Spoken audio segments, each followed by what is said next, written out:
do.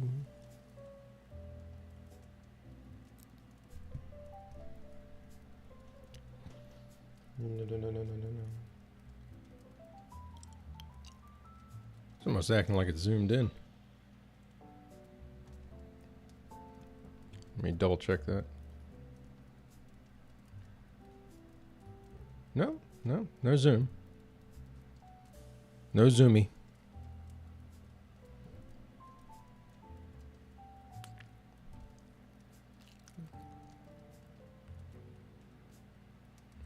I mean, I could do this. Wait. How do you make it go up?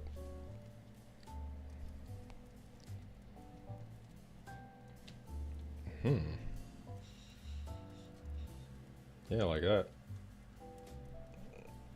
Or is that too much? I don't know. Maybe just a little. Maybe just a little.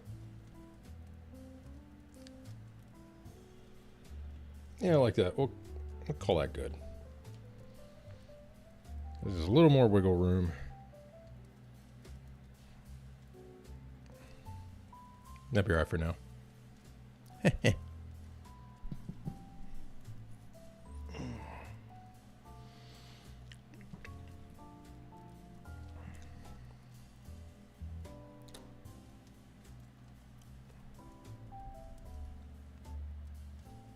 Okay.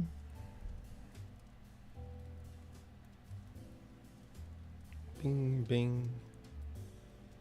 So if I do this, does it switch over? Doesn't look like it.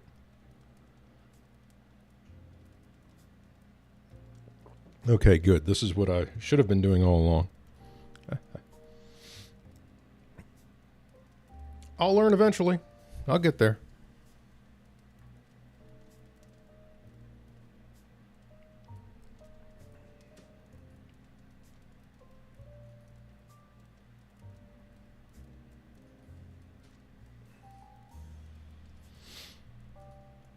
All right. So what's our game plan?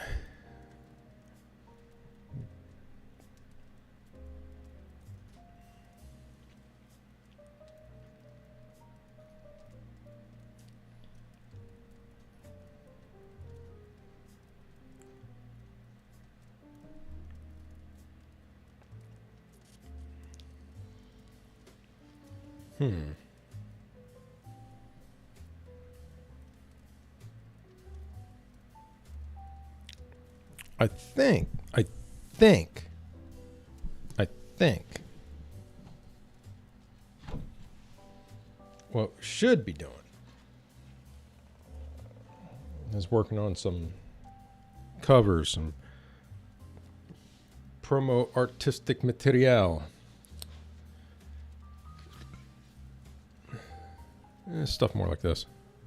I need to ink this.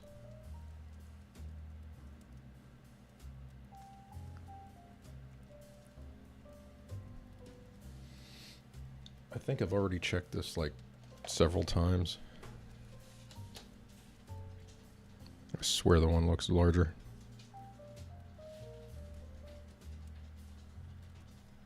No, it's fine. It's fine. I know it's not the first time I've checked it. Yo, the prince is here.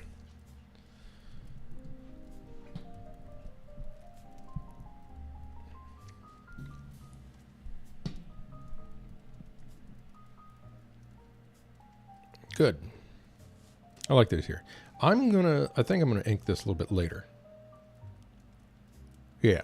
This will be a prime time kind of thing to work on. We're in the late afternoon. We're kind of in the lazy period of the day.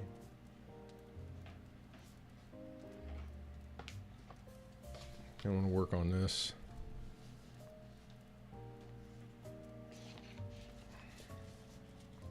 What the heck is all this? Oh, this is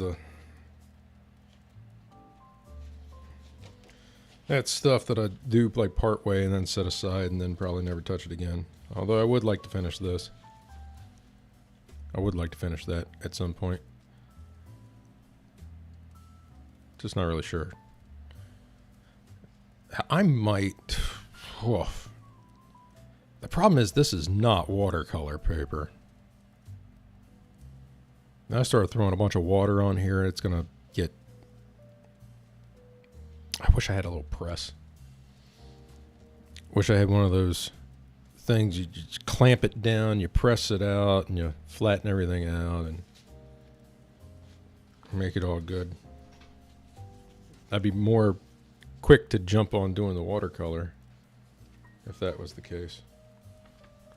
I don't know if I want to axe those pages yet. I know I've been overthinking some stuff. Yeah, I've definitely been overthinking some stuff I've worked on. That should be fully in frame. What the? Hold on. That is too narrow.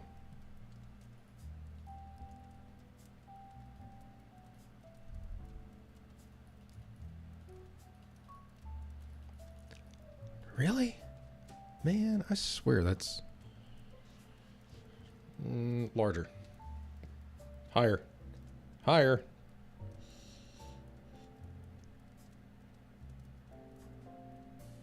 Not like that. Not like that.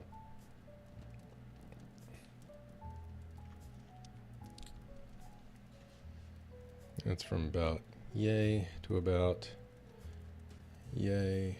All right, we can tilt that just a little bit. From here to here. And we can tilt it back down just a hair. That's pretty good. Yeah, that's pretty good.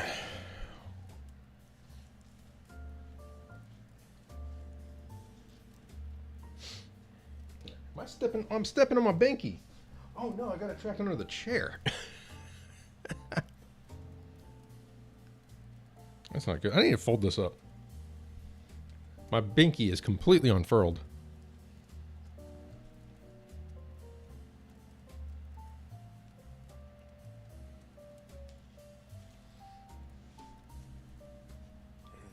Let's fold this once and twice, and that should be fine.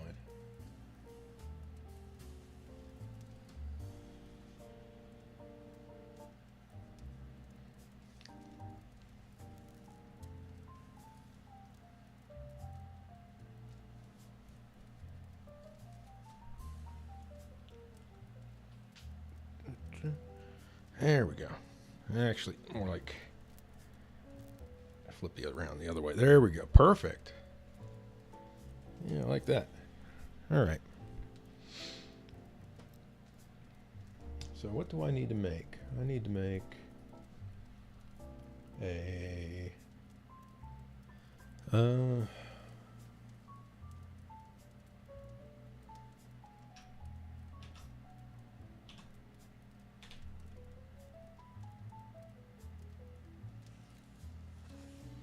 boy. Let's see, a landscape key.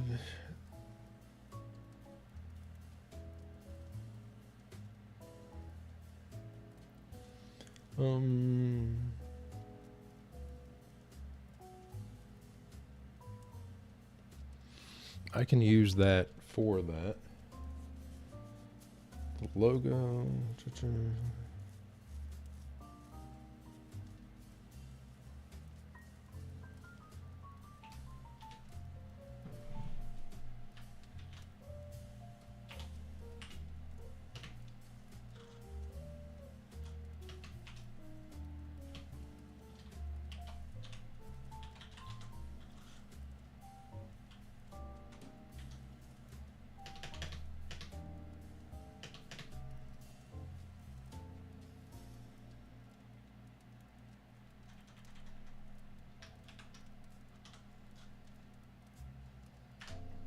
All right.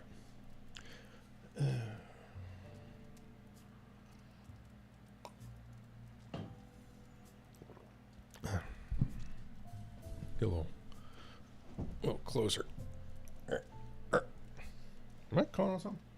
Oh, I'm put on the edge of that.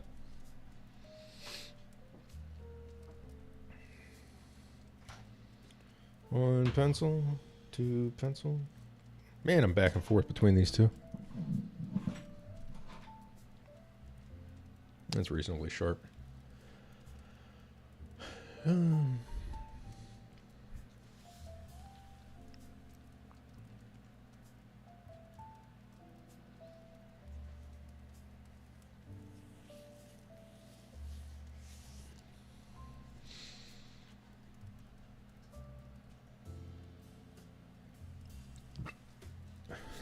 So what I'm thinking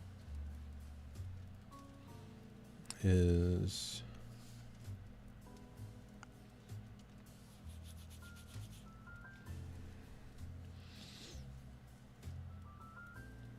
I should probably chop this up.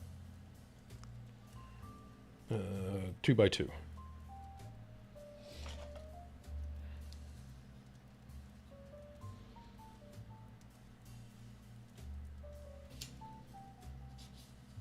Make another post-it note, which I'll lose, but that's okay.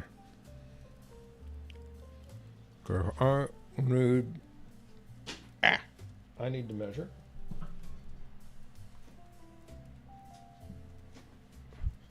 And then have this on hand. Let's see.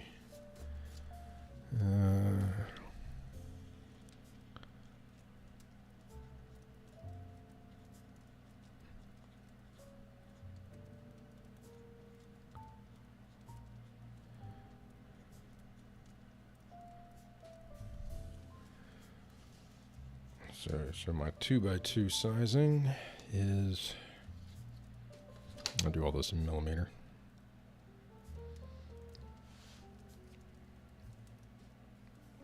Not quite. Let's see. That's looks like 128.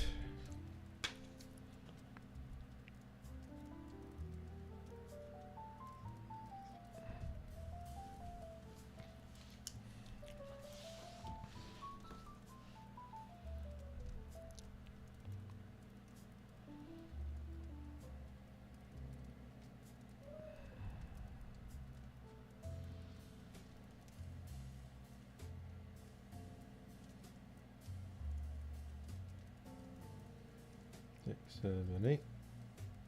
208. 128 by 208.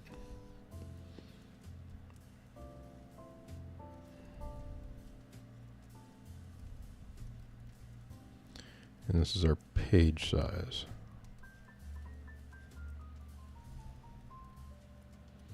128, so that's 64 by 104. Because half of that, half and that. All right. So this is the 2 by 2.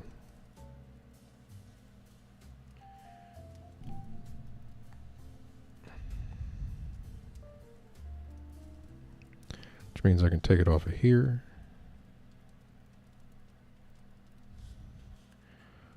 Oof, oof, oof, oof, oof.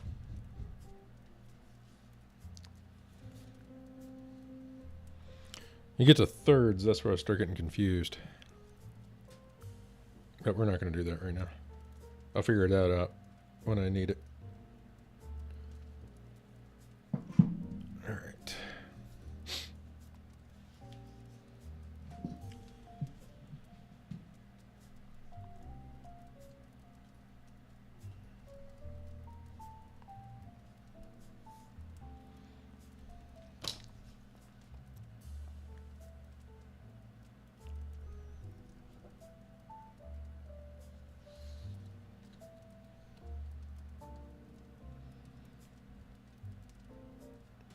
Not going to be exact on account of stuff.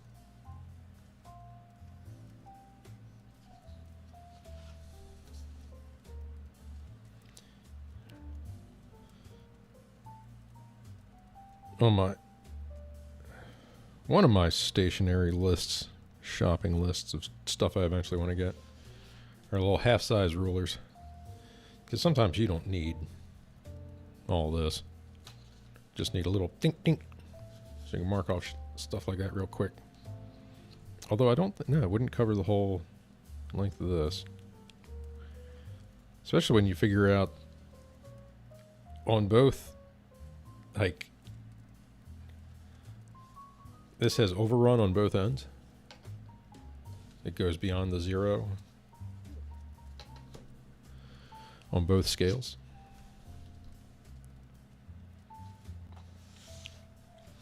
I'm going to measure from there.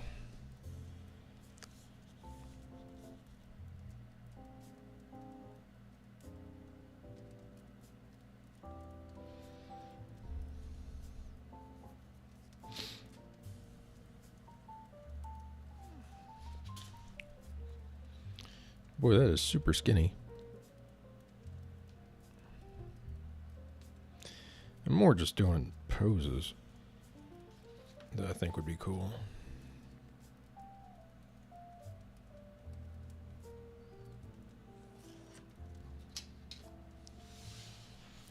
Yeah, that's overly skinny for my purposes.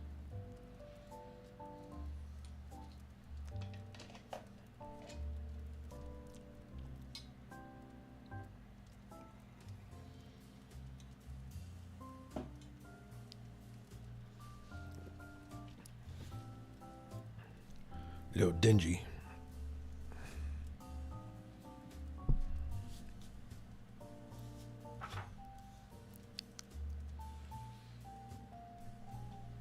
I need to get way more refills for this thing. I use it. I had no idea I was going to use it so much.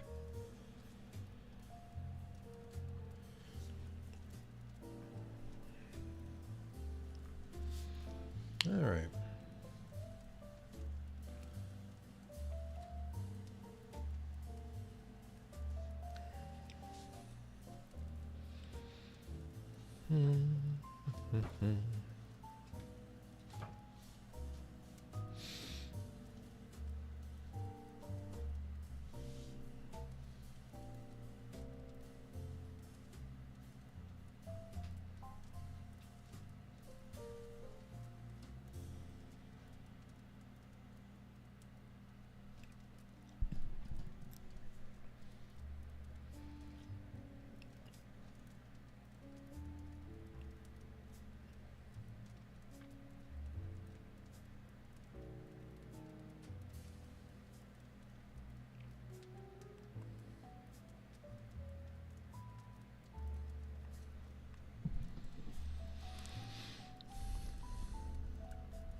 Yeah, now I gotta remember.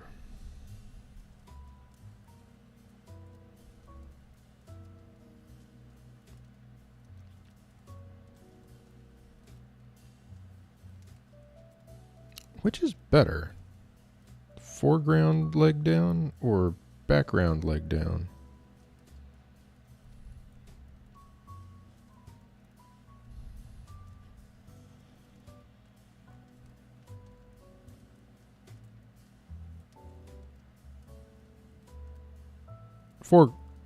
Foreground leg up. Yeah. Do that. About like that.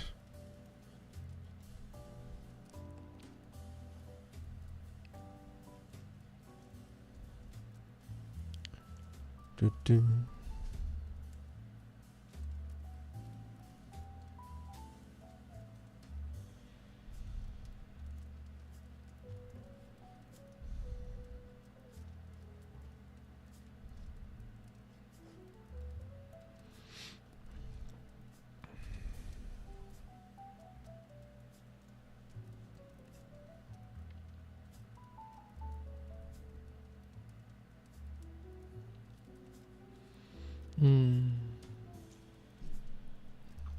Good concept, wrong angle.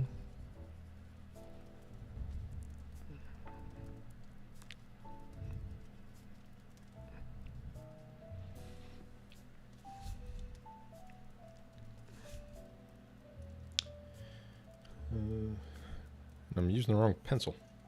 I'm using my sketching pencil.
There's a hip tilt like that.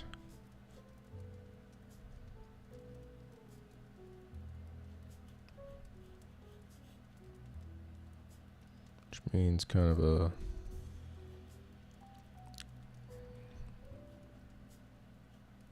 shoulder thing going like that.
Kind of the hair.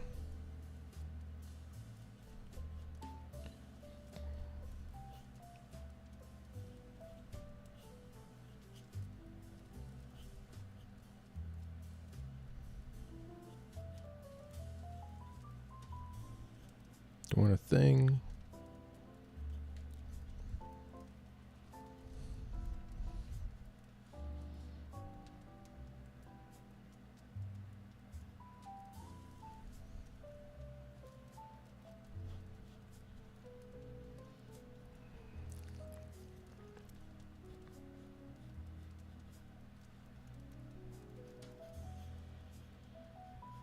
So you do just enough there for that.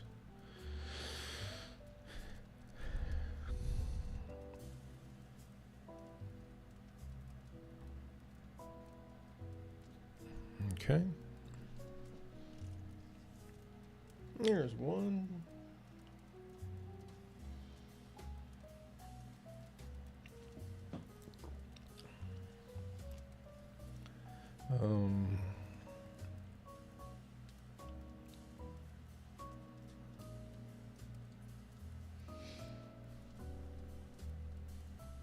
This is just about the hardest part for me, is coming up with promo art, cover ideas, stuff like that. Stuff that's not rooted in the story, because to me it's just like, oh, you know, those are pieces that kind of fall into place. But when you got these one-off images, it's a kind of a different thing.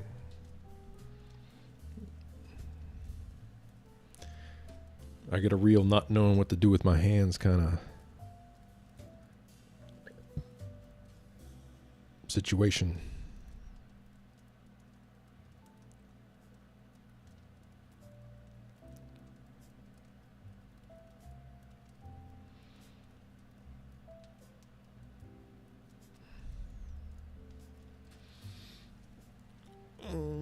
Let's see.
Also got a duo cover that I'm wanting to do.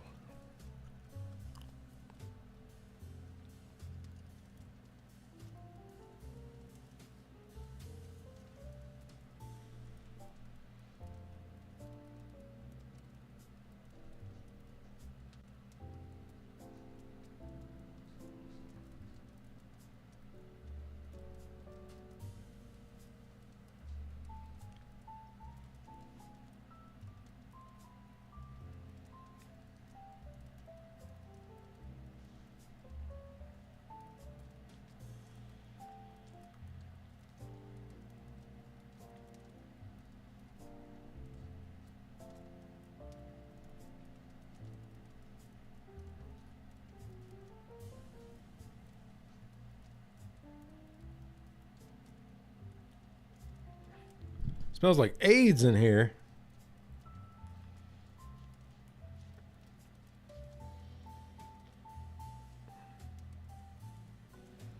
AIDS?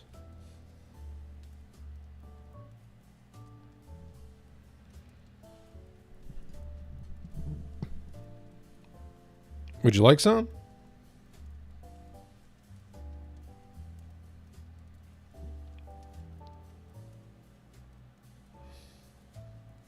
They already got some. Okay. At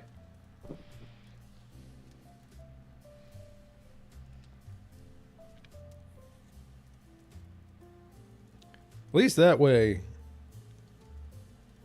you know, it's like when you go.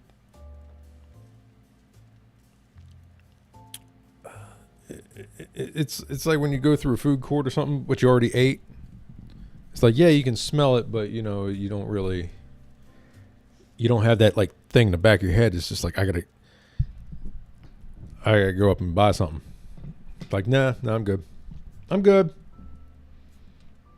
I mean, I guess I can smell it in the air. I can smell these AIDS in the air, but you know, I had some before I left.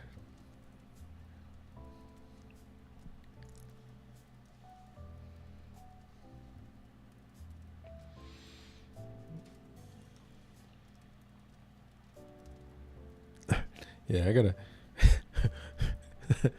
We can make AIDS at home. Don't have to get it while we're out. It's called the Rainovirus. GGs. I'm talking about Tekken 8.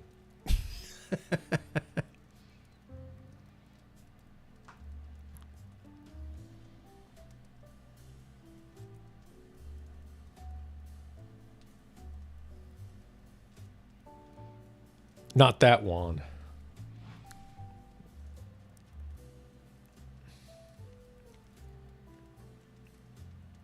The one that makes you sick and shit. Oh, because next I was going to ask about sound euphonium.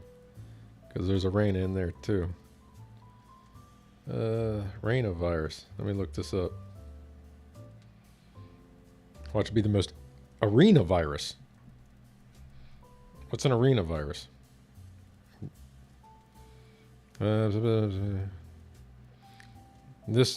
These viruses infect rodents and occasionally humans.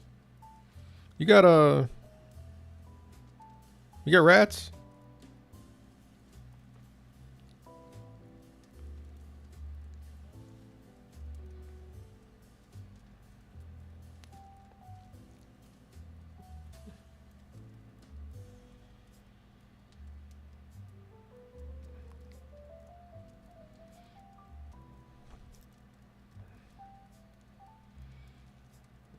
RSC, remember. Respiratory syncytial virus. What's it?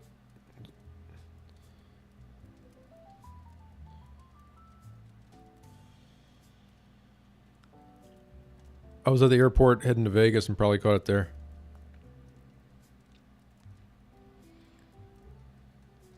Why am I not finding anything on this? Rhinovirus. Rhinovirus? A cold?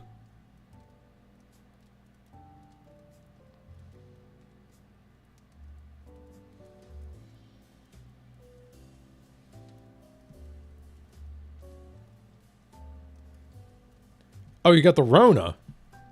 Oh. Because there's like, okay. Yeah, we're at this point where it's like, oh, yeah. I caught the vittles. Oh. Yeah, it's really annoying. Yeah.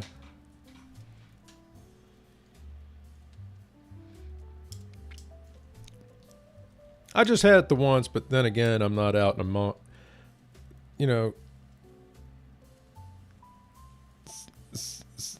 in a post working at the store lifestyle here, I haven't been out around people all that much. So it's like, hasn't been the biggest risk. The only way I'm guaranteed to get sick,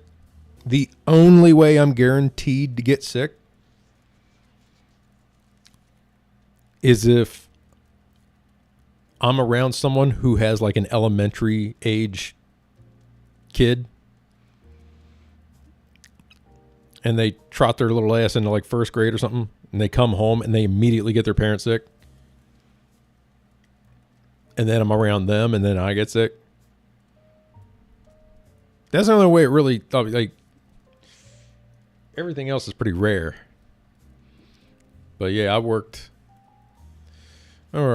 used to work with a dude at the tax place, and he had a kid in school, and then, like, every fall, I'd get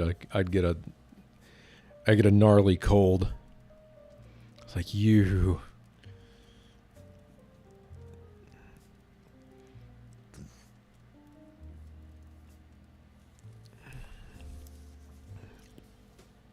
The little petri dishes, man.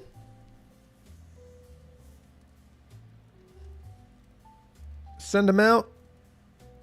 They get all crudted up with their snot nose. They got bad habits. They get it everywhere.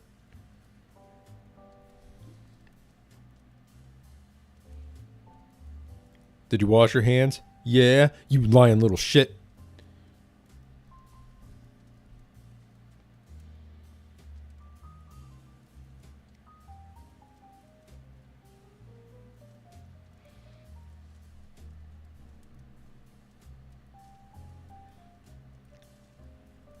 I don't even trust them to wash your hands after pee pee poo poo. You shouldn't.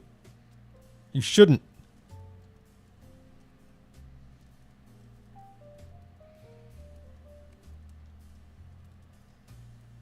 The most disgusting thing on the planet. The foulest disease farm that you can imagine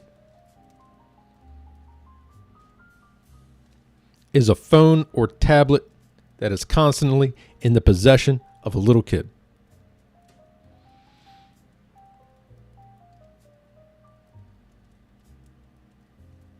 Horrendous. They need to make those things bleach proof so you can just dunk them every day. The amount of crust that I have seen on an iPad that's in one of those big ass chunky cases that some kid's holding in the back of an SUV. Oh. You think fight stick crust is bad?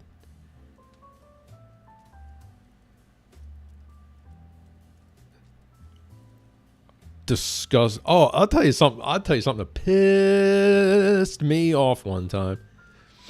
I went to Xanadu, and this was during a very brief period of time where I was converting to being a pad player, and I took my DualShock 4 in there. And the problem, and one of the things I didn't really think about, is that if you're not careful, pad players will just like pick your pad up instead of theirs because they're all the same anyway.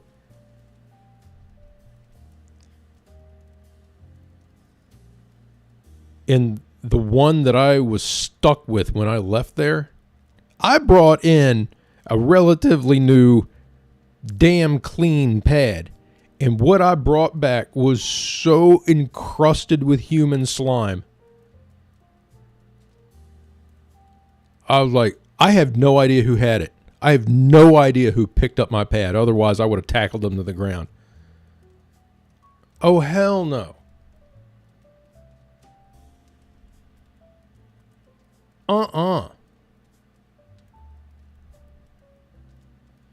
But it was too bad. The handoff had already happened. They were out of there, and they had my pad with them. Like, That was part of the reason I got away from being a pad player. That was a very brief foray into that lifestyle.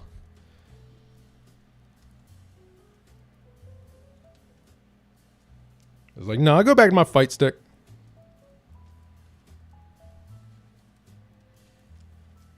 And they had worn down like the rubberized caps on the thumbsticks.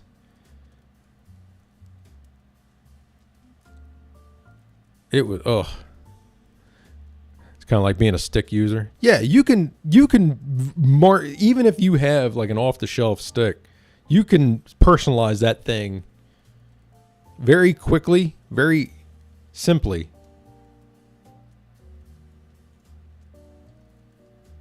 And be good. Be totally covered.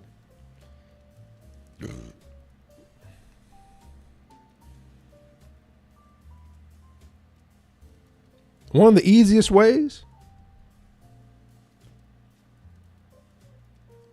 is put an anime sticker on there. Because dudes are so specific about who they will let on their, like if that is not their girl,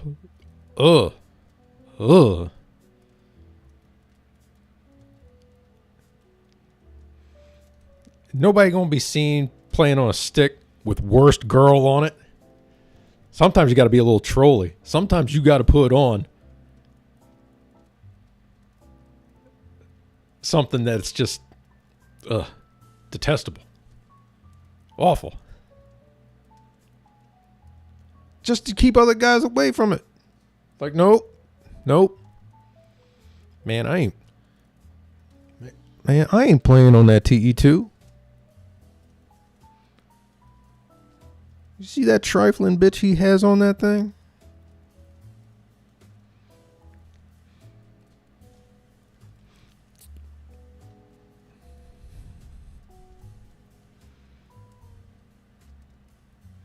A lowly filled stick. Like you open it up and it's full of them.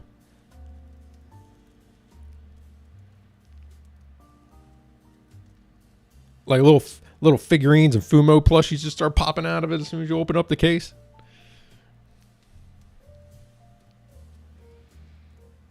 Well, sticker. Oh, okay.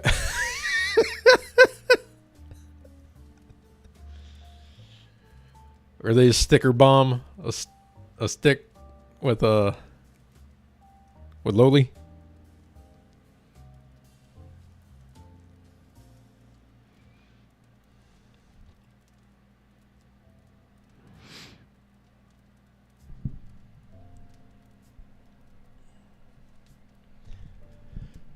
Like I used to be into like putting characters on my sticks, but then after a while I was like, man, you know, I kind of like just having kind of a just kind of like generic art, a little more graphic design. I mean, it is my passion. And just kind of like sticking with that, putting on some patterns and some whatever. Pardon me. Because sometimes my tastes change. And then they update outfits and whatever. I'm like,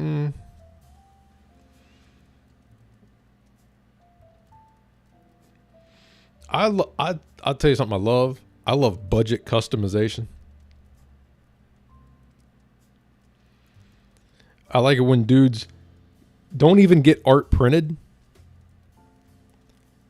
They take some wrapping paper, or they take something like off of some packaging, and they just put the plexi down over top of it and trace it and cut it out.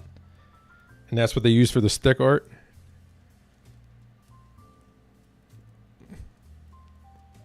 That's some balling on no budget shit there. I love that.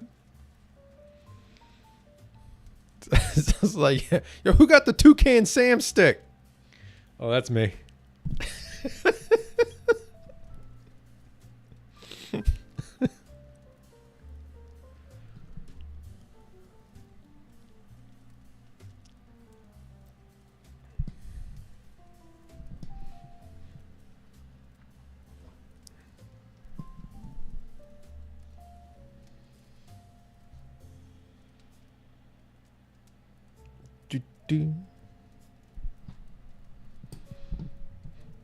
I'll tell you, it'd be sick. You know when they do like the retro cereal box? It's not wide enough though. You have to do it like sideways and it looks all screwy.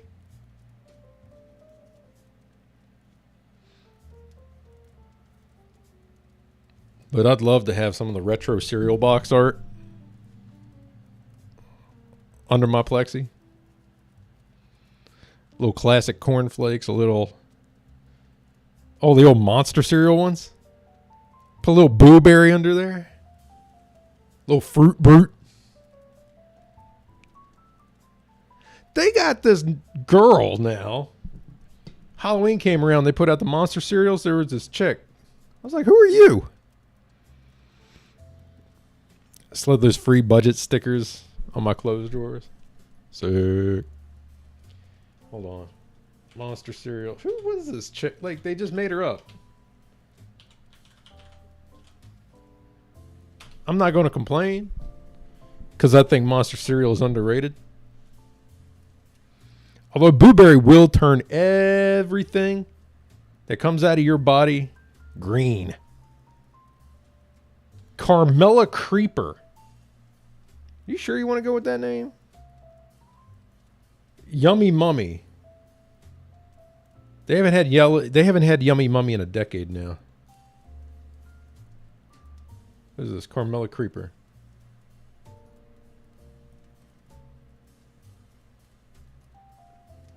What is this busted DJ bullshit? Hold on.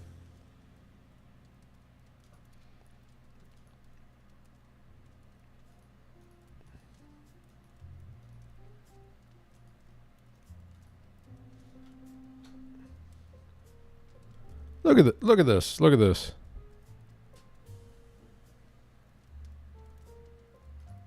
Look at this. Huh?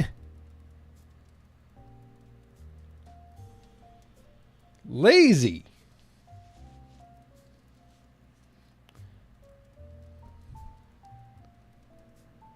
She's gonna be a proper monster? What is this bullshit?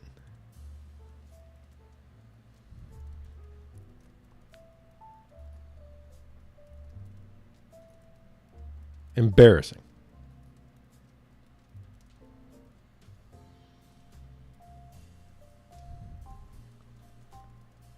Also, wait, what was that I just saw? What was that I just saw? No, it was this one.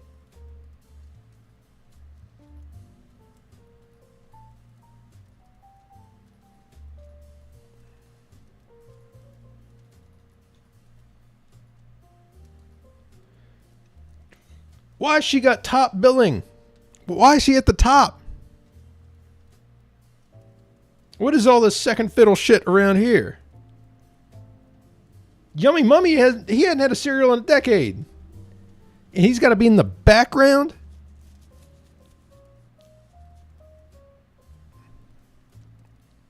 That's for all right. Fruit Brutes over here. He used to look a lot better than this too. Kind of like how Count Chocula used to look a lot better. This is the ones and twos of sadness right here. No, General Mills is fucking up.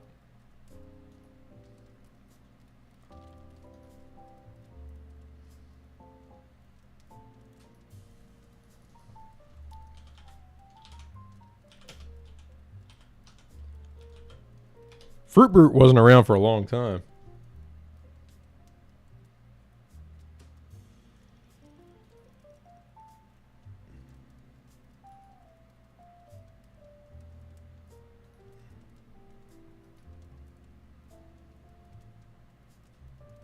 Go away.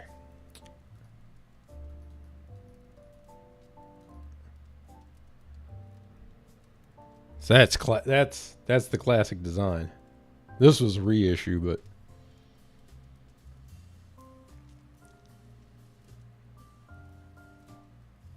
but he got the multicolored. Everybody else had like one color. Like Blueberry was blueberry, Frankenberry was strawberry, Count Chocula. Well, I think you can figure that one out. But he had the Trix treatment. He got a mix of flavors.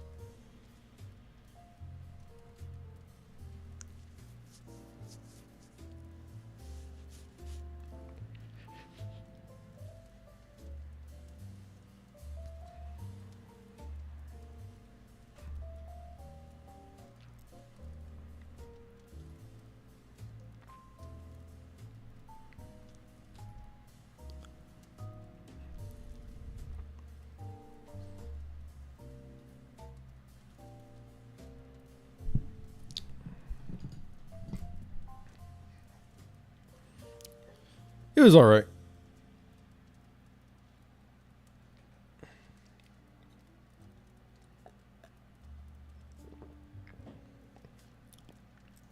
But that's a shame. That's a shame. They introduced a girl one, and they make her as corny as possible.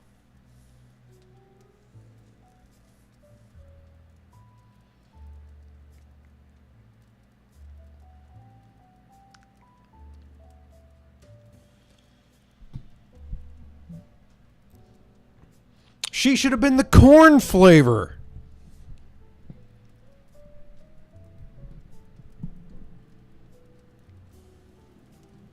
They should have made her piss yellow.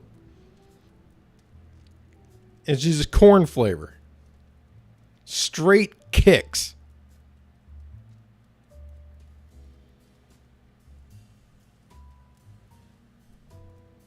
And they should have made it undigestible.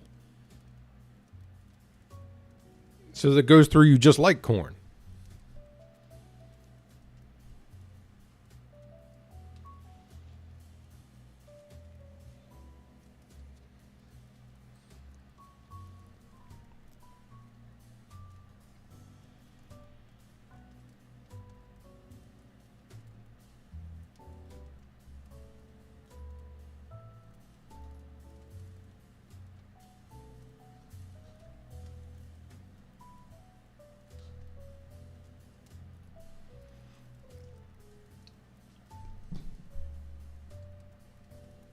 Oh, where the hell was I? Oh, yeah, I was trying to come up with ideas. Yeah, GFL, right?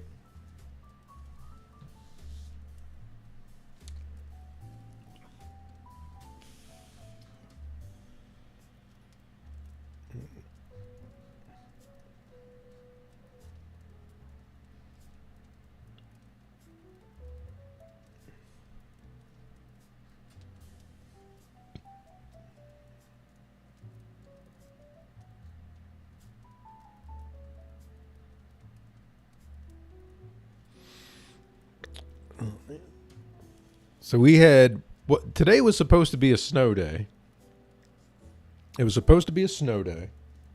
And it ended up being a wintry mix day. So we started with snow. We got, I would say, not quite an inch of snow. And then it turned into sleet.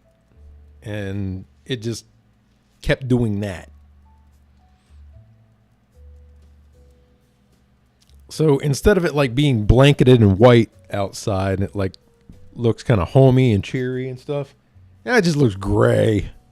Everything outside looks gray. It's like I can't drink cocoa to this.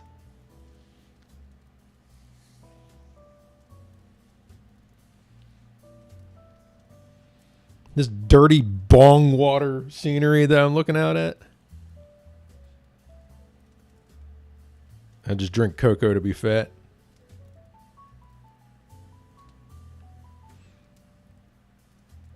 Do they sell Hershey syrup out there?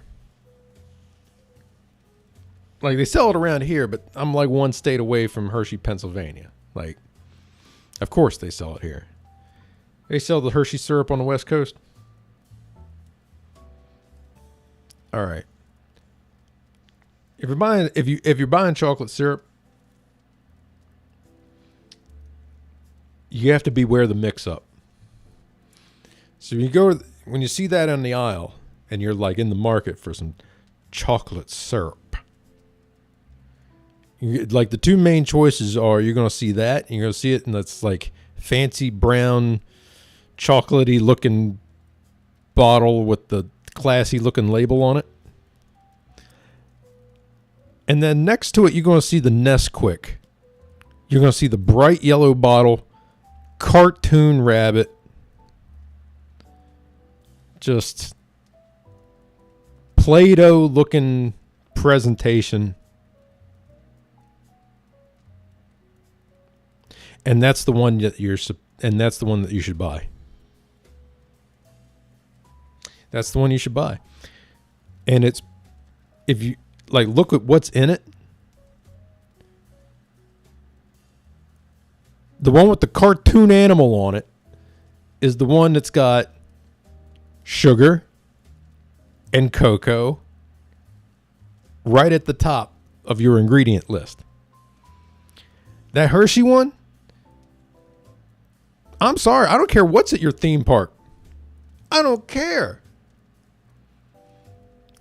It's 2 corn syrups at the very top. That's what's in it. High fructose corn syrup and then regular corn syrup. And then like cocoa's like 5th. I think the Nesquik powder is also all right. I think that one's pretty good as far as like being made out of the right thing. But I got so mad. I'm sitting there thinking about, man, Nestle's this big evil multinational company that does all these shady things.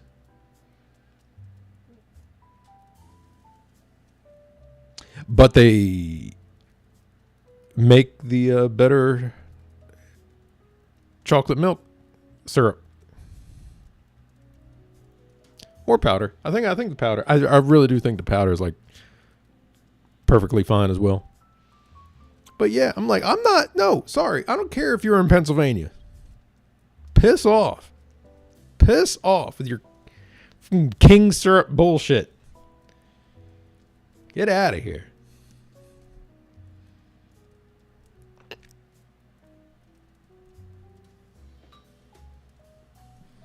Put that. Why am I being texted at? Who's texting?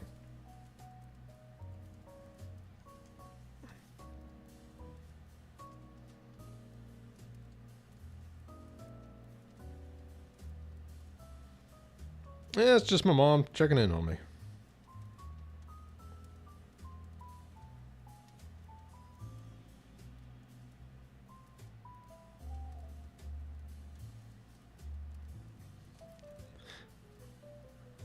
People lately on that Ghirardelli? Ooh, I don't think I've seen that in the store around here yet. Like I see like the chocolate itself, like the bars of chocolate. But I haven't seen syrup.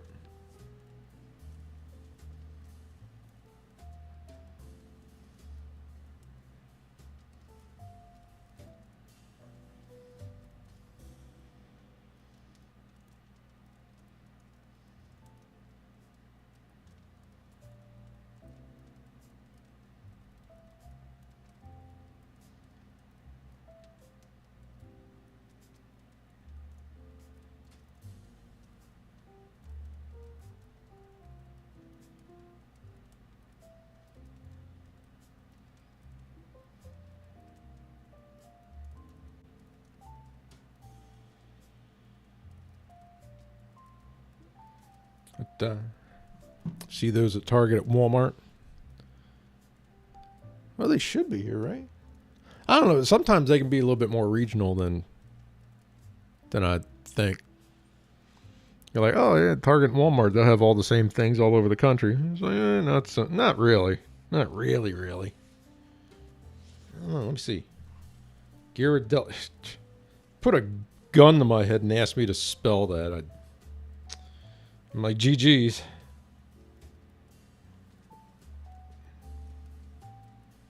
Did I spell it right? Did I spell it right? Did I spell it right?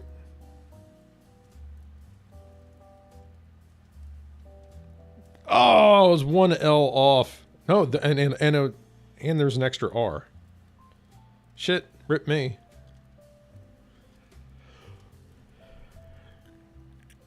All right, what do you guys got? Shot chocolate. Bulk chocolate. Hot cocoa.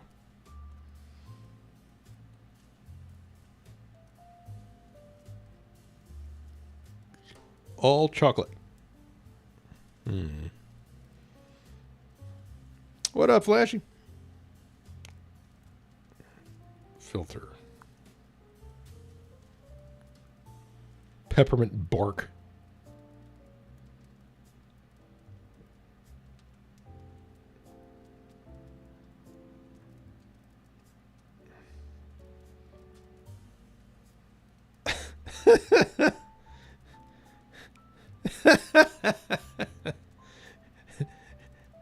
Oh, come on, let me scroll. Some of these sites are not set up very well for mobile. Caramel sauce pump bottle case. I need my sauce pump.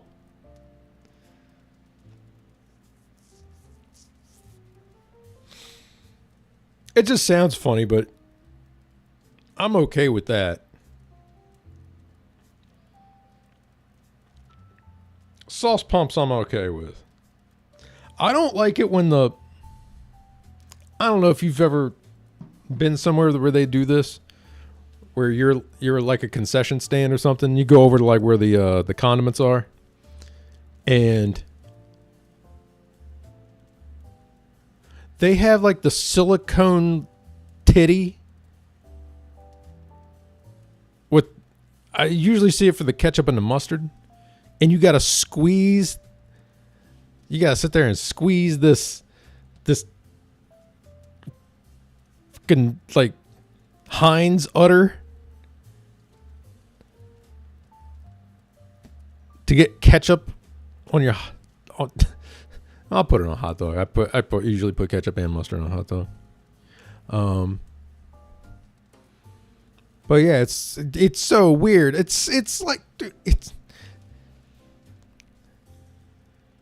like they put it's like a heavy duty condom that they like nip the end of.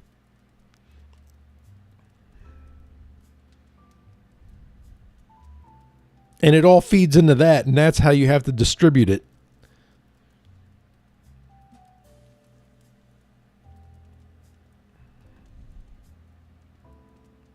It's like, how'd you guys learn to do this?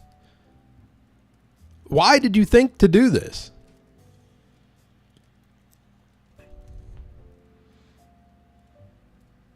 Because that's not something you would usually come up with, right? That's some guy whose girlfriend thought he was going to break up with her. And then that's when he learned about that tech. He was like, oh, yeah. Just the way Sheila used to do.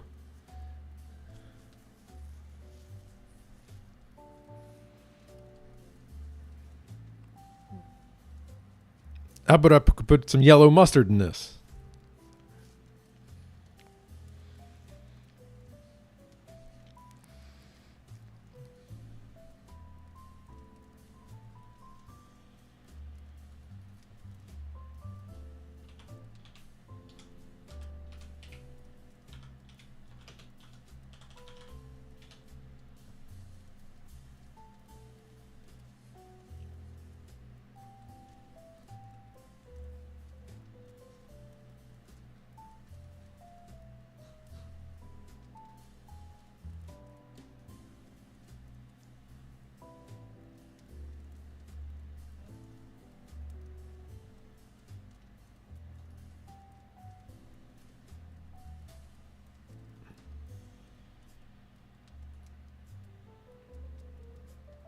You ever encounter this? You ever see this? This is too weird. Don't make these. What up, money?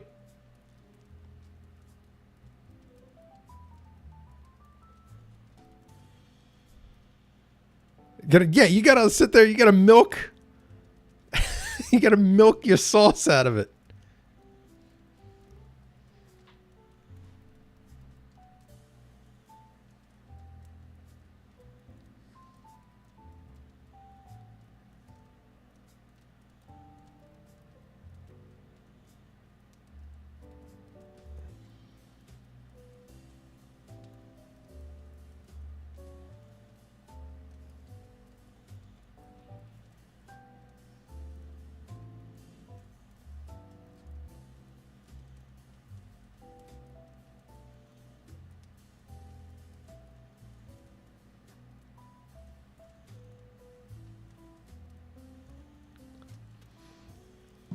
Man, I'm not, these are the problem areas that I want to address. What's the one that better be barbecue sauce?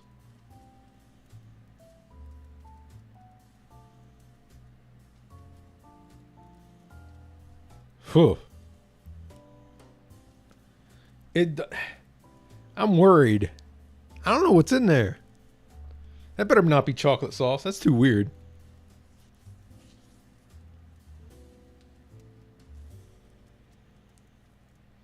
This better be mustard, not cheese.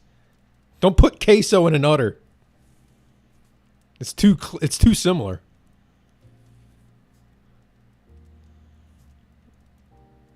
This is the Velveeta titty.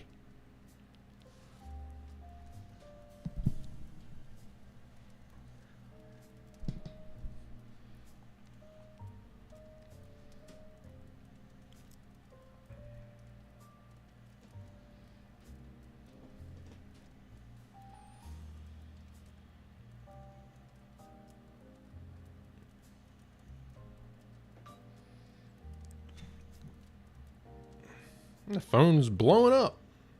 Everybody's inside and bored.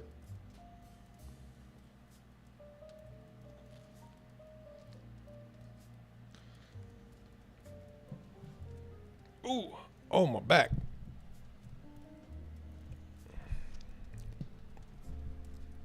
Let's see, where were we up to?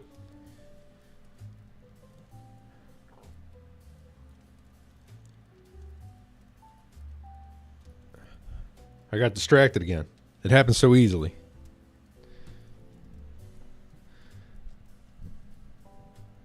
Don't get how people eat straight mustard with the hot dog only. Just hot dog with only mustard on top. I mean, I could do it.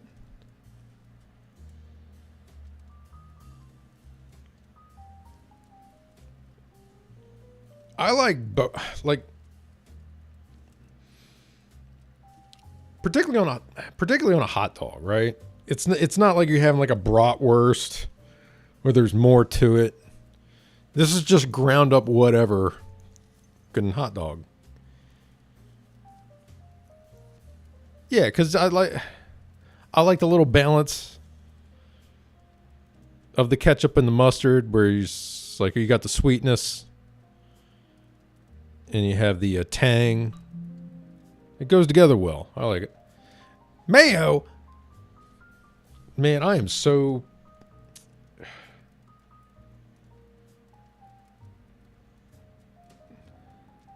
I'm so picky about mayo. I used to not eat it at all, and I've come around on like a few things with it.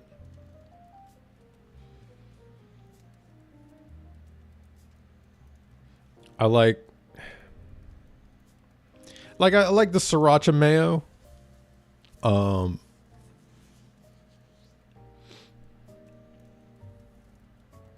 I like a good I like a good chicken salad.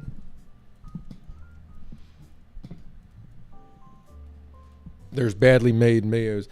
So something I don't like is how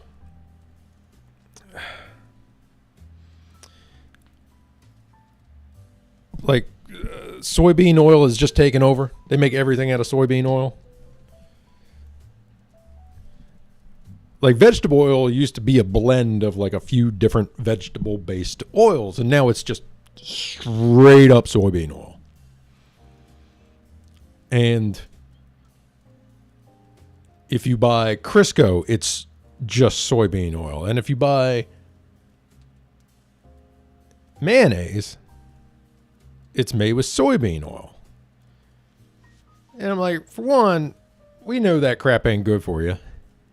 And two, it is just the most nothing cooking oil.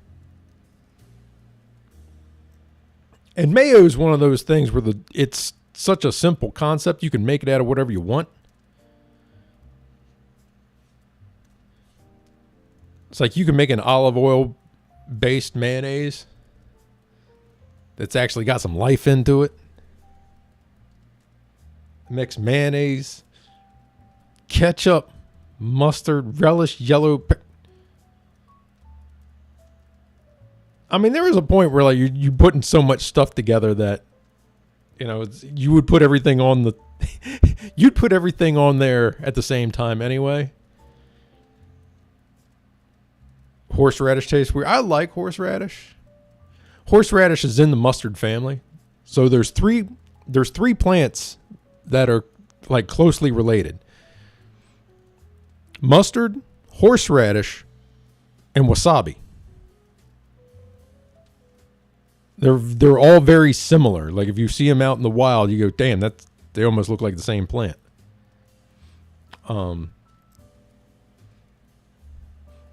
And all three of them have that, like we call it hot, but it's not like spice. It's not like pepper hot. It's that nasal burn kind of hot. And they all activate that the same way. I forget about cinnamon. Cinnamon's a very odd one. Like that nasal burn. Like there's a nice type of like opening up the sinuses kind of like nasal burn kind of thing that happens. You just don't want too much of it. What up, Dick? El Cules? Caffeinated. Sometimes we get sushi that's fat amount.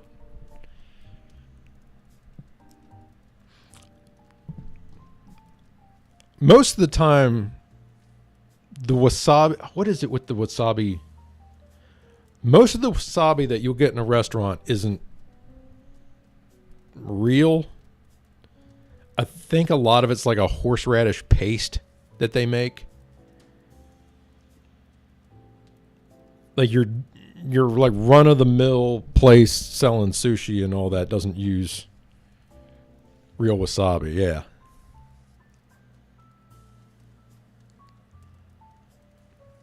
Hercules? Alkalies?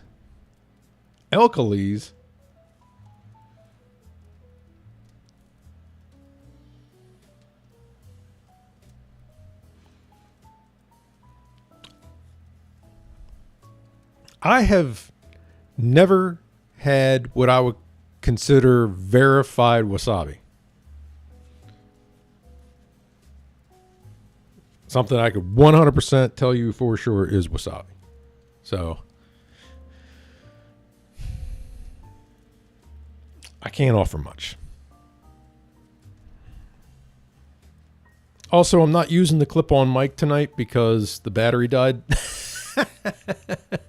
It has a little onboard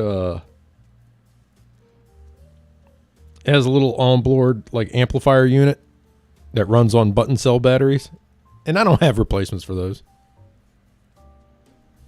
And I forgot to shut it off and it just completely died.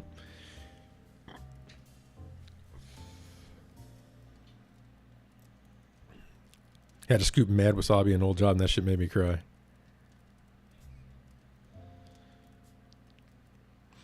My old man used to do, I forget if I've mentioned this.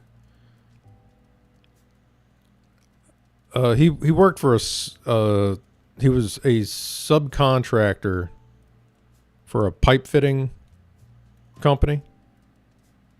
And they go in and they weld like product line at like food plants, and places that would make sauces and condiments, stuff like, like I think Ken's Foods was like one of the big ones that they used to work with. So anyway, they'd weld in the feed and transfer lines for like all the different sauces and oils and additives and all that would run through the plant. And one time they had a big mustard spill. Not like the final form, like liquidy. I forget if it was a powder. It might have been a powder form. It was either like a powder or oil form or something like that. And it got so airborne, immediate evacuation. Just everybody out. Everybody. Like, we have to have people coming in here, like, we're wearing like full hazmat in order to clean this up. Because it was so concentrated. It was basically it was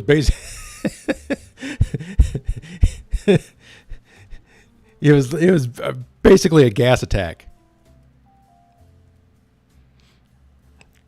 Right there on the production floor.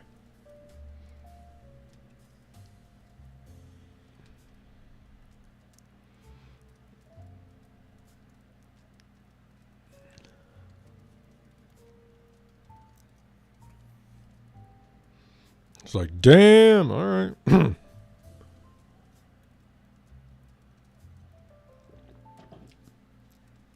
The crazy thing is a lot of those pipes, particularly like when there's like tight bends, like a 90 degree. Some of the stuff that's in food is so caustic. You're talking about like concentrated, like citric acid based stuff, and concentrated tomato sauces and all. It doesn't matter what you make it out of, that while being like food grade, like you can expose it to food and it won't poison people. But like the stainless steel that they usually use,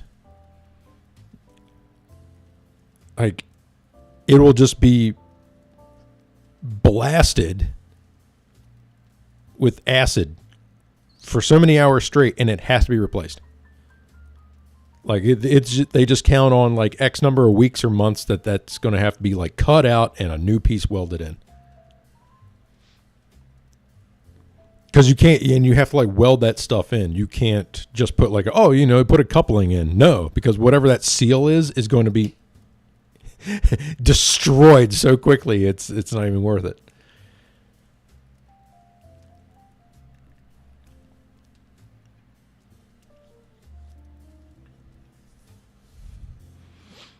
It's crazy. Large scale food is absolutely wild. It's like when you see how mesmerizing it is when you see like the big factory food production. You're like, yeah, this is yeah, this is how we make this candy, or this is how we make chicken nuggets, or this is how we make fucking Twix. The shitter knows all about that. Man.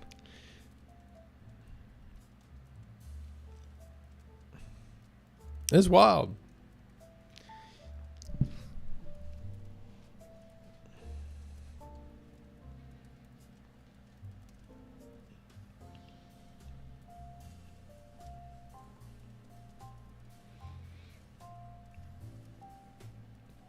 Yeah, my dumbass finally found out how to do like the windowed preview thing. I forgot all about studio mode in OBS, where it's like, oh yeah, you can prep the scene and then transfer over to it, and you don't have to like play the guessing game as far as what's selected when you go to switch scenes.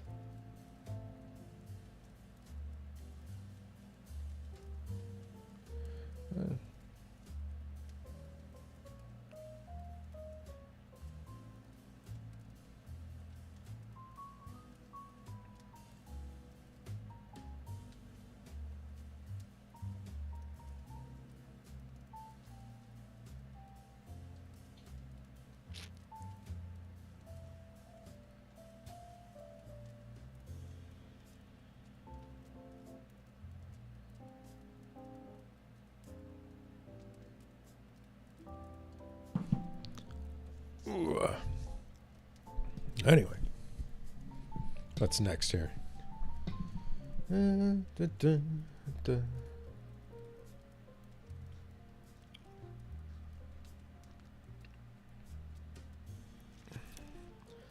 Wait, I have an old sketchbook. It's more of a sketch pad. It's not even book size. This is about the smallest I would call a sketchbook. Anything smaller than this is a little almost insulting to call a book.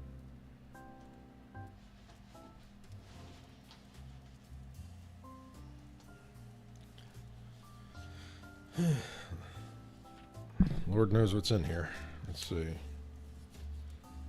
Oh, that's from like 2 or 3 years ago. That's not going to happen. That was that logo job I did. One of the logo jobs I did. I actually don't mind doing logo work.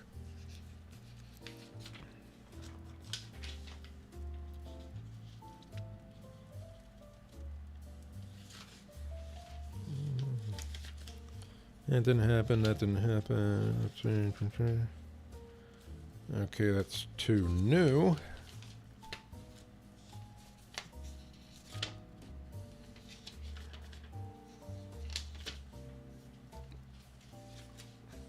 This thing is full of ideas that I never followed up on. Imagine that. And then we got into a couple here.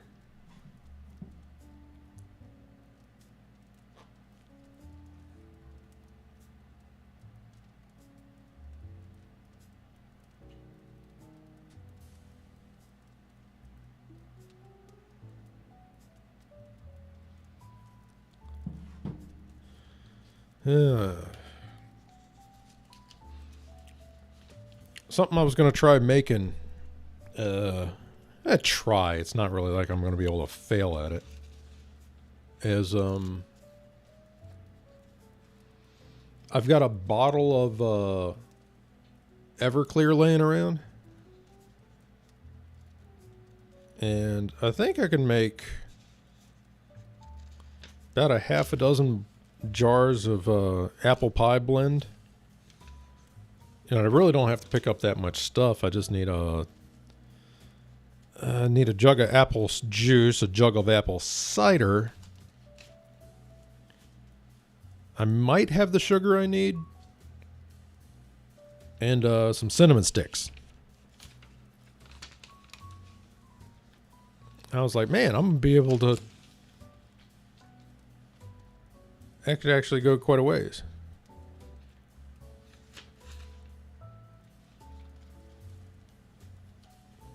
Because I finished up the old Smoky I had that I got for New Year's, which was okay. It's okay. I'm not a big stickler or purist when it comes to that kind of thing, but I think I could probably make something that tastes a little better.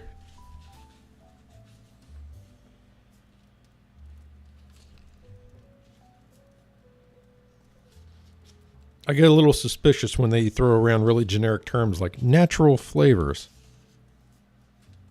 Like, what does that mean?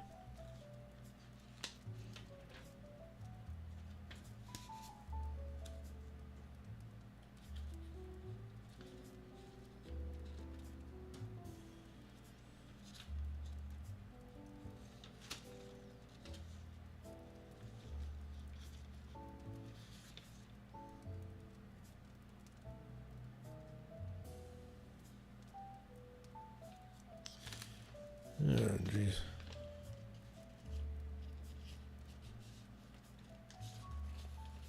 That it's not natural anymore and most likely put some shit in it. Tastes like wood.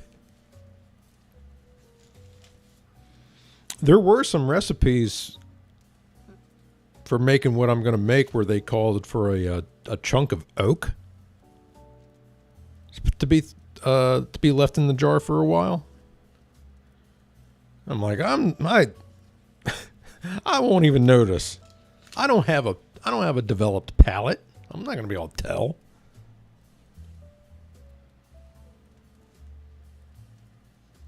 Oh, here's a few of the ideas I had. These kind of suck.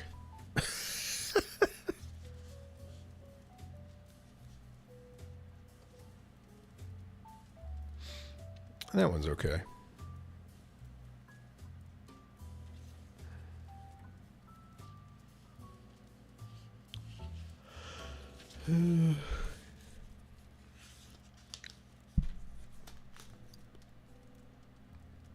Oh, this is this is literally a better version of one I already have in here.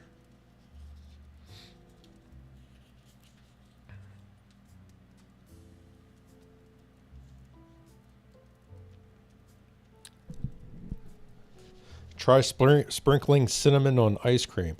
I'll tell you what I was doing was I was getting vanilla ice cream and I had a container of cinnamon toast crunch topping. It's literally just cinnamon and sugar mixed together, but it's not particularly good. I don't like, it doesn't have anything listed on it other than cinnamon and sugar, but if that was the case, it should taste more of at least one of those. It doesn't really taste that damn cinnamony. Damn, that's tough. And doesn't really taste that sweet. So what the hell? Did you manage to find expired sugar and cinnamon and put it in this? Because I remember you remember the ones that would, like Domino used to make them? It had like it'd come in like a bottle and it had like a clown or something. Let me see.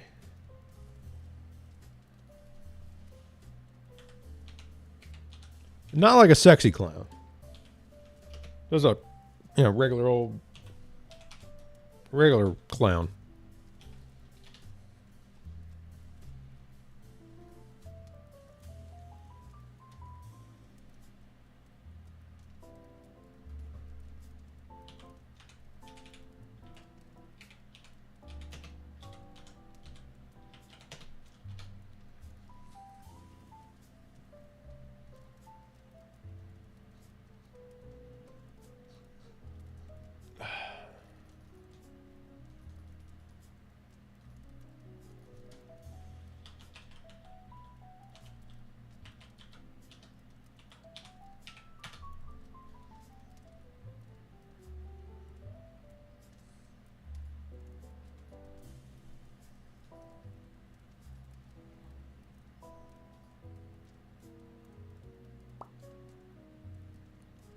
There we go.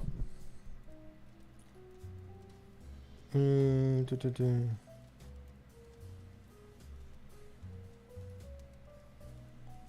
we go. These. You guys remember these? These were good. These tasted good. For some reason, the Cinnamon Toast Crunch brand one sucks. But anyway, that was how I was getting rid of it. I was dumping it on top of vanilla ice cream.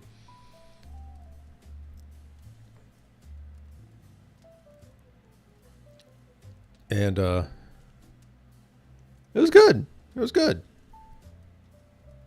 Would have been better if I had this, but it was good. Linux Tux. Just about. The funny thing is Linux Tux doesn't have a bow tie.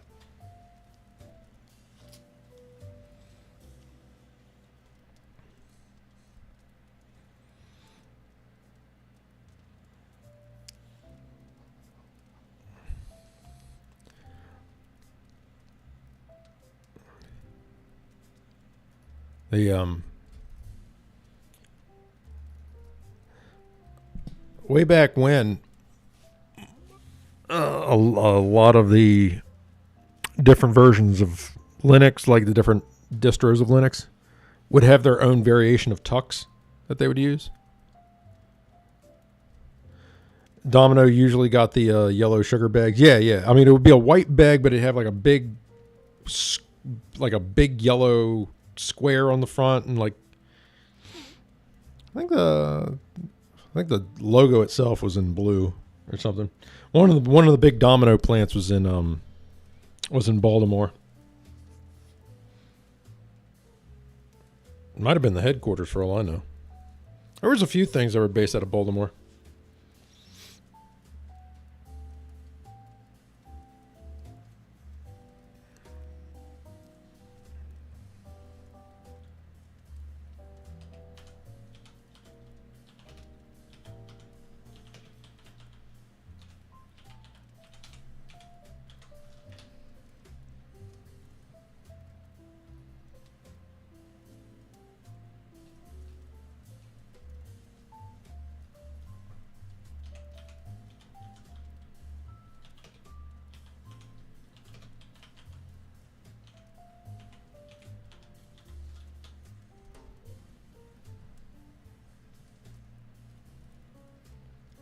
But sugar's become one of those things where I'm not really picky on brand.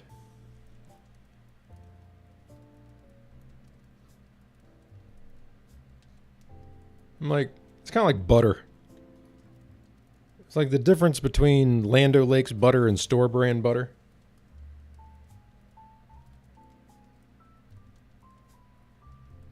Like, I've never had one or the other going, damn, I wish I had the other. This butter just ain't doing it.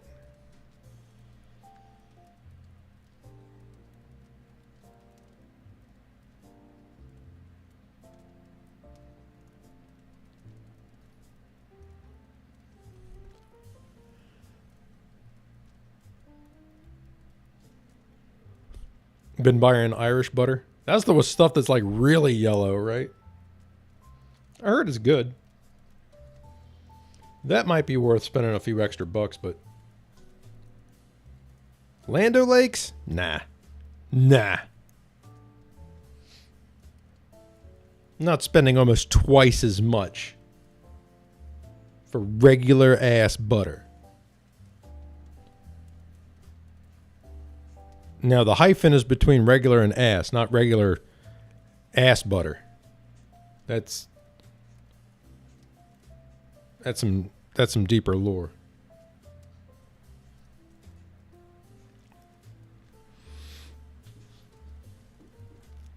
Without the Julie on the cover.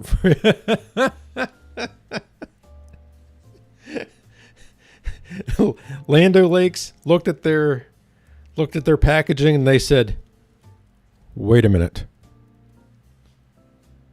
Is that a native who's still on her land? We must fix that."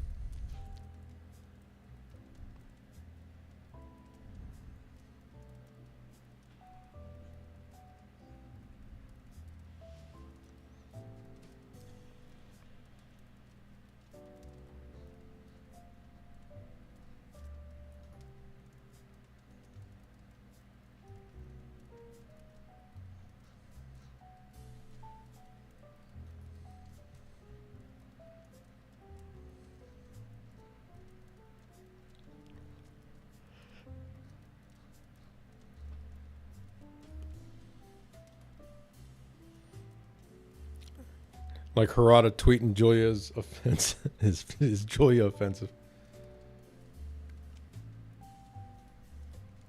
That was so weird. It was like the day before with the Eddie Gordo thing, and he handled that well, and then he turned around and made the most head-ass tweet imaginable.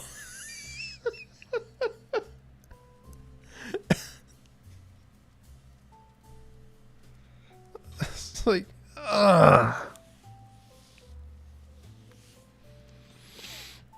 That one guy got to him. Apparently.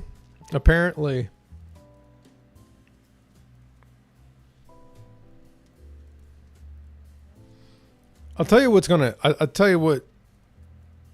It may happen. It may not happen. But it would be my warning to anybody in Harada's position. So. Vagueness can be a good thing.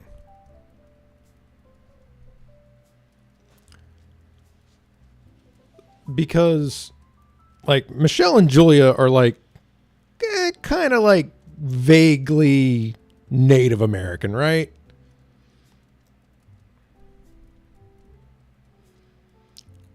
And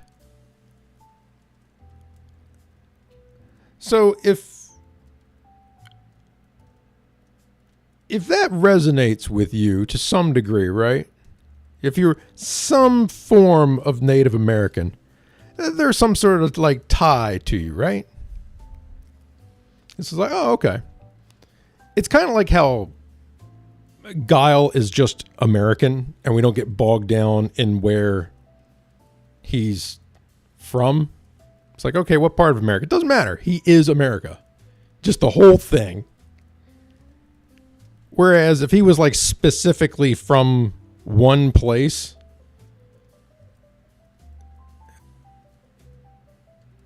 most people would be like, okay. It's like, oh, he's from Minnesota. So it's like, I'm not. So if you're going to take a character like, Julia, and then say, okay, we're going to make her more accurate. Or we're going to have a new character who's more accurate. What you're going to have to do is be more specific. You're going to say, okay, in order to be more authentic, they're going to be specifically this tribe or from this region. And once you've done that, you've made the character more exclusive rather than inclusive. Because unless you identify with that, you're going to be like, oh, okay. It's like, oh, they're Cherokee. Well, I'm not Cherokee. Whereas when you make it just kind of like this vague trait of theirs, it's like Ryu's not really from specifically anywhere in Japan. He's just Japanese.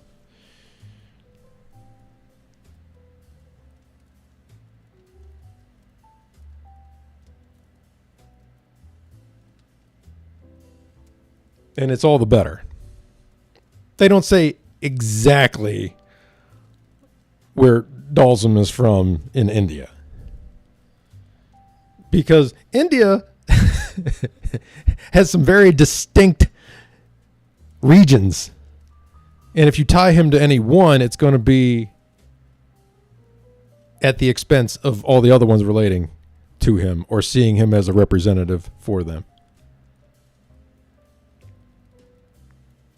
So I would leave that shit alone.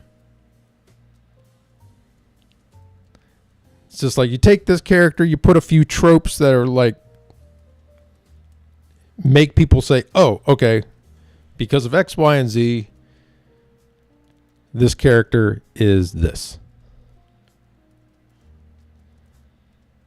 Because like in Street Fighter, out of all the characters, the one that got the most pushback because the way they looked was E Honda. Because people that were really into sumo got pissed off about like the kabuki makeup.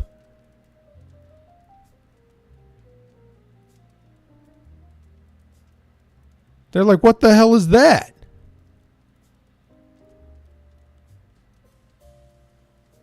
There's nothing sumo about that. Why is he wearing that shit?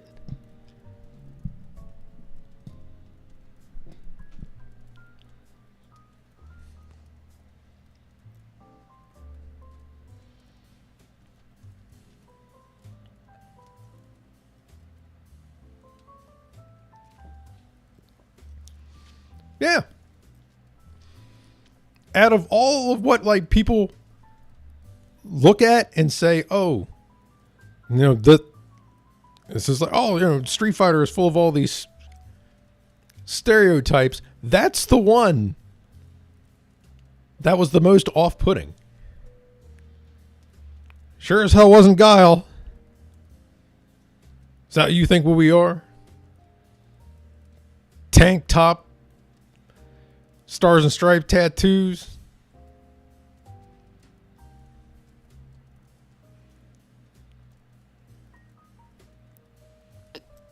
Or Rog DJ.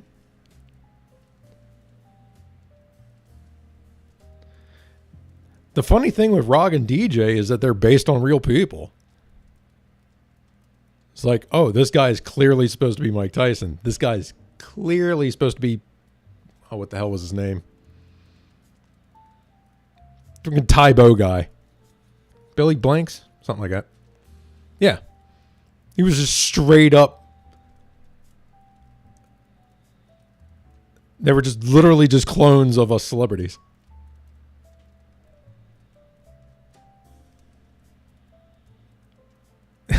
Tiptoeing around Julia being native while Ogre is still some ancient Aztec evil character. Yeah, because he was like, what if... And this is why... See, this is... Harada is such a C- in social studies kind of guy.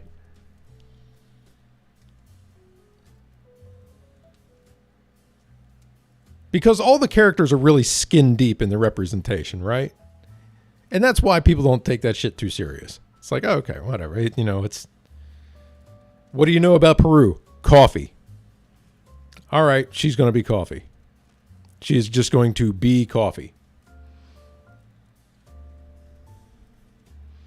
It is not good that he's asking. Because it's one of those like where once you kind of like prostrate yourself in front of the people that are going to try to guide your hand, you are inviting a shitstorm.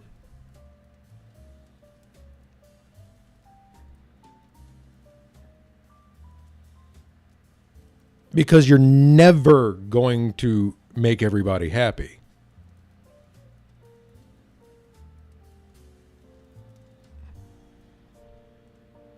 And if they're not yelling at you, they're going to be yelling at each other. Because everybody's going to have their own ideas about how they want to be represented. And this is why it's nice to keep things vague. This is why it's not try to get real bogged down in details.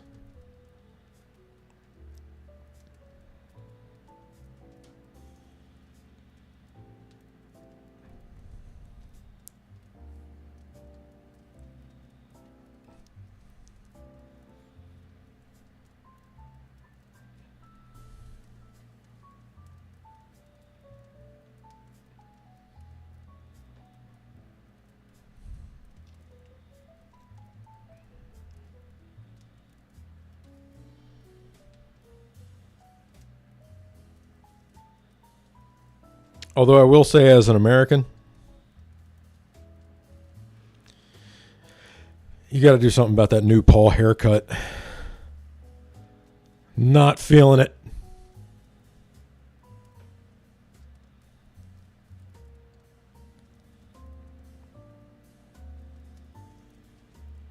Because he used to have his hair down, but it didn't look like that.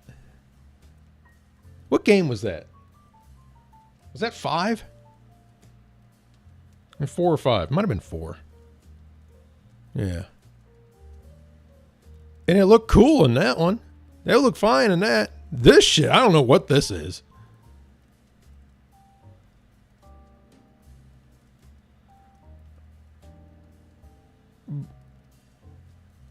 But this weird flop thing that he's got going on. No. Either give me the old straight up Slim Jim guy haircut, or give me something like, yeah, he's gonna got, yeah. He does have some speak to the manager vibes going on. The game's still got the tower. Okay, good. That should be fucking default. Because this is busted.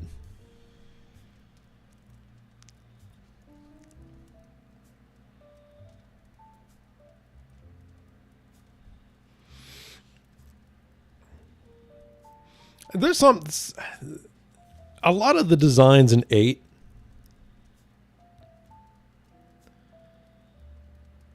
give me that feeling of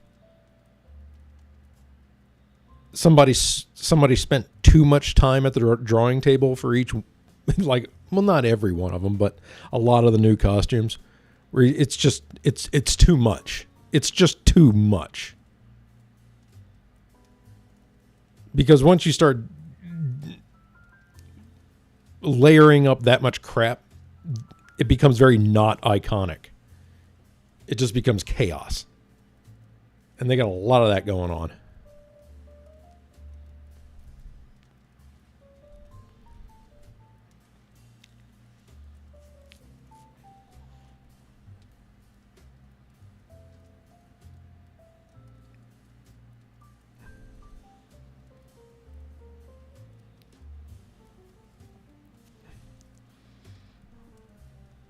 They got this Met Gala mindset.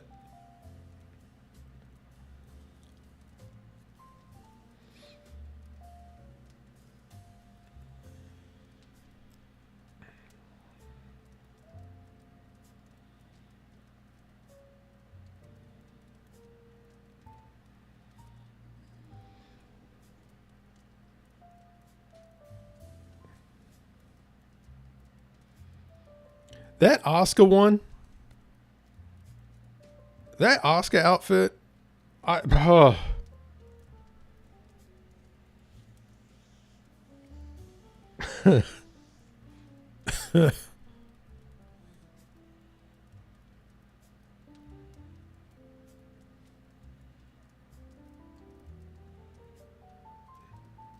of running out of words.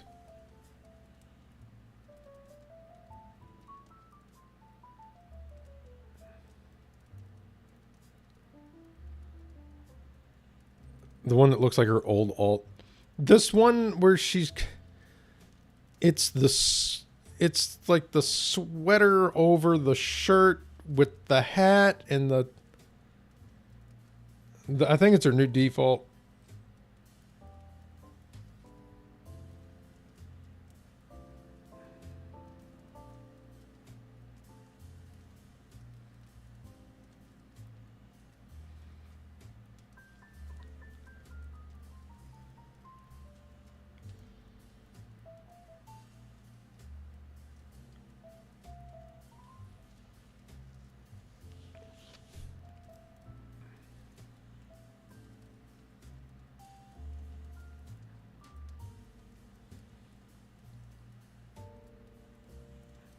It's like someone blindfolded her and shoved her into a Salvation Army to dress herself.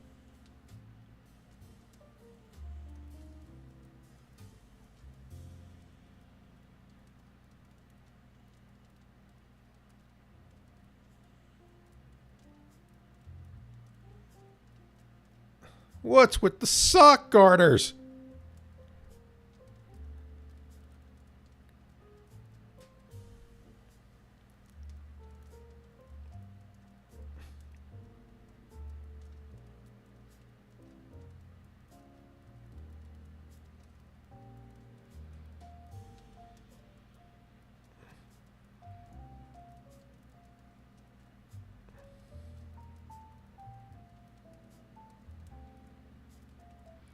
Because I think they said that during the course of the fight, she can get her hat knocked off. Which,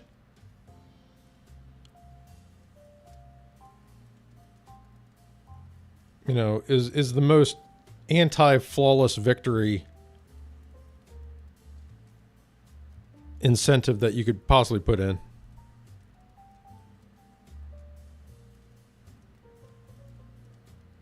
I think it's not a bad choice. I'm going to keep forgetting she's a Kazama. Like, she is... She just truly is a function character. Here is a moveset. You have inherited it. There's tassels on the boots. What the f...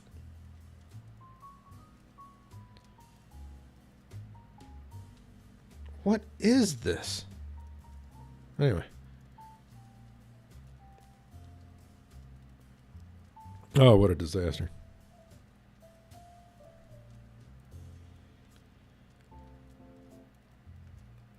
I'm gonna have Guile's cousin has nothing to do with the military.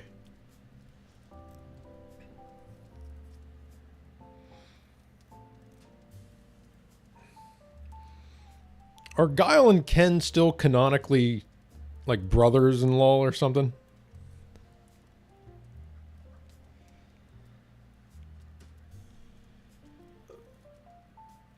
Which seems like the most contrived thing in the canon.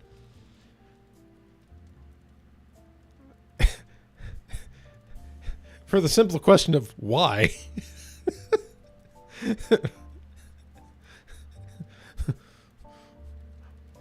Why would that be?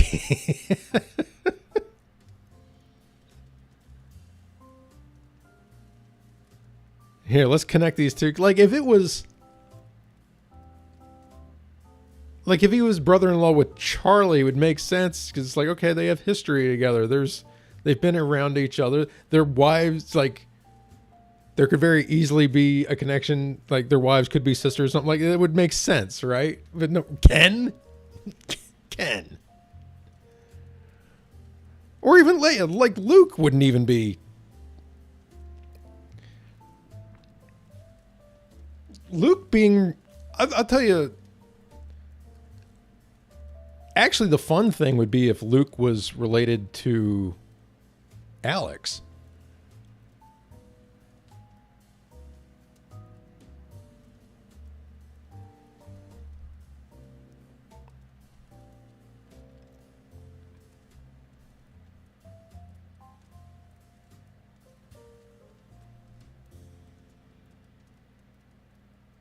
And I kind of wonder if there's supposed to be a connection other than just nationality between Abel and Manon. Manon quite literally wears Abel's outfit. She wears the same outfit that he does.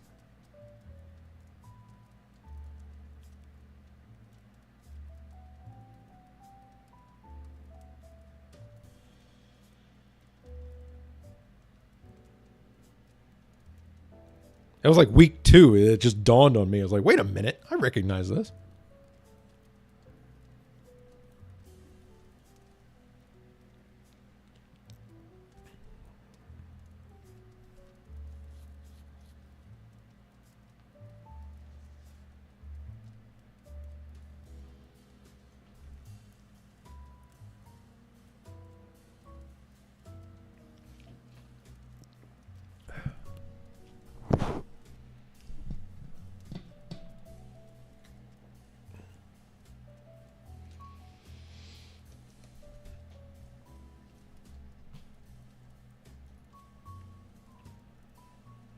Mm-hmm.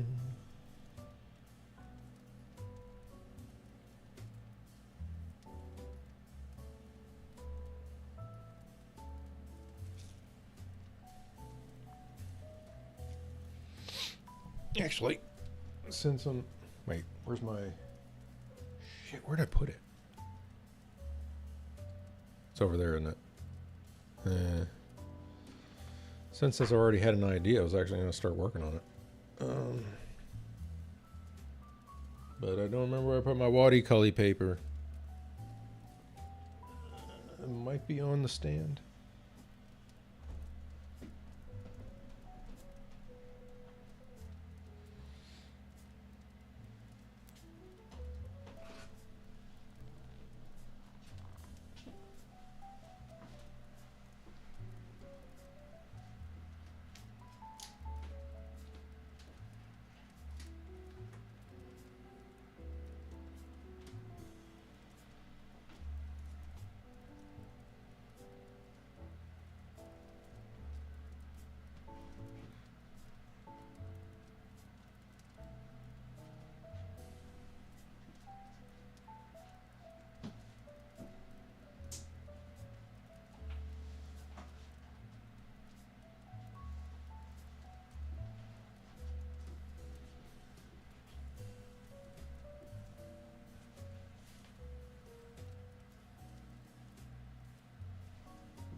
Guess Eliza's family really likes white Street Fighters.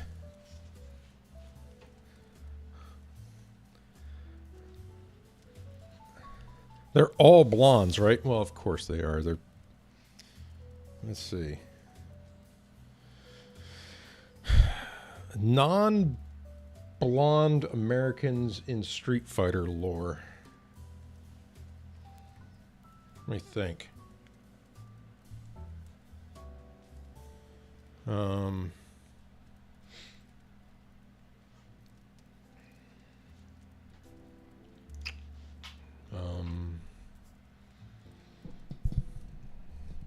Did they ever confirm Bison's nationality?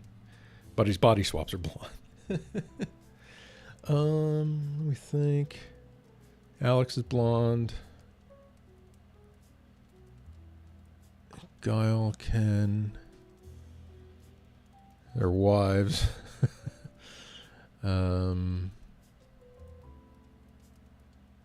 Well, I mean, like there's Rog.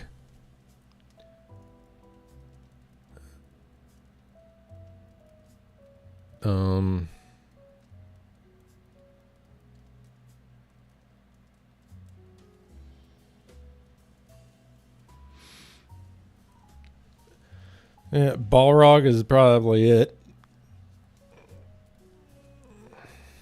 I'm trying to think of someone else. Were any of the dolls supposed to be American? I don't think so.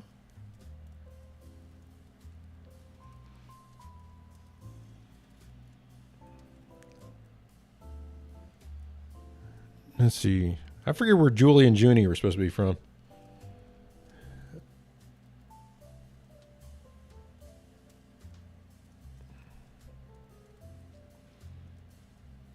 Yeah, I mean, like Satsuki, DiCaprio, the French one with the guns. That was the one with the megaphone. Julie's supposed to be from T-Hawk's tribe. Huh. I never knew that. The one with the laptop.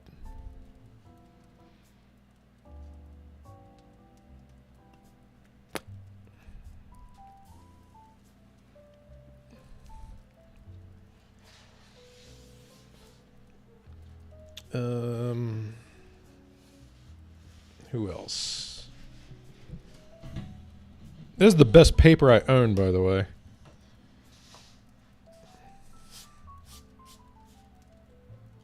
%100% cotton. I wish I was so stinking wealthy that I could just buy 100% cotton Bristol. Because, oh man, that shit is just luxury.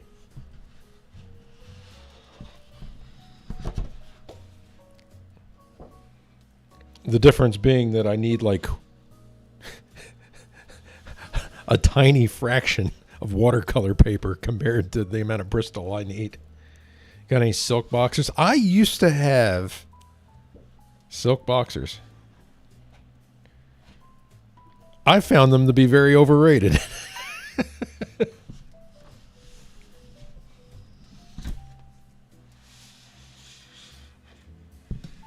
I'll tell you what they love to do. They love to go shooting up your ass.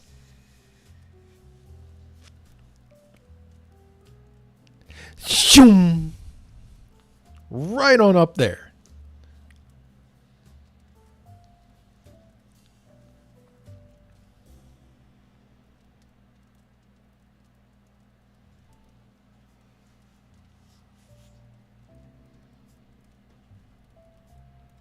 Oh man, Arch's watercolor paper.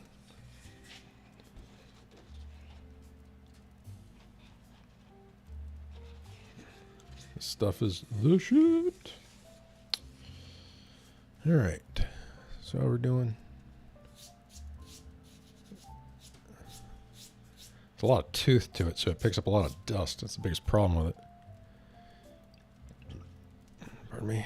Let's see.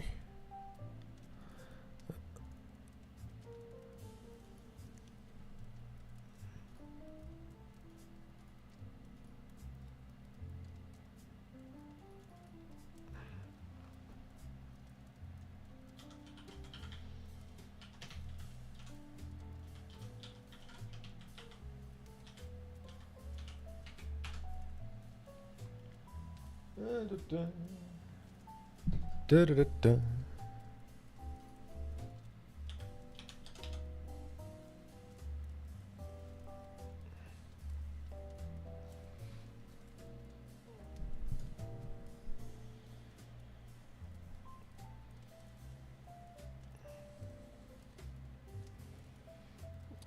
Junie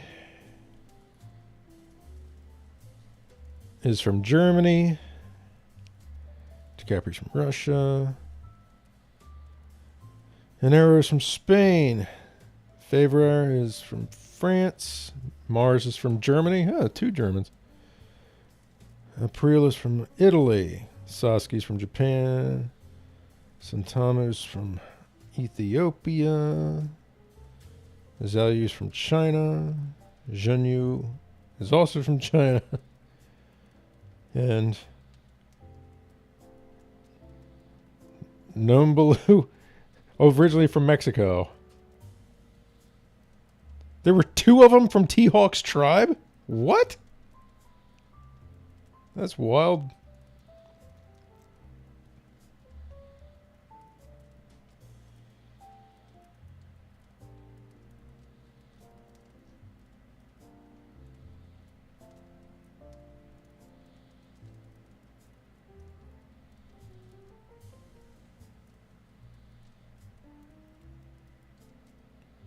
Bison won a doubles. Yep. It's looking like Balrog's the only... Well, no, wait. No, well, no. He's... I forgot that...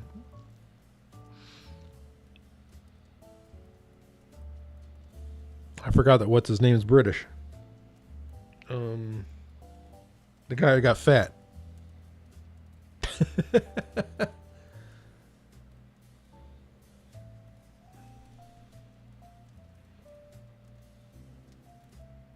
Are we counting what's his name?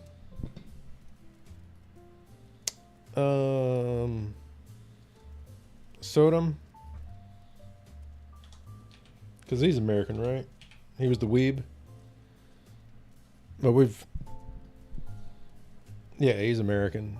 I don't think we've ever seen him without his stuff on, though. So you can't really confirm.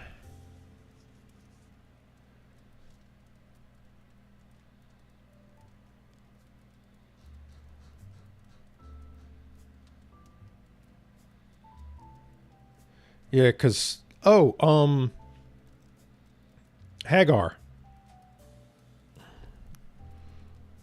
Hagar's American.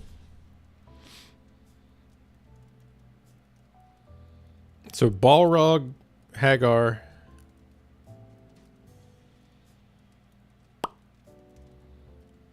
Well, if we get into final fight, then you can say like poison.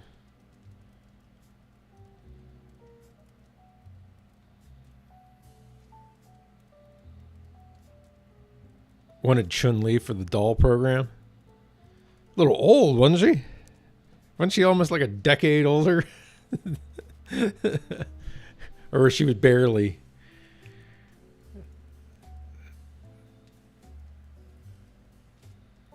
Because the dolls were generally about the same age, right? Chun-Li is a bit older than Cammy.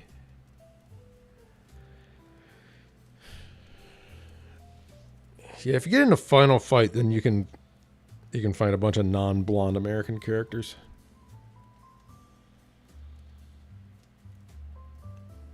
So it would have been like the doll program before the doll. Like, I don't know. We've got.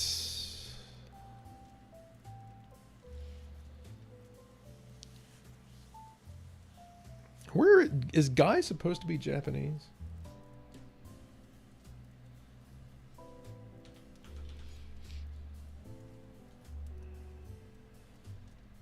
Yeah. Wait. Wait. Some games have Guy being American. Some of the Street Fighters have him listed as American. It says according to Alpha 3 and Street Fighter 4.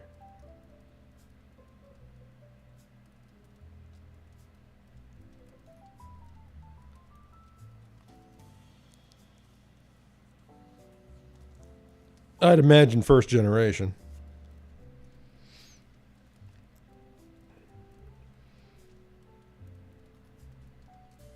Lucia. Yeah, once you throw in Final Fight, like it's, you know, well, she's blonde. Dan. Oh, Dan's from Hong Kong. I never knew that. Huh.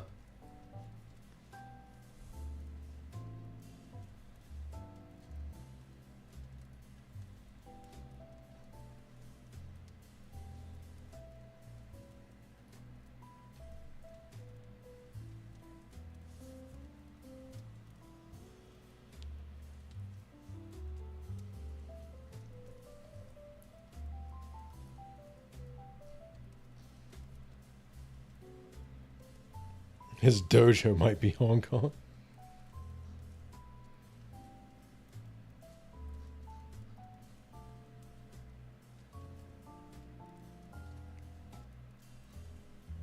It says birthplace Hong Kong.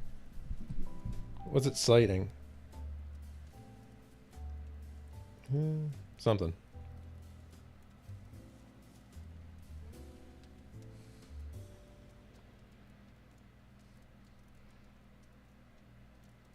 I think it's funny when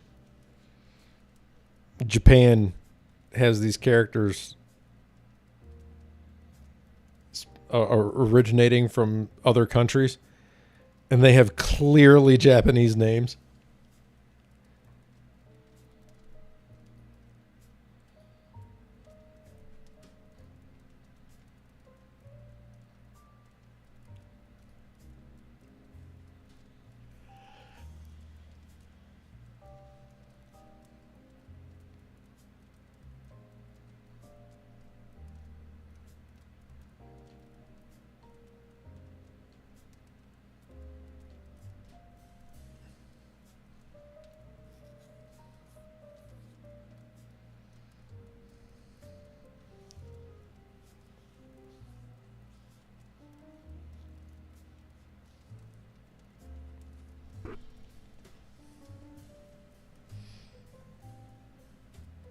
All right, I don't want to go any further down this rabbit hole. Oh, I should have put this on screen. A little late now.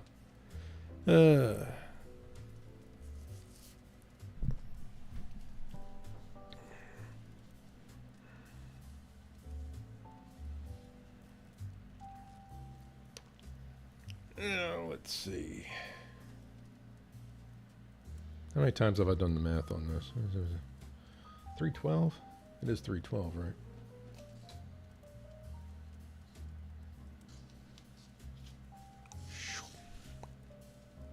That is longer than 312.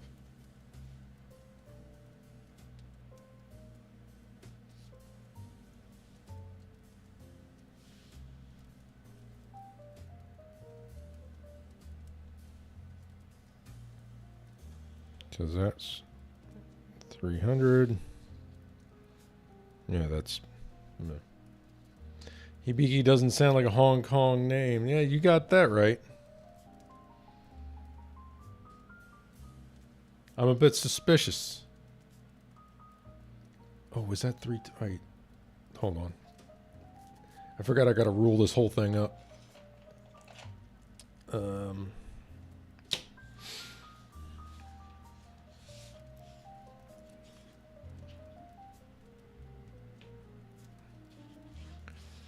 Okay.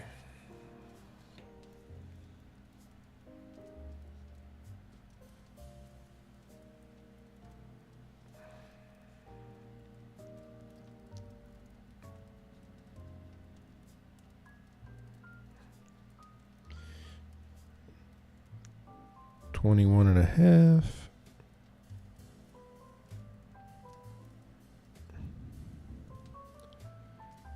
And then 44.50.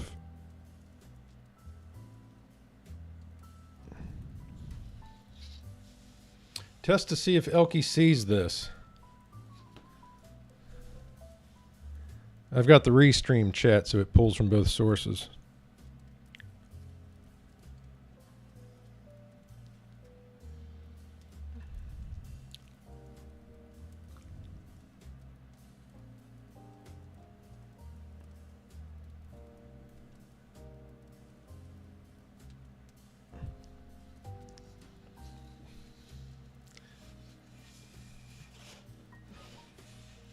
You look surprised.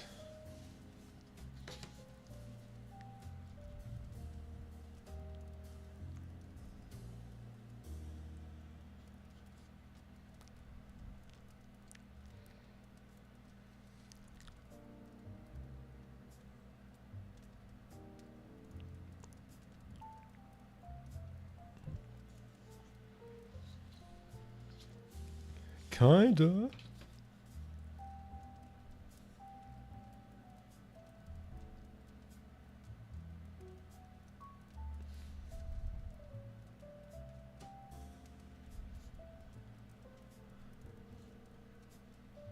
This chat sucks. I'll switch over.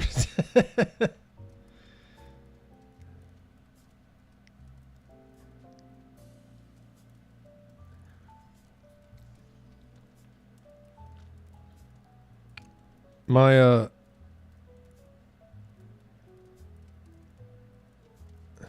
much better. So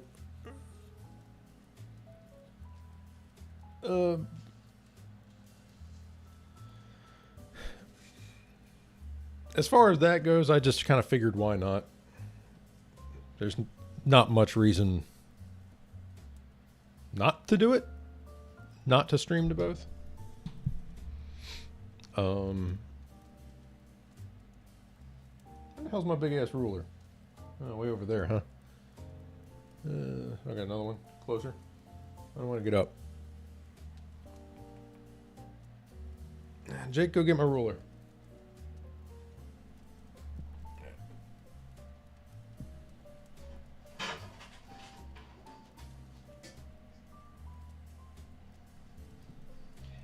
This one's not cork backed.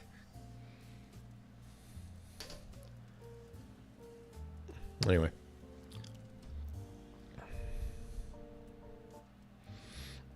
Now, the thing with Restream is that for free, you can only stream to 2.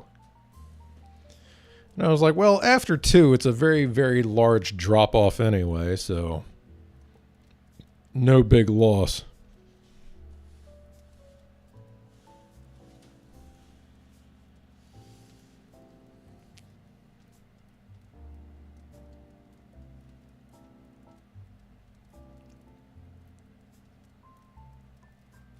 Because really, who is... But your Kick audience. What are you talking about? I'm not gambling.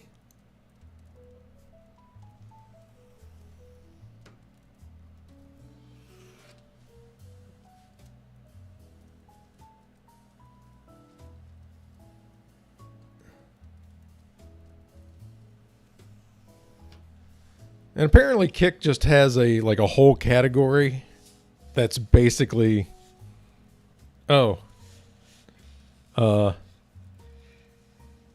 just copyright ignoring, just watching TV shows and shit.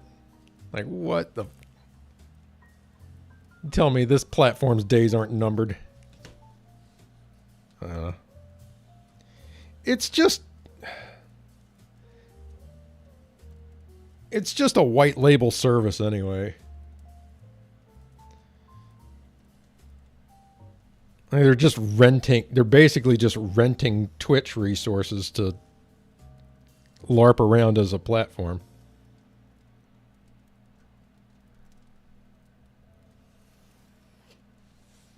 Have a few parties on the dime of some venture capitalists and then move on.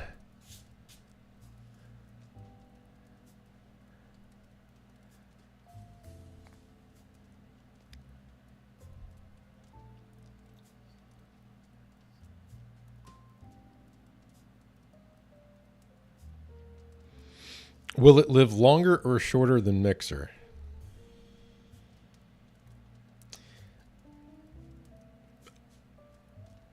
I'm going to be bold on this one.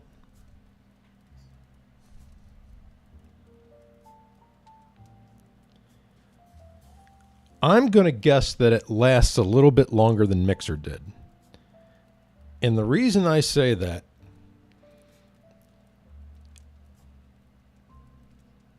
is that Mixer was an actual real product. And the people running it were paying attention to its profitability because it was their money at stake. And once they saw which way the wind was blowing, they went ahead and dumped it. Whereas in Kick's situation, they're just gonna keep going until they run out of investment capital, and then scram. But they'll stay on it as long as they can until it's until got to make that getaway.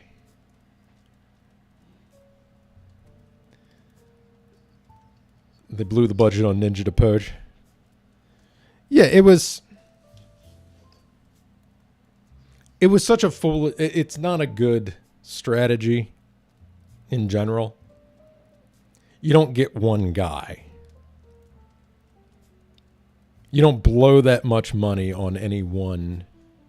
So for the money, I feel like Microsoft's copy reaction products rarely pan out. True. But at least they're playing the game by, the rules of the game. It's like, oh, okay, here's a thing.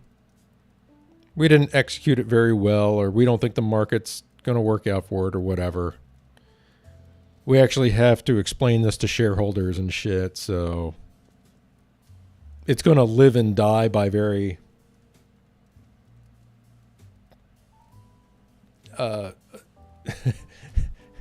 rational means,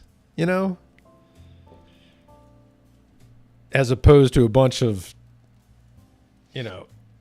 just scam artists.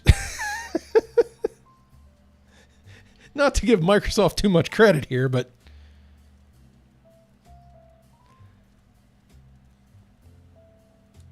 Xbox is a copy product and somehow not dead. Well, yet.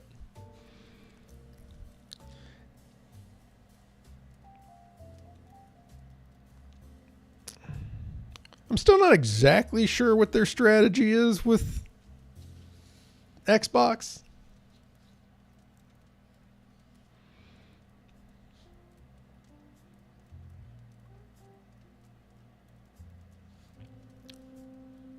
I mean, there is a certain wisdom to buying studios and then requiring your competition to license from you.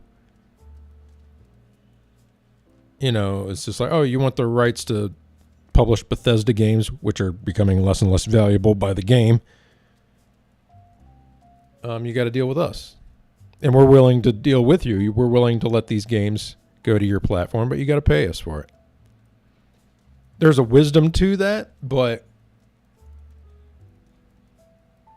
I don't think it's the ultimate strategy by any means.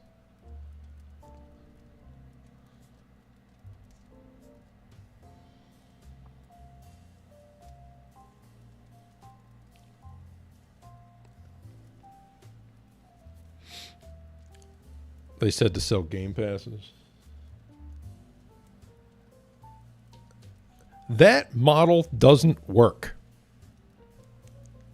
in any form that it takes, because it's basically the Netflix like concept, right?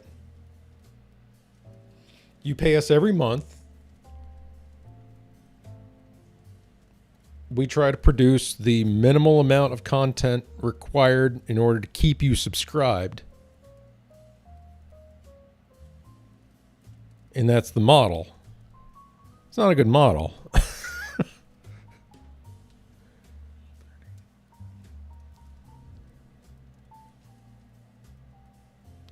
This is getting so dull. Imagine overpaying for Bethesda, Blizzard.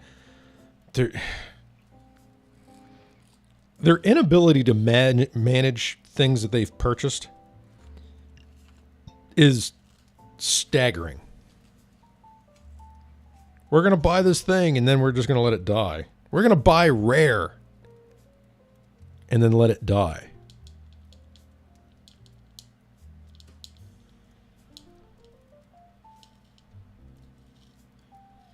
They bought Rare when it was a really good idea to buy Rare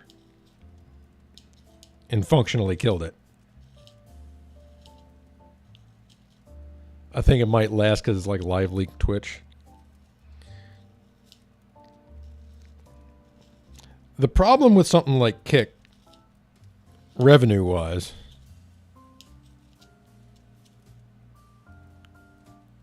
first of all, do you know anybody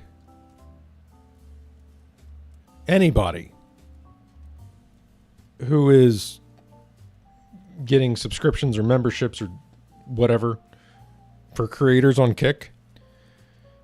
Because I imagine not. And if that's the case, they're going to have to rely on... Ever seen Trovo? Well, Trovo's Chinese owned. They don't have to make any money. The CCP will just pay for it.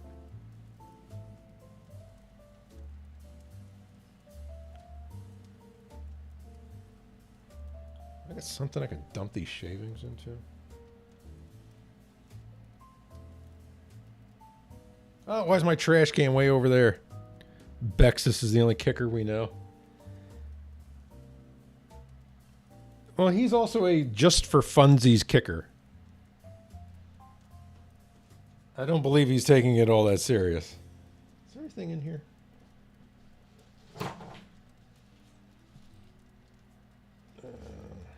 Yeah, that'll work.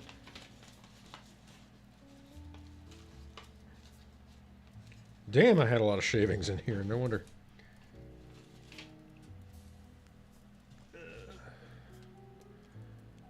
Amaranth gets subs. Fat Boy should go on there and be racist. He have an audience.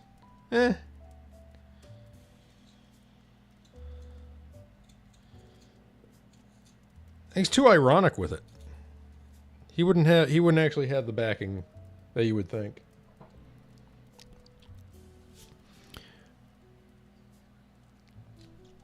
The funny thing with Amaranth was that she has a non-exclusive. Actually, several of the people that they signed to non-exclusives.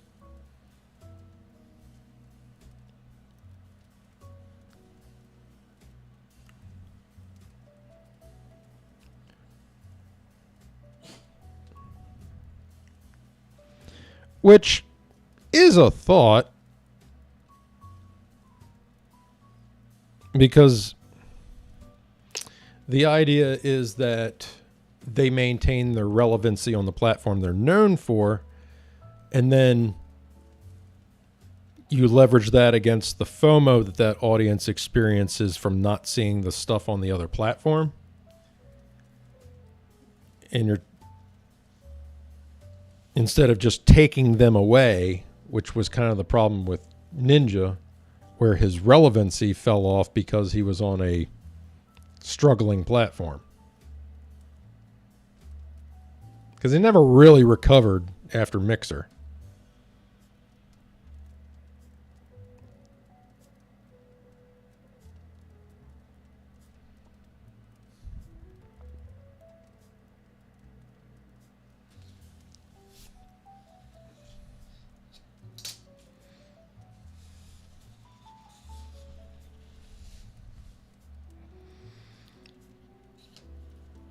But the problem with Kick's strategy is that you're not going to be the focus of the creators that you have to these non-exclusives. They're going to prioritize whatever they make more. If you've already guaranteed the money,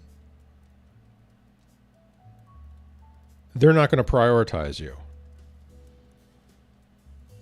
because the way they would make more money is by putting their focus on the more variable income stream, which was Twitch. It's like, oh, my actions affect how much money I'm going to be making on Twitch more than they do on Kick, so I'm going to put more work into that.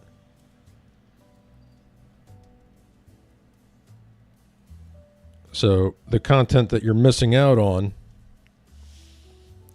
over on Kick isn't to the same grade. They're more likely to be late. They're more likely to phone it in.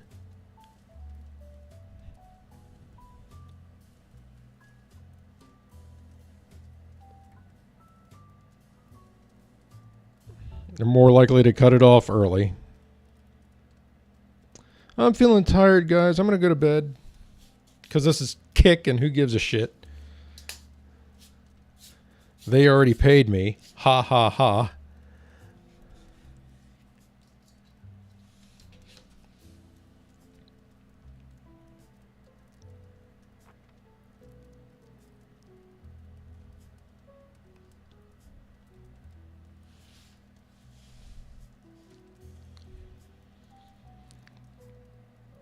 Yeah, the thing about alternative platforms, like actual alternative platforms, not competing platforms. Competing platform being like YouTube Live, as opposed to a Kick, is that you're going to end up with the misfit toys, right? You're going to end up with the people that got booted from their original platform, and the audience that follows people that get booted from their original platform.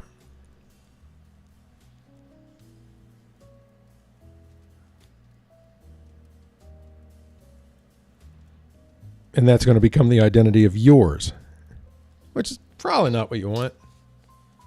It's probably not the goal, right?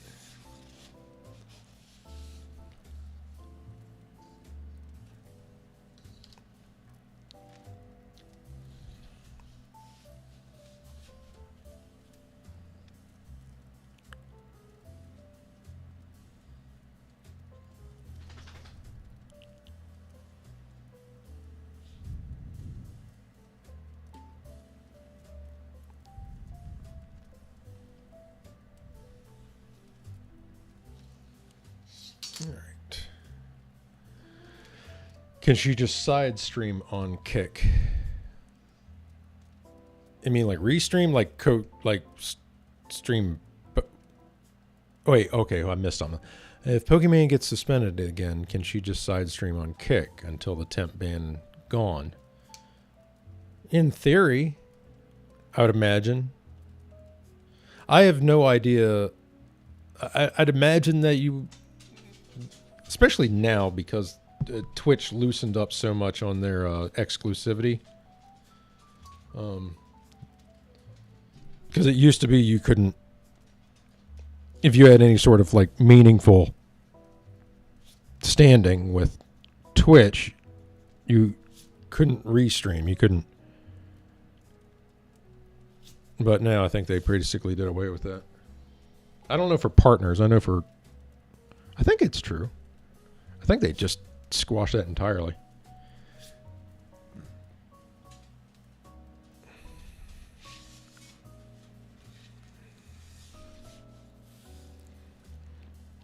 I was watching somebody explain how much that hurts. Because you're like, oh, big deal, right? It's like, oh, they just got a few days off. So apparently the hidden part of that is that if you are suspended on the days where you have subscribers whose status, who auto renew on days that you're suspended, it kills the auto renew.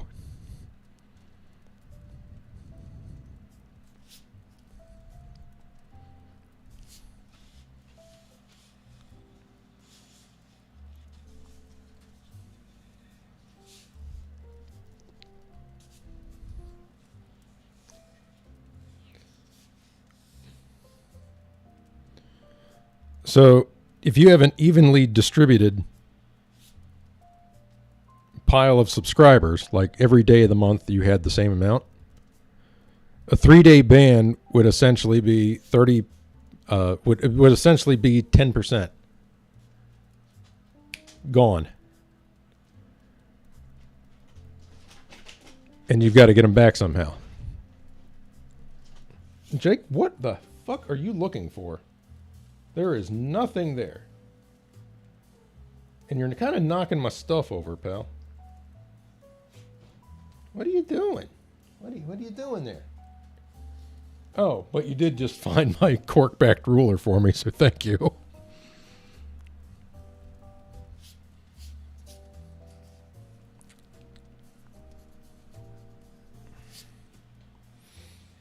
There we go. Yeah, it's a little dirty there. Watercolor paper tends to get dirty quicker. It's all right, though. Rip auto renew.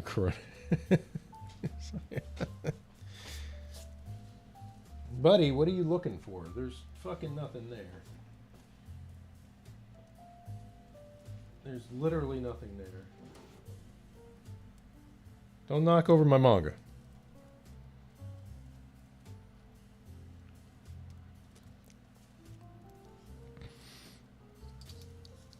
So if you get a 30-day ban, it kills. Jake, what'd you knock over now? Hey, that's my candle. Glad it wasn't lit. Please tell me Elky Stream abuses loose nudity rule. What? Loose nudity rules. Are they still in play?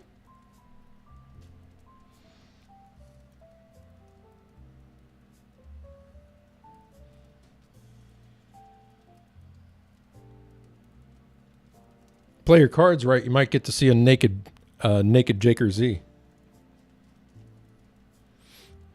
We've seen some nasty stuff before.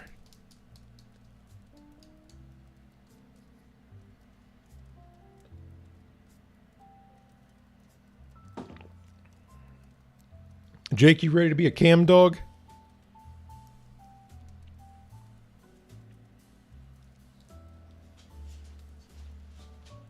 You need to go outside, buddy?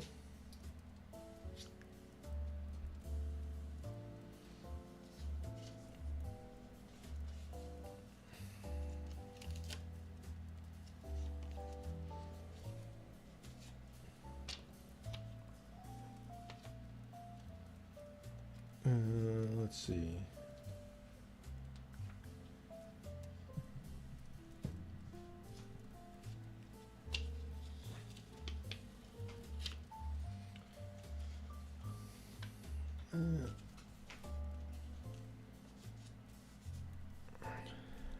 Da-da.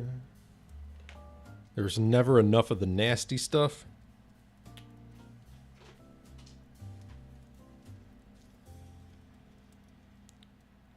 You're not about to show up on a list somewhere, are you? Like in the news?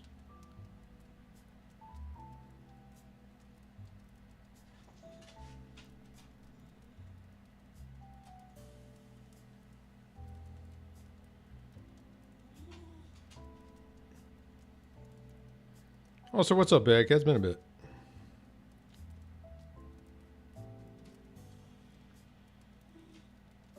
Just a minute, pal.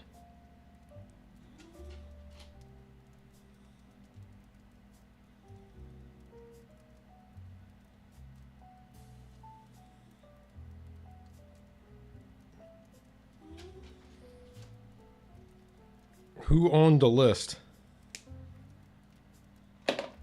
Don't know.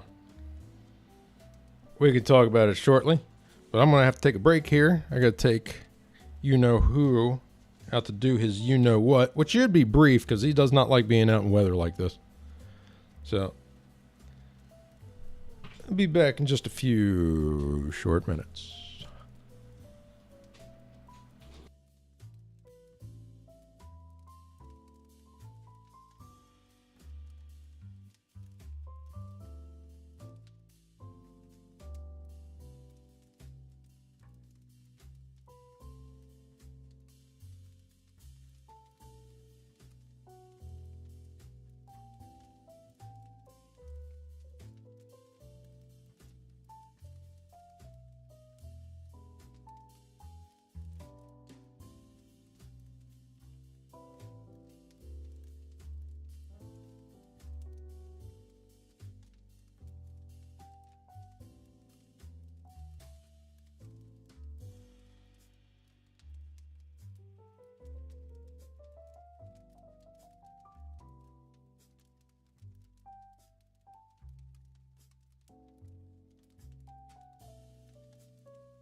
Hey, we're back.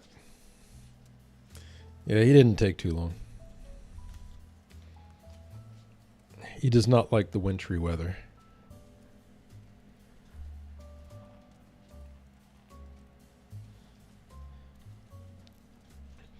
Epstein list.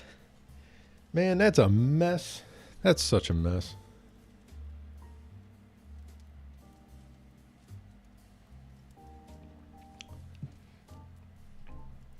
So most of it right now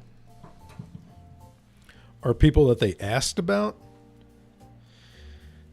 because the documents are from like a you didn't hear that.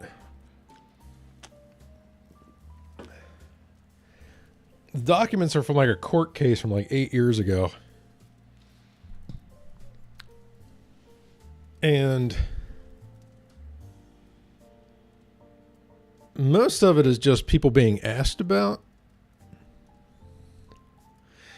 You crack a cold one? Yeah, and it's going to be only a cold one. Not because I don't want more, but it's because it's literally the last one I have, and I've been saving it, and I just felt like it. So I wish I had more. It's a Yingling.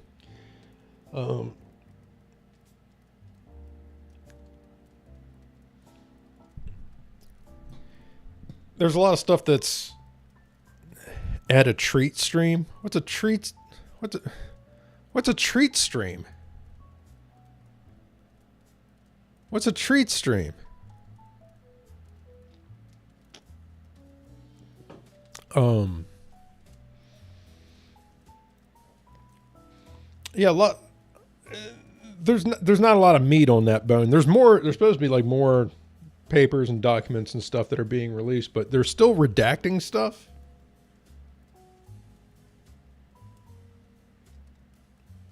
And like there's just names that are just removed from some of the documents, and you're like, what's up with that? How come Stephen Hawking gets mentioned but not, this person, which tells me that a lot of the memes on the Stephen Hawking one are pretty good.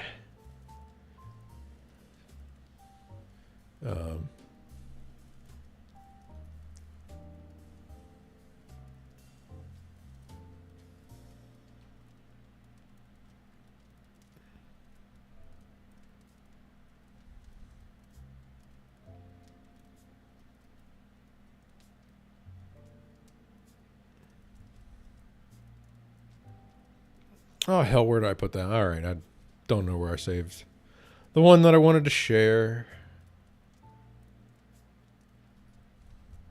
Ain't that the way? All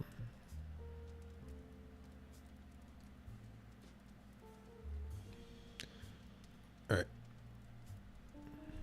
Some streamers have a redeem to feed a pet. So he's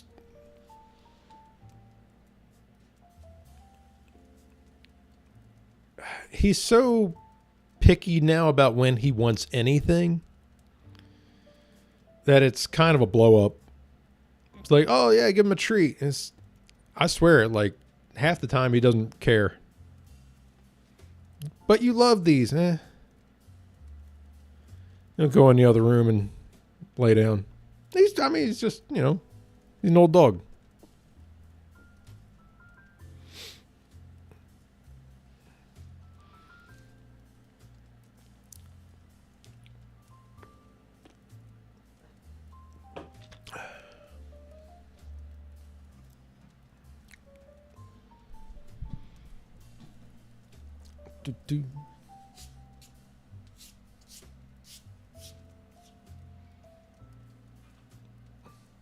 Your party, you here? I got a question for you.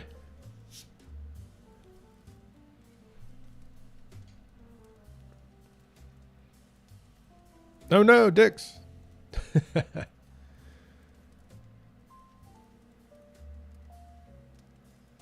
Should I accept the affiliate or should I just leave this channel as is?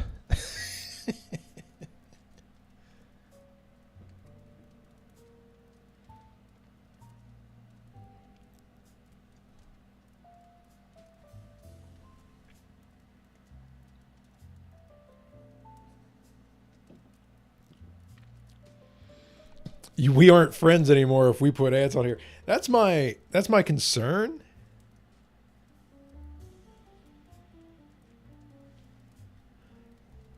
Is that this channel, this channel of mine is so low priority that any slight inconvenience that it would put in front of someone, they're out. They'd split immediately.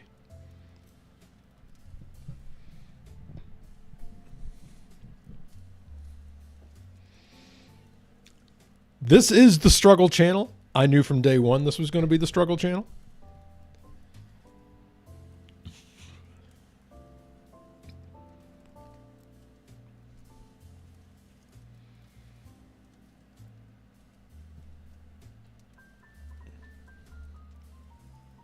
Hell, I wasn't sure I'd even get up to like the qualifications for affiliate. I just happened to stumble over them. It's like, oh shit, I guess I got there. But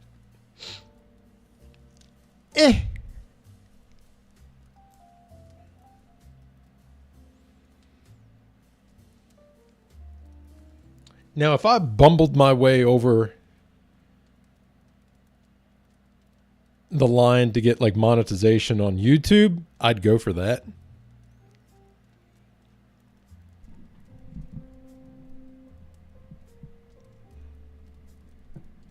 But that bar is so much higher. That bar is so much higher.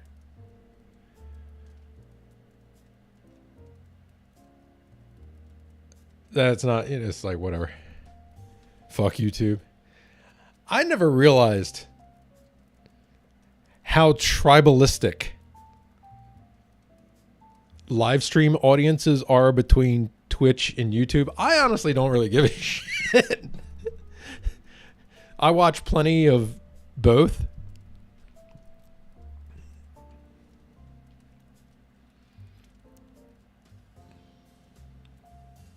And there's people on there are people that only watch YouTube streams, and if that person for one reason or another moves over to stream on Twitch, they're like, fuck them. Fuck them. I'm not watching them anymore. And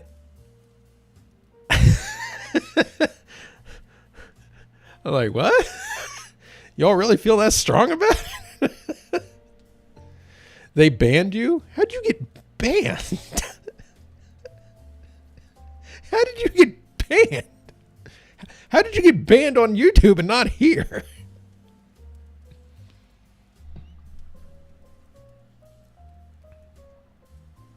You got banned from the whole YouTube? The whole tube?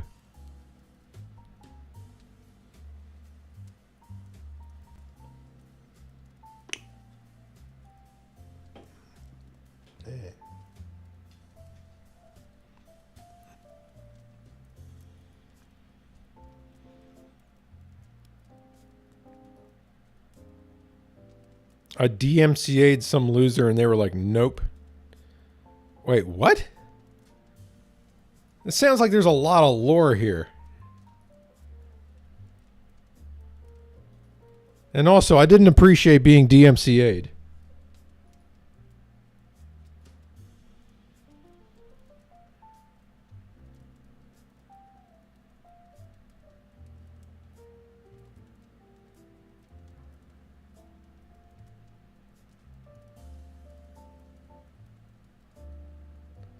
Wait, what the? You have over 700 subscribers on only 43 videos. That's nuts.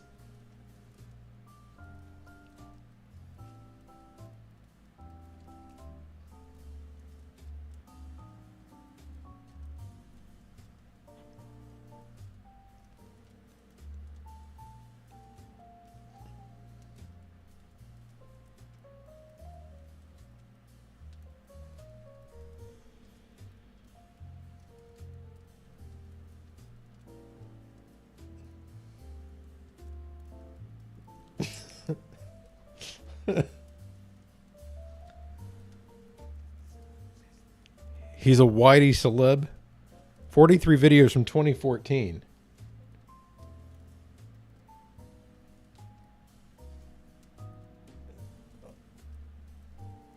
Hold on. So it's listing a bunch of stuff from 2 years ago. I mean, these videos look like they're from 2014, but they're listed as being from like 2021 or 2.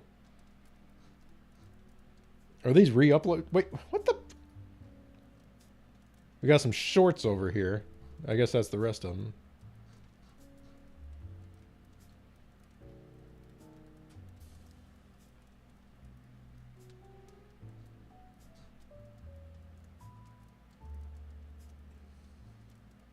Is there anything about you that isn't just wildly bizarre? The more the curtain is pulled back on Harold, the more questions I have.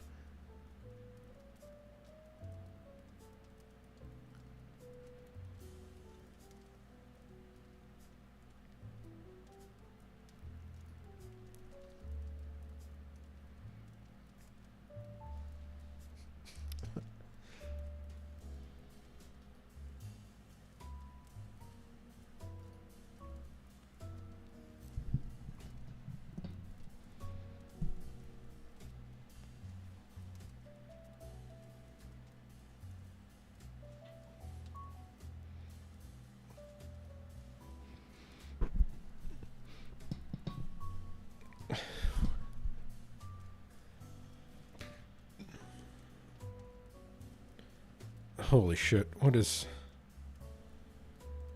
Are we diving down the Harold hole? Is that what's going on?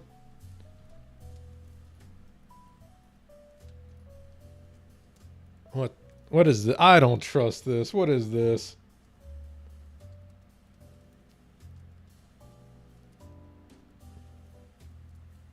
Didn't actually open that link. What's going on?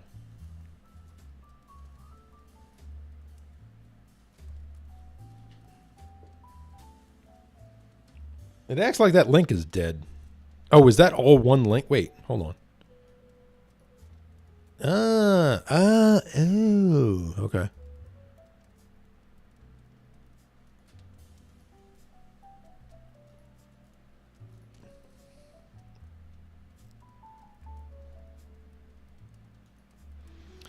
Well, that's because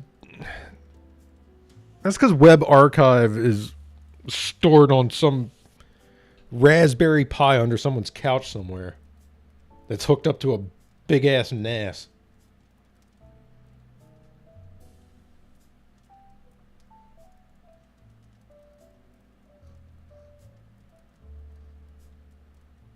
Did he say 2016?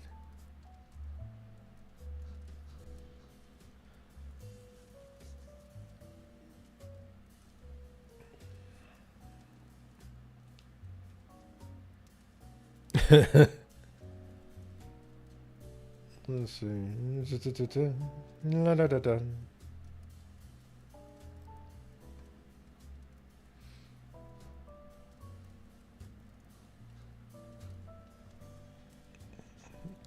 $108,000 followers. I forgot. There's a lot about Vine. So Vine was so short-lived that there was a lot of stuff I never really knew about it. Particularly how many real people were on there, or if it was just, or if it was all bots.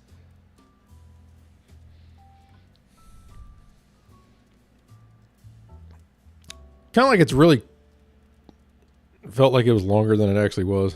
Around longer than it was. Yeah.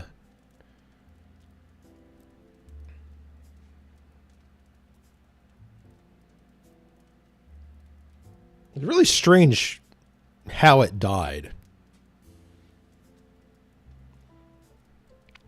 Because it was really popular. It felt like there was nowhere near enough money behind it. But I thought it was like backed by something that had money. What the? Hold on.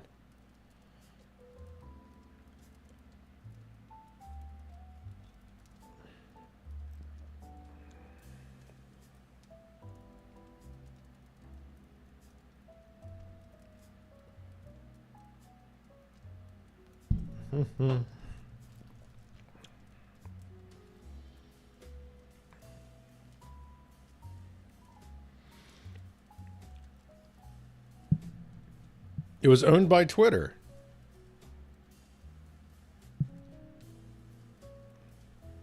It lasted for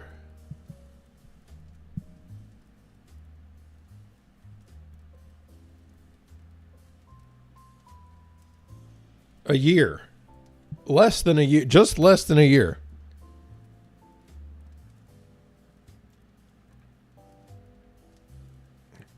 So what the hell killed it?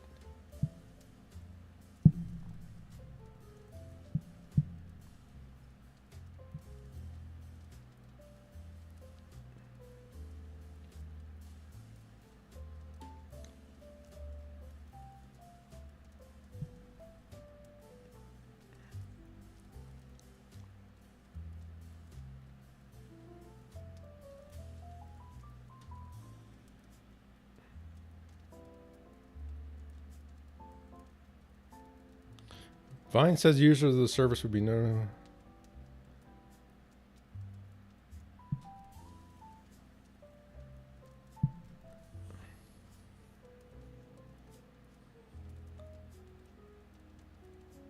Marketers leaving the platform. It was a large eating 1 grain of rice a week.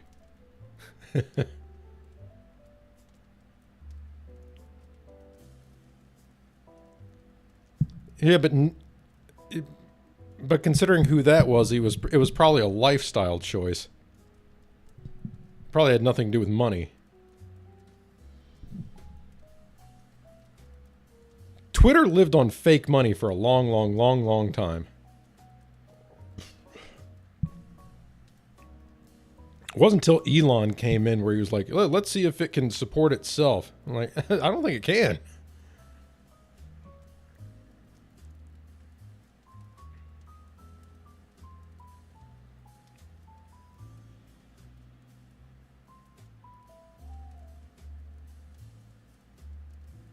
I think it's a statement on just how addicted to Twitter people are that they continue to use it. It's kind of a mess in a lot of ways. The fact that it can't even decide on a branding right now is kind of an issue, right? Even the meme like X formerly Twitter, it's just like it's not even really formerly. It's kind of while also still Twitter.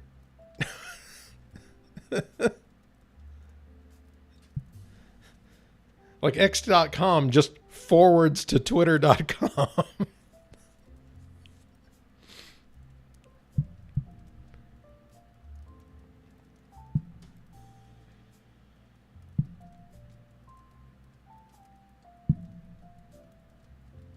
Oh, well.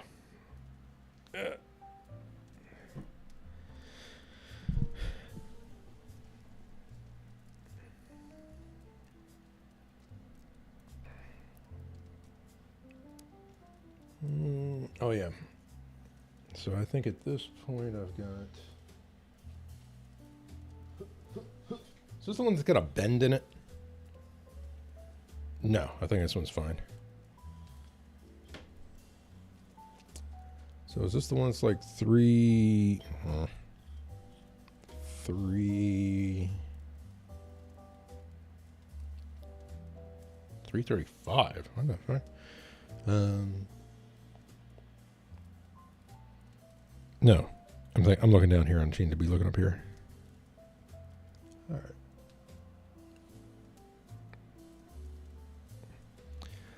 So that means we're looking at about, let's see, 104.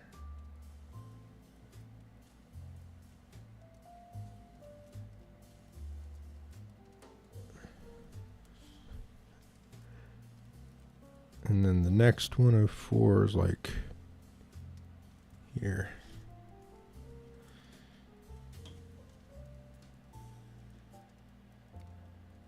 such an optical illusion.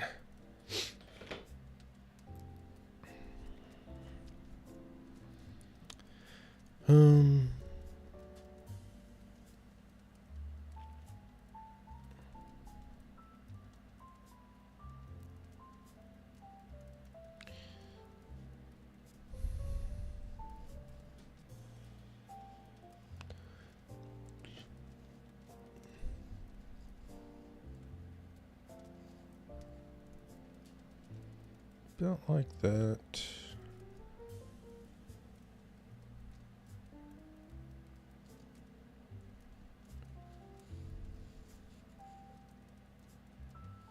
Way over here, honestly.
Let's see, just right down like that, about here.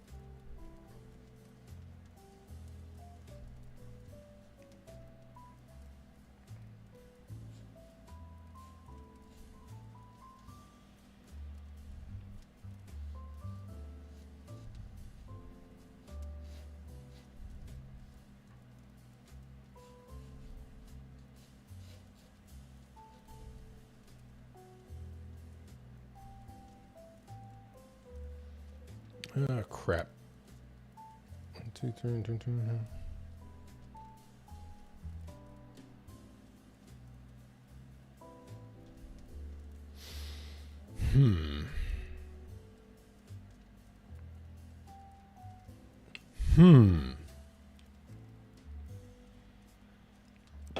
May have to shrink this down a little bit.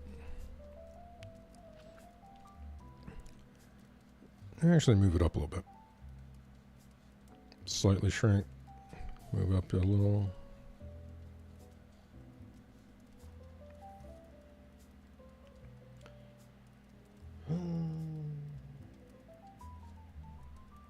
Wish I had more of this eraser. The other ones I have I don't like as much.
Ah.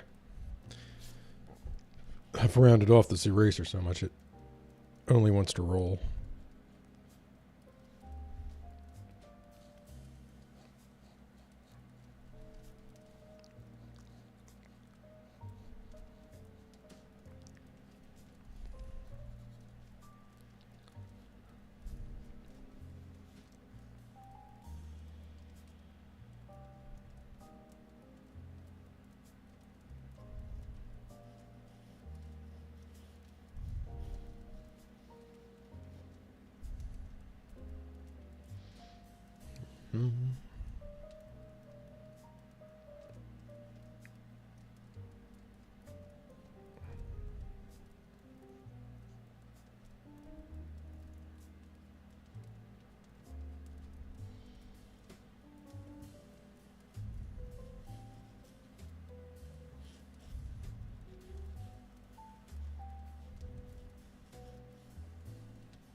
Mm-hmm.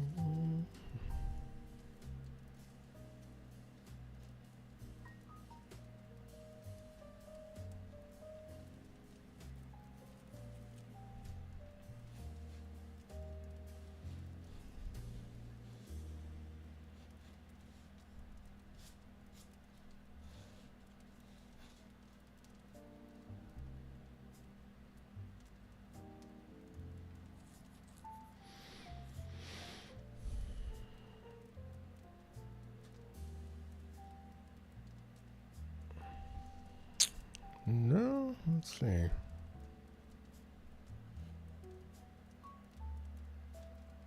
think I'm making this too short.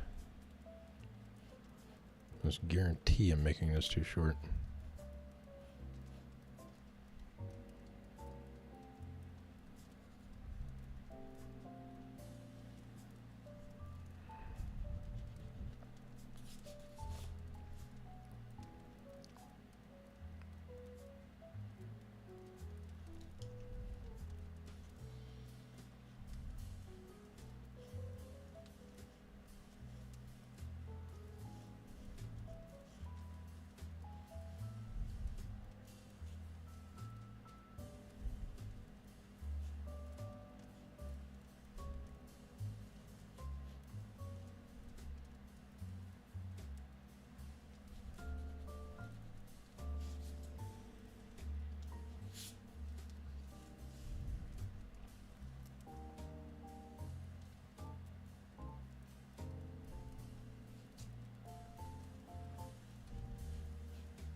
composition on this one's throwing me off.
Just fading this out a little bit.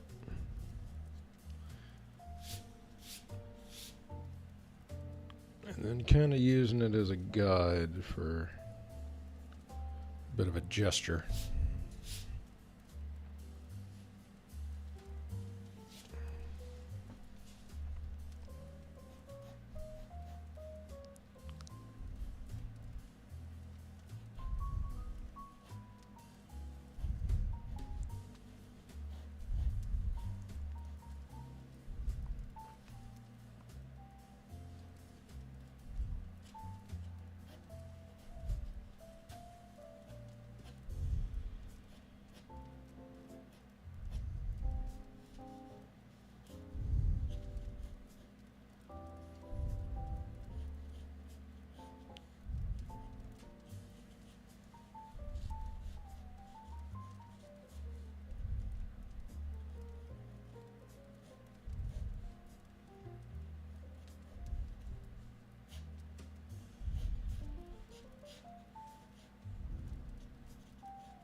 Kind of like that, yeah.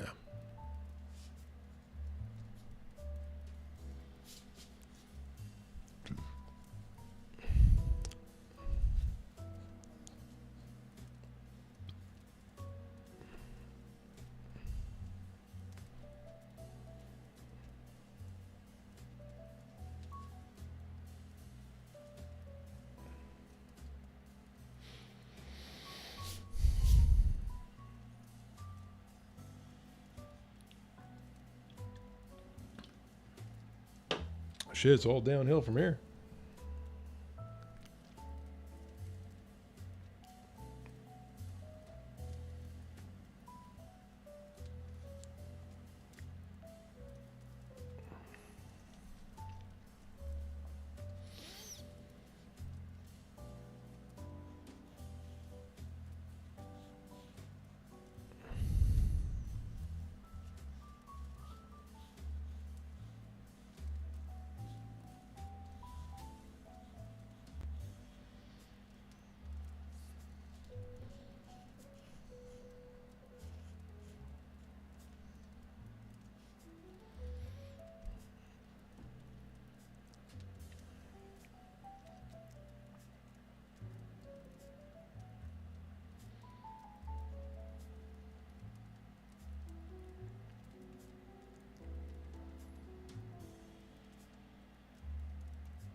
kind of want to carry.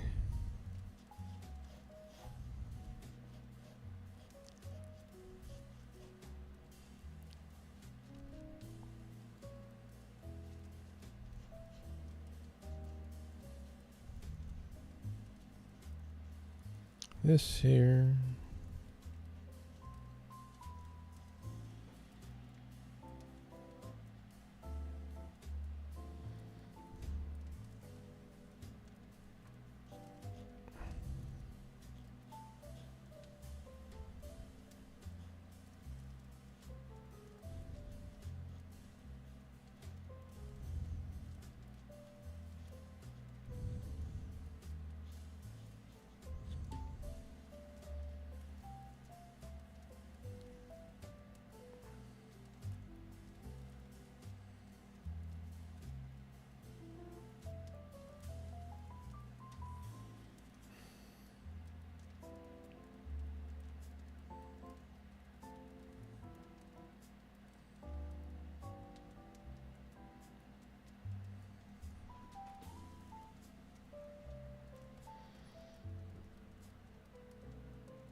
I should probably just cross the legs.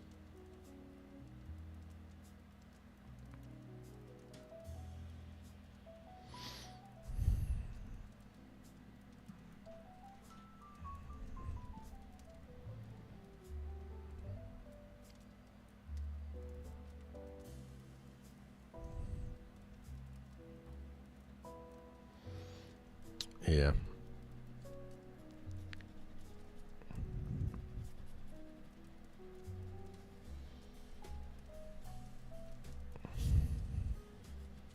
It gets to a point where you look like you're just outright avoiding something.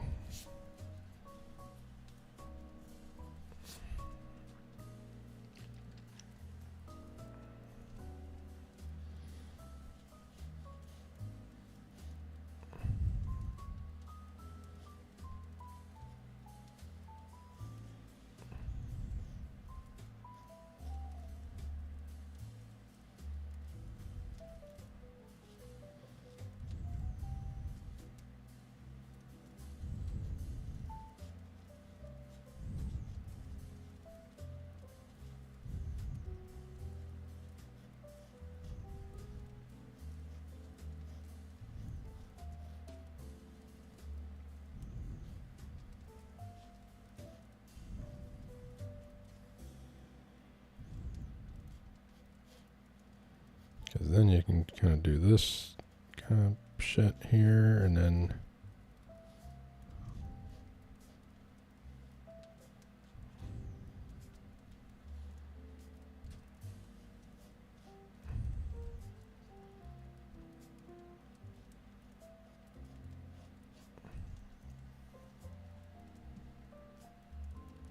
just woke up again. What's for dinner? I had pasta earlier.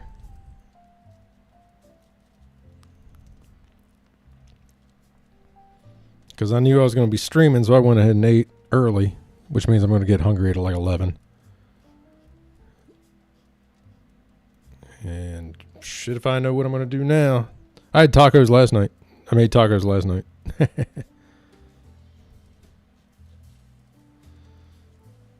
I mean, yeah, they were venison tacos, but that shit counts.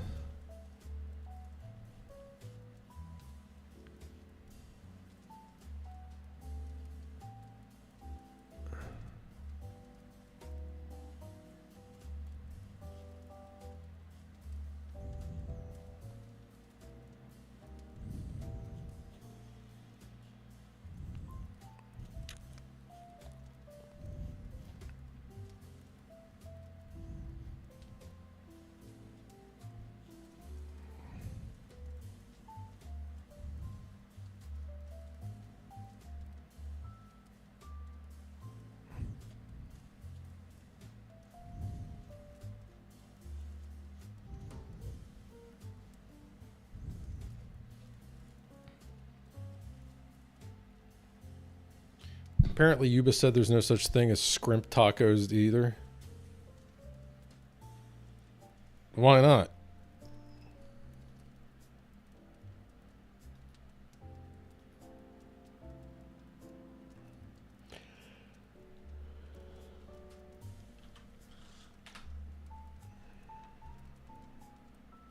If they're going to be fish tacos,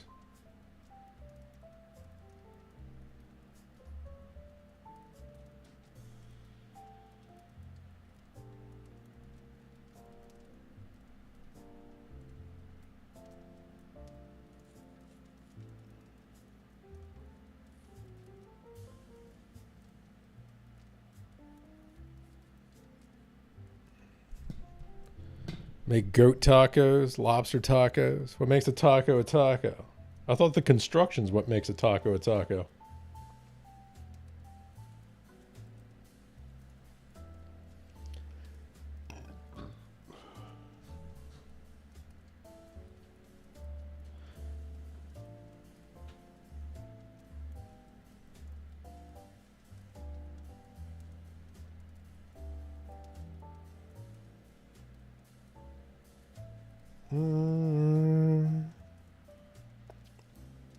The wrap beans, cheese filling. What?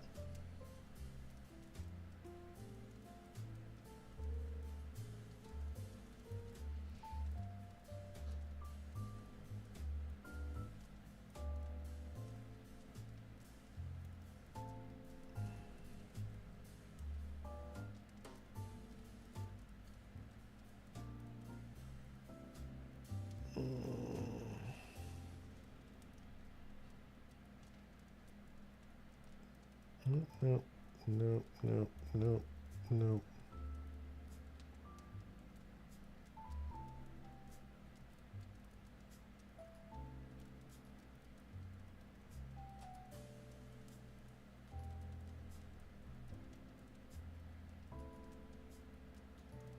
Oh wait, I think this is the one. I remember I just saw a tutorial on drawing crossed legs like a few days ago. There we go.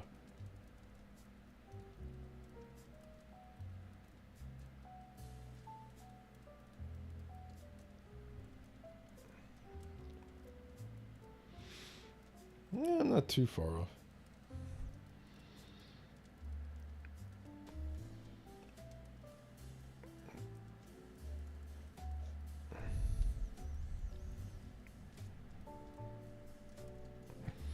It's always funny, like I draw this, like try to get the anatomy right, and then I just like put baggy clothes on.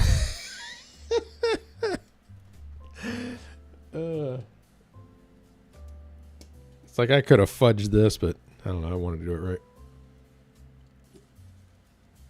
A taco tutorial. So, when I make tacos now,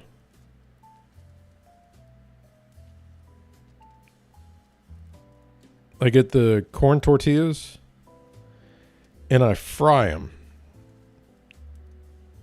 Like I throw oil in the pan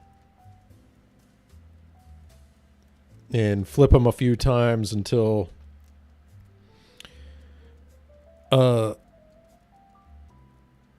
I brown/burn the outer edge,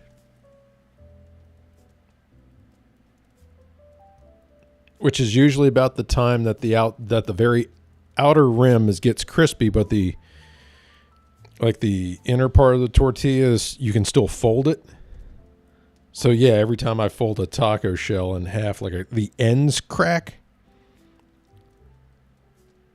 But it's still totally pliable and foldable for the rest of the shell. And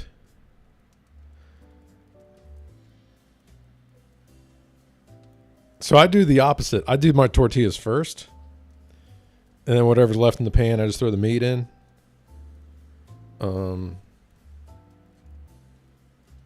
It could do either way.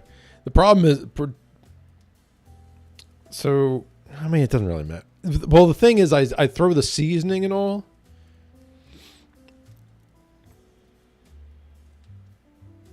Yeah, just the very edges, like the very ends of the fold, crack. The inside won't crack. like the rest of the fold is fine. It's just because the outer edge gets like more dry heat and wants to cook faster than the inside of it.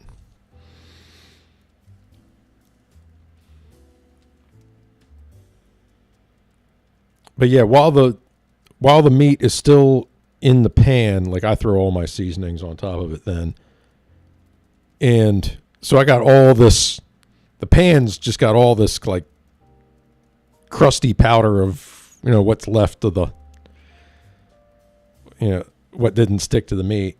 So I'm like, man, I don't really want to fry the tortillas and all that extra shit. Because a lot of that stuff will just burn. I throw it on at the end. I don't season. The only thing I will put on meat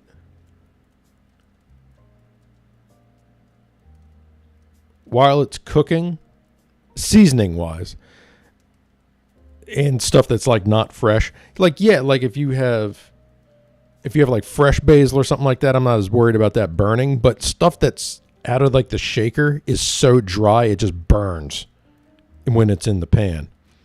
The only thing I really do like before or during cooking the meat, as far as like shaking seasoning on, is salt, because salt won't burn. Like you try putting like black pepper or something on that shit'll just burn. And I wait till the end. I wait until I cut off the heat and then throw everything on. Everything else. Now, if I'm like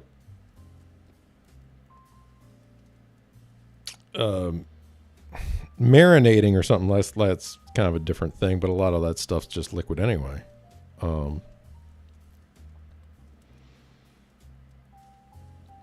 I got so tired of having black pepper burned onto my pans, I was just, no.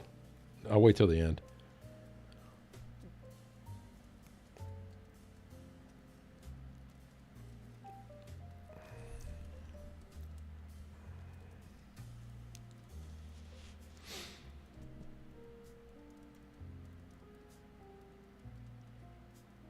But I want to make some Mexican rice soon. I know that's like something I haven't been making. I'm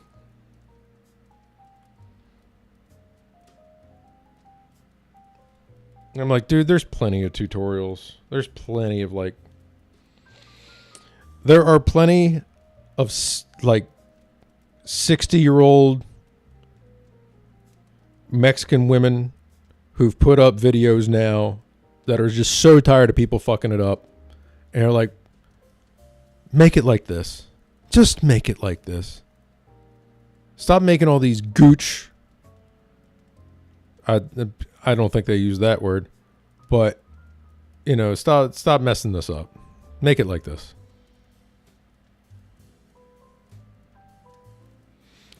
I made Mexican rice a few times when my neighbor gave me her recipe. Yeah, like rice is something that I've had to make up a lot of ground on.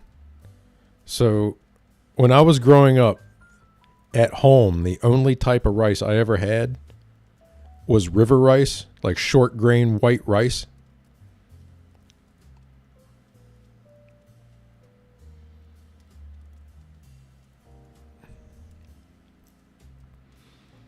And it's just, it's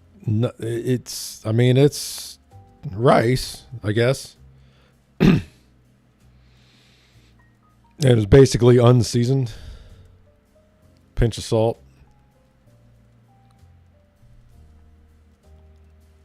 It's like, we can do more with this. Because I had a rice cooker for a while. And then I found out how to make it without a rice cooker. And then I put my rice cooker in my attic and haven't touched it since. I'm like, I'm making it just as good without yet another thing in my kitchen. I can just make it on the stovetop in a pan.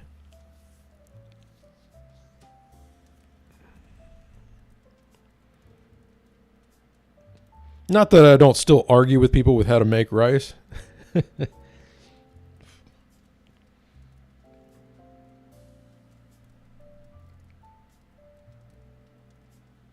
But, like, I'm like, turn the heat off. They're like, no, you can't turn the heat off. I said, always turn the heat off.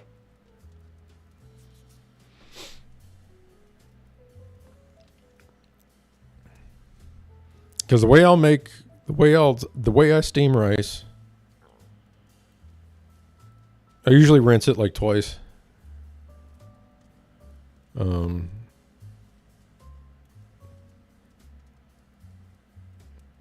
Yeah, that is the one nice thing about it. But at the same time, if you just put the lid back on it, it holds pretty well. But when I make rice, I'll rinse the rice.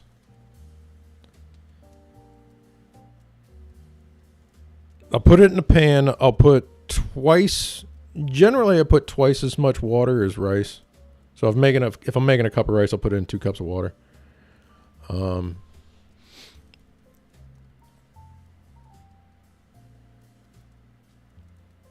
I'll put just a dab of cooking oil in it. Now bring it up to a rolling boil. I'll give it a quick stir. I'll put the lid on it. I'll leave the heat on it for about another 30 seconds, and I cut the heat, and I leave it for about 20, 25 minutes. I've done the finger method. No, they can talk. You know what? They can keep that. It works for certain amounts. Like if there's a certain amount of there's a certain amount where it works just fine, but it doesn't scale very well. Like if you're making twice as much, it doesn't work out, and you'll end up with not enough water, and the rice will get dry. I tried that for a while, and I made a few different sized batches, and some of them it made it perfect, and others it like ruined it. It was like nowhere near enough water. That's why I always ratio it.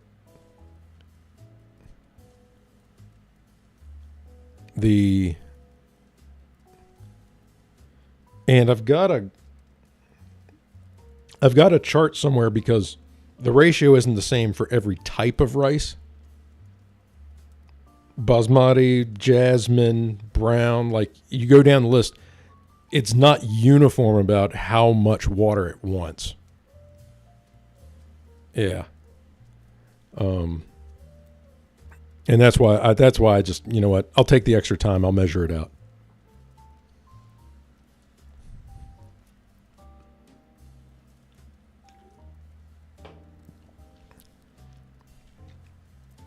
Jasmine and basmati are the two I usually stick with.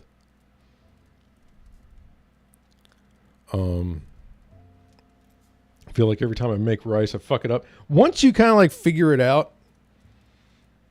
you can make it pretty consistent.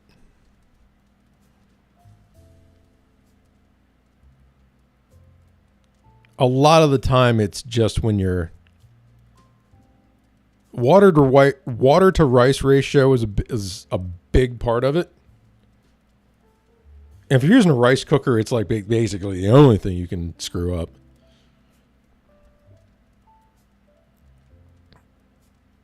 Usually just make short grain white rice. I got that somewhere.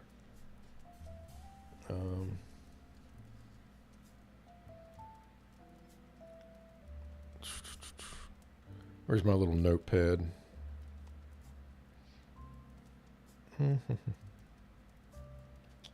Let's see. On my chart, it's a 2-to-1. Brown rice wants more water.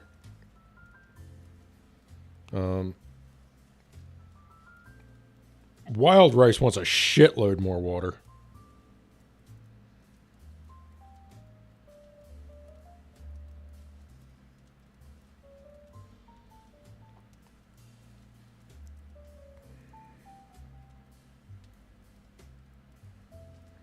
Yeah, if you use twice as much, you should be fine.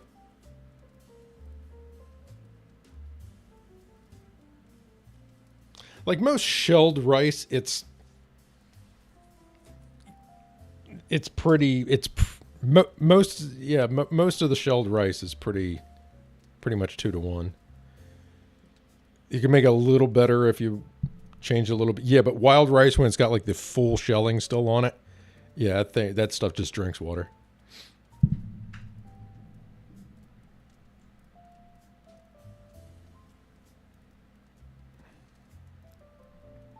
Basmati, you can go a little light.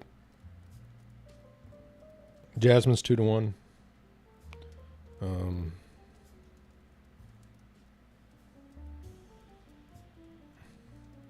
To just make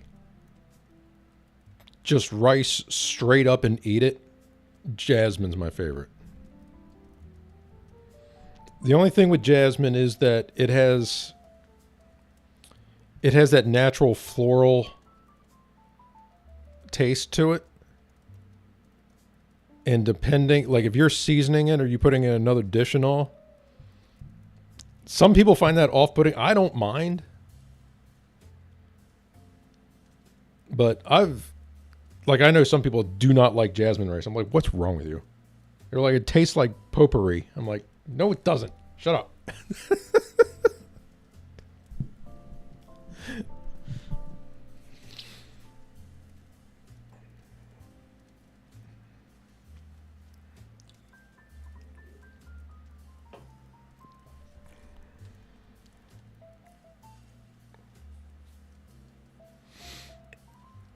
I'm not big on brown rice. Like, it just has too much of that, like, weird nutty flavor to it. It's like, nyeh, nyeh, nyeh. Yeah.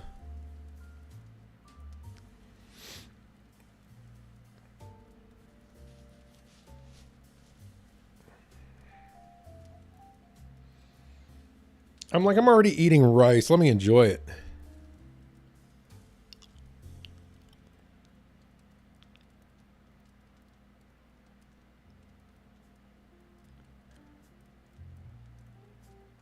I'd rather eat brown ass bread. I like pumpernickel. I've been, as far as just bread, not counting like rolls and specialty type thing, but just to get bread, I've been pretty much trying to stick to either rye, pumpernickel, or like what you consider like hard breads, like what you call it there, like baguette style.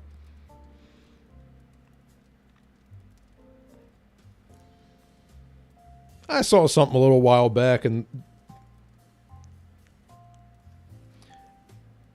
it was kind of a deeper dive into like breads being unhealthy.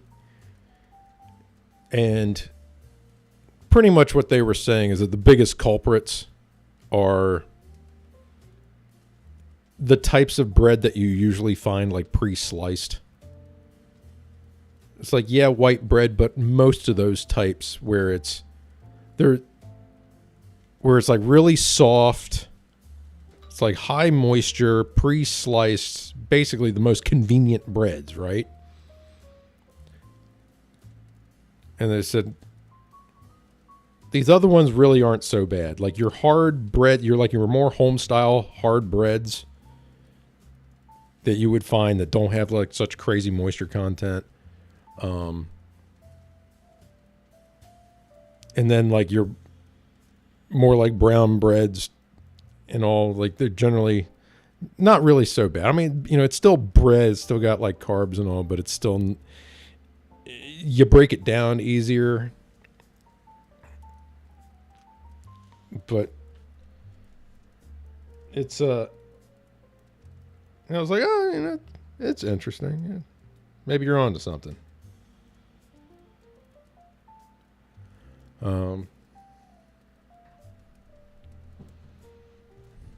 I like rye.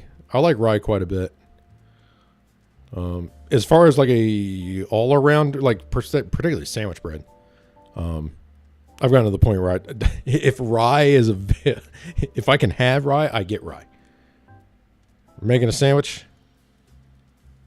Give me that rye.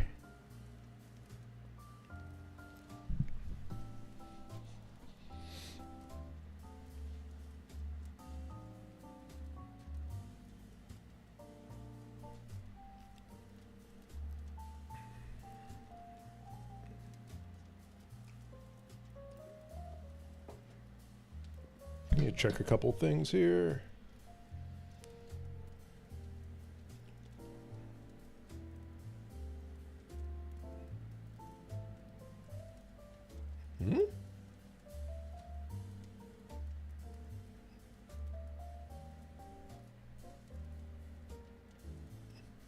How does that make any sense?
I was looking for? Oh, yeah.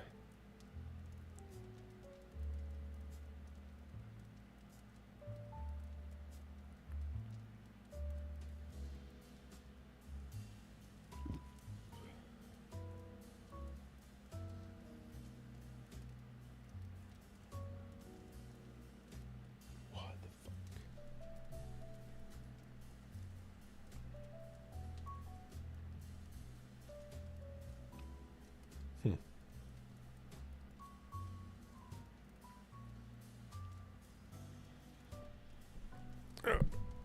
Ooh.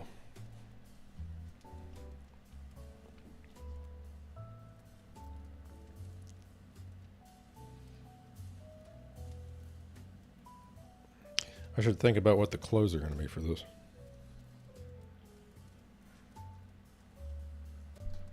That's something I'm really terrible about. I'll start a drawing and I'm like, what's this character going to be wearing again? Huh. Didn't think about that at all.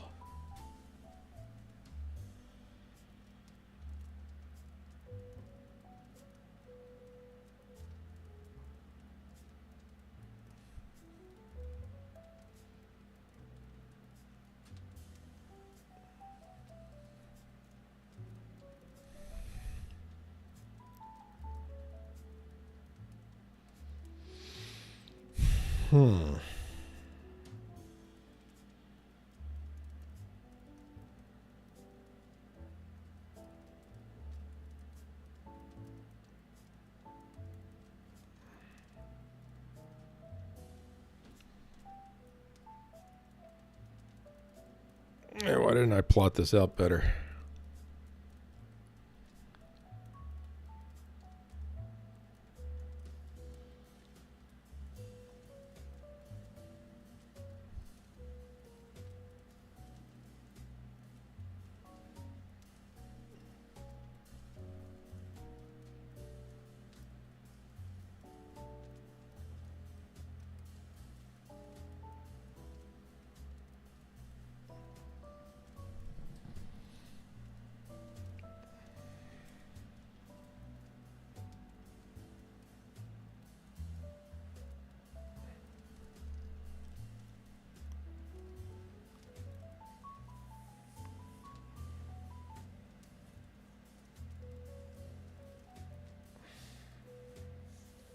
Bleh.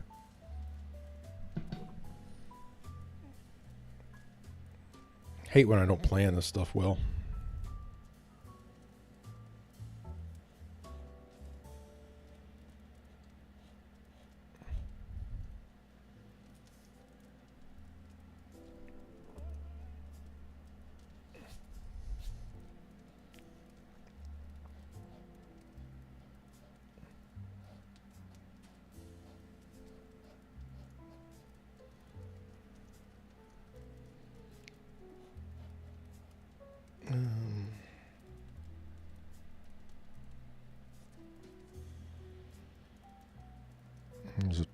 twist.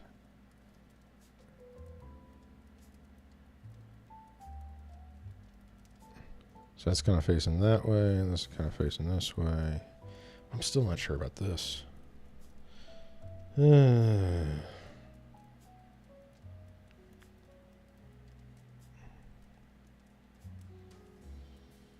kind of think about this stuff too much.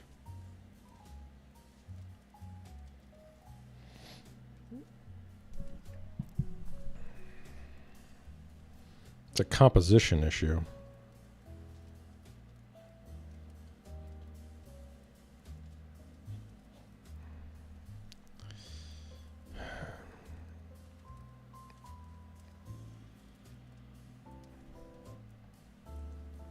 It wouldn't be like this. It would be more down.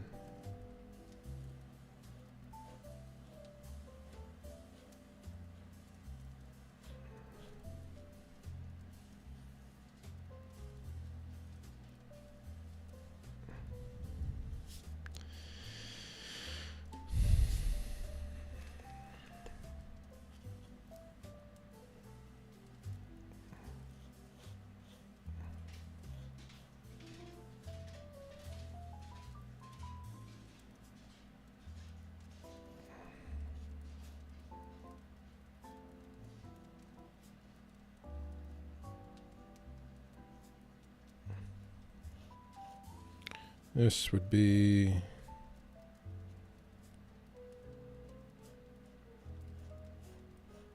like that. Man, I don't know. I'm just guessing.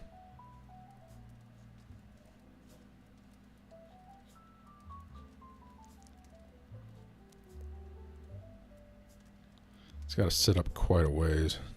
So it'd probably be more like this.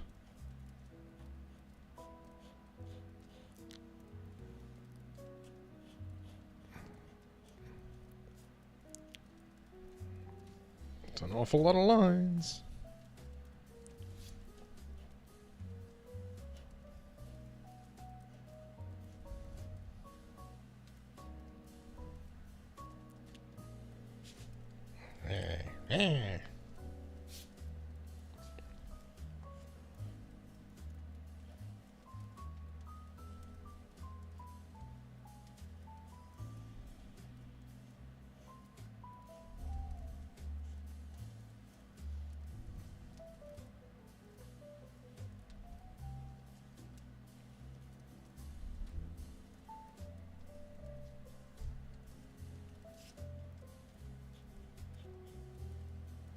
Oh, this is... Oh. This breaks a cardinal rule.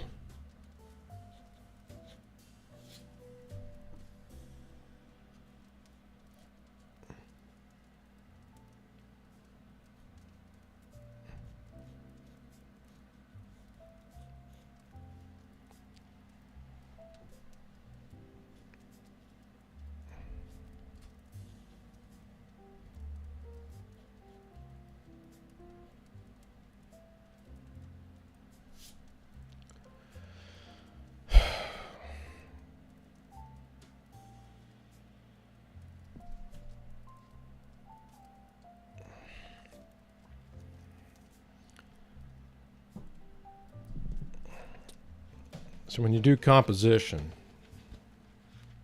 of the human figure,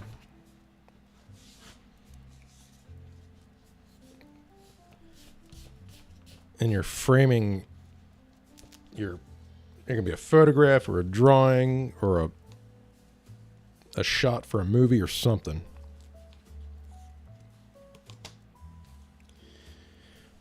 There's certain points where you cut off the figure and certain ones where you don't. You can do a headshot. You can cut it off just below the shoulders, top of the chest, right there for a portrait. You can cut it off anywhere under the rib cage. You can cut it off at the hips. You can cut it off at the thighs. Once you get past halfway on the thigh, you want a full figure. All the way to the tips of the toes.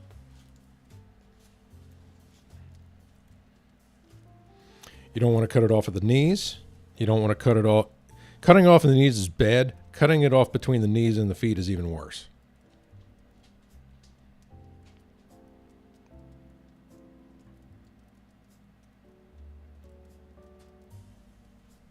So I don't know.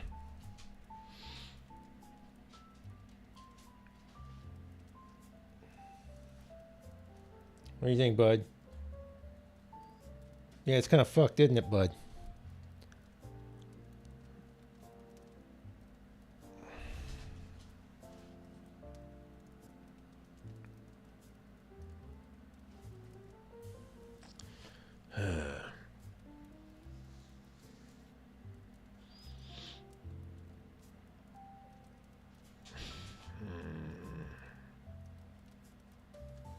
If there was some random frame in the middle of the, some random panel in the middle of it, I wouldn't care so much. But this is supposed to be a,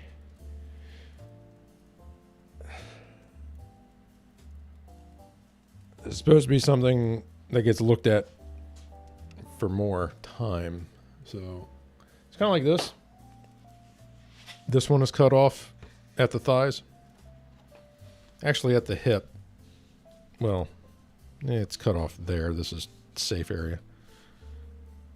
It's cut off there. Honestly, I need to fan that out a little bit because this looks a little too narrow.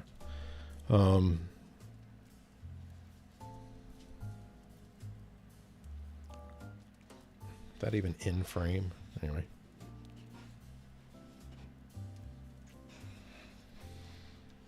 But yeah, this, when this gets cropped, it'll stop there.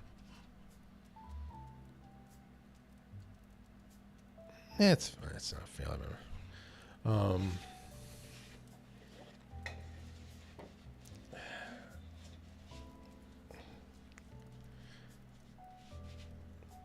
Boo. I don't know, bud. What do you think?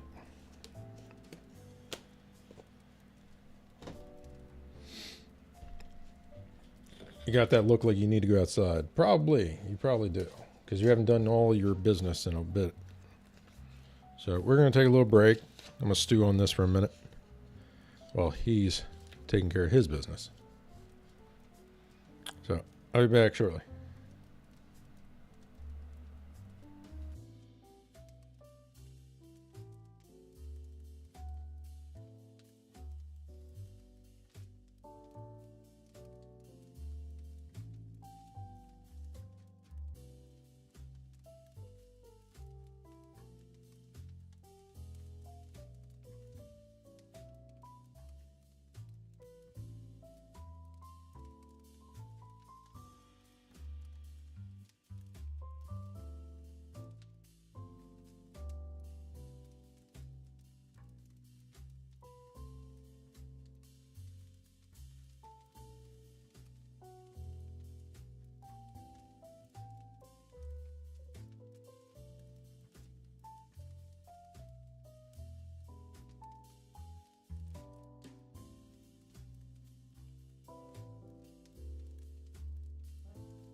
All right.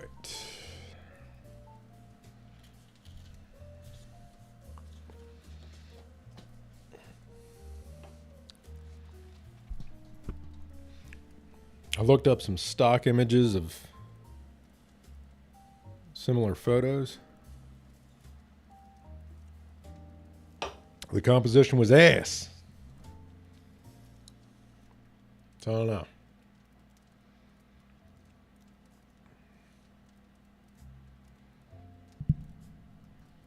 Seriously. It's kind of wild.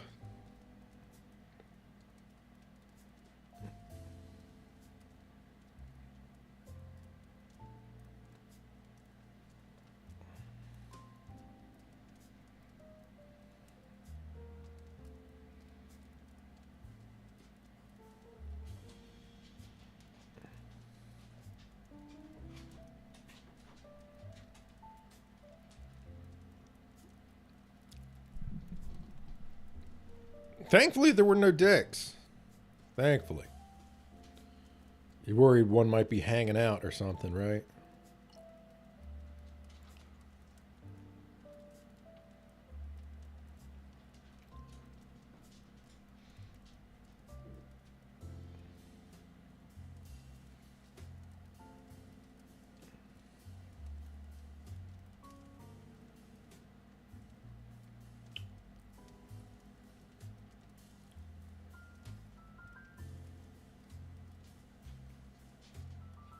Hokey saying it's better when I'm not around.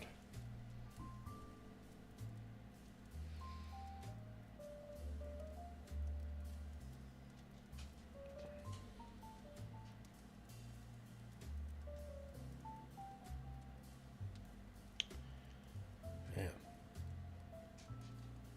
What are you...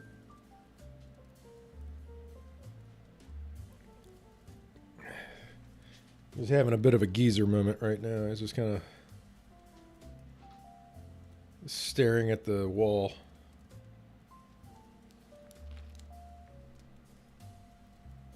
He gets days like that. Today's... Actually, yesterday was kind of this way, too.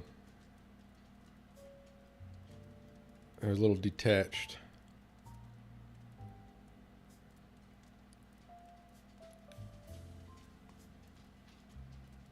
Actually, hold on. Let me...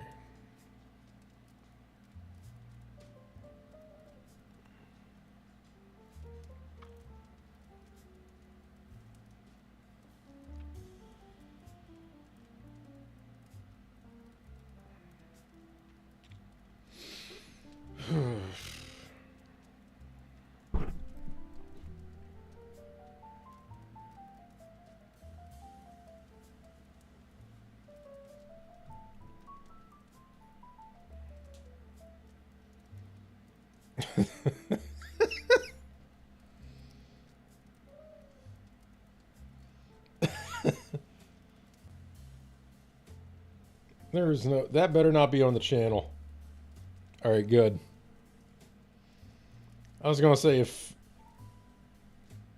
if Flashy made that a channel emote, I'm not saying I'd be mad, but I would be disappointed.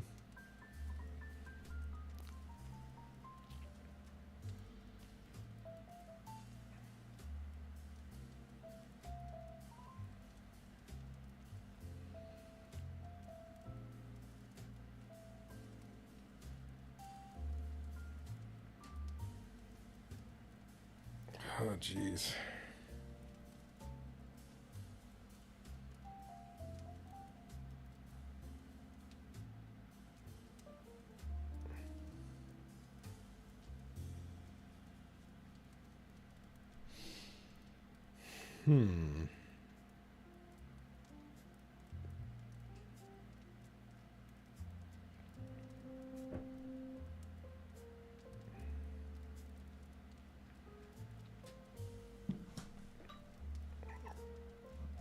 What? What now? What's the weather want? Slick spots possible. No shit. Everything's covered in ice.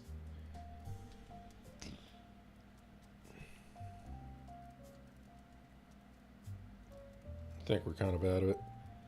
Yeah, tomorrow's gonna be up in the 40s, and then it's gonna be hanging around 50 for most of the week. So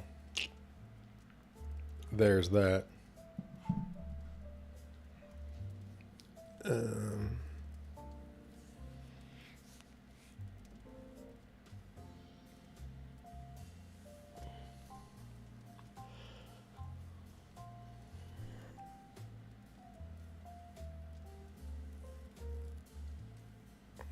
This is messed up. Let's see. Where's the other eraser? I had another one hanging around here. I've got a bucket full of like extra shit laying over there, but I don't want to dig through it. Is this a foam? I don't like the foams. The foam erasers are good for some things, but they tend to be a little destructive. The regular plastic ones, a bit more kind to the paper. What the hell is that? I don't know.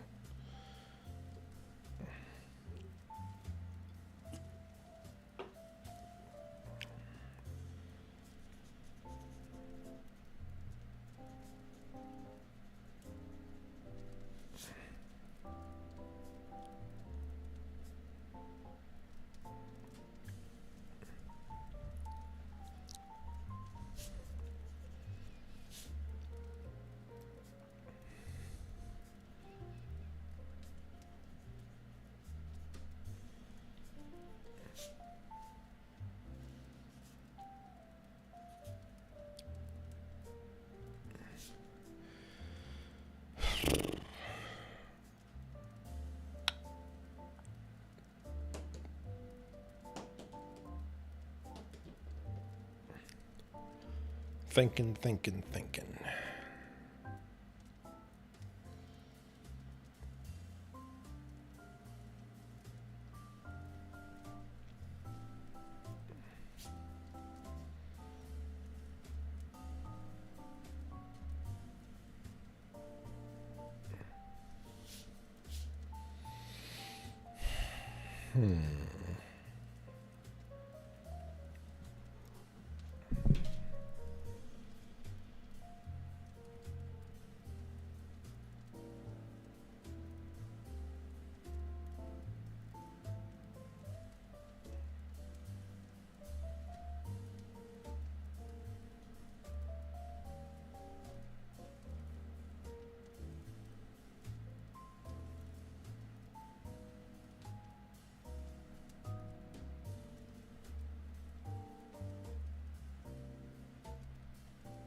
This be knee here,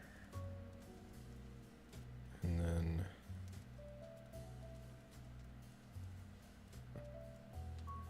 this knee here.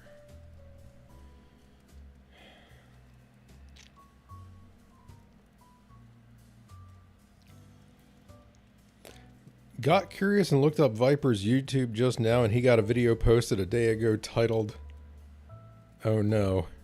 Oh no, what's it gonna be?"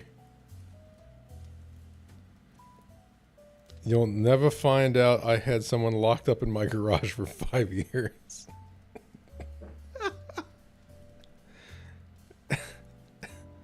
Get the fuck out. Really?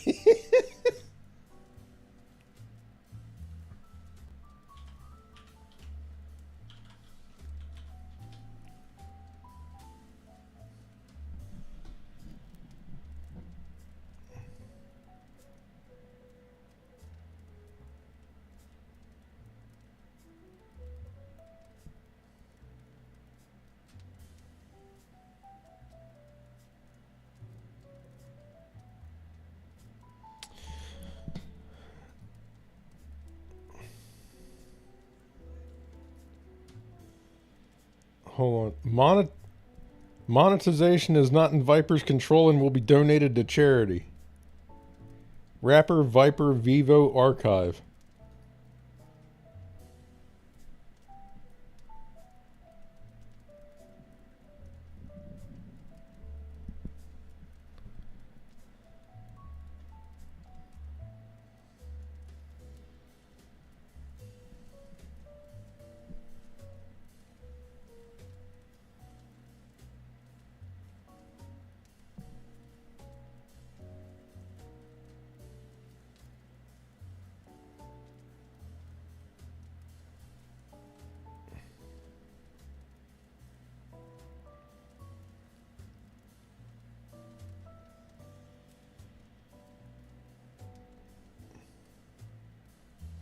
How many uploads does this have?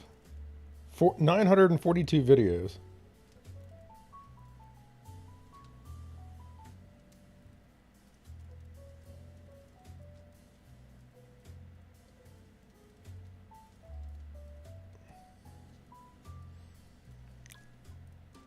What's wild is that I'm looking across this channel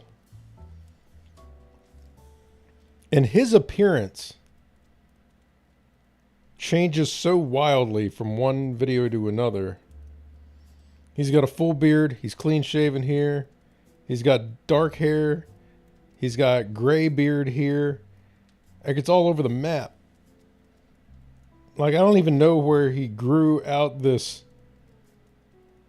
clapped out hair that shows up in the mugshot. Just reusing clips of it? I mean, yeah, probably. Yeah. I mean, it is Viper.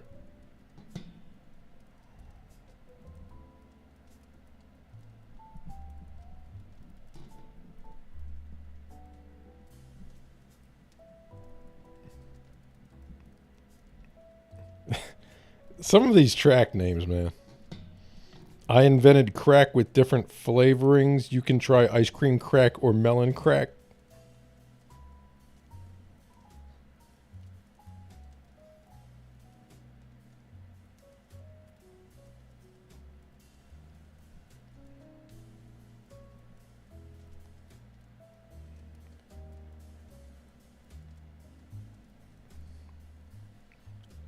Yeah, there's pictures of him, like, yeah. There's a thumbnail of him looking like he might be 40. Next to one of him looking 60.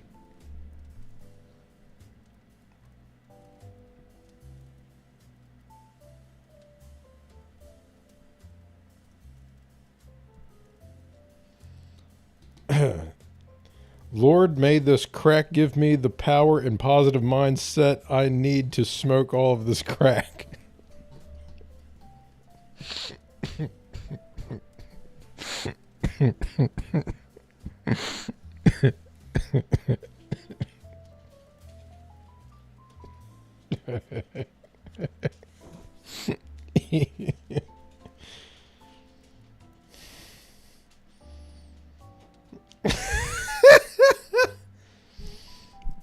Courtney Love killed Kurt Cobain, and I have definitive proof.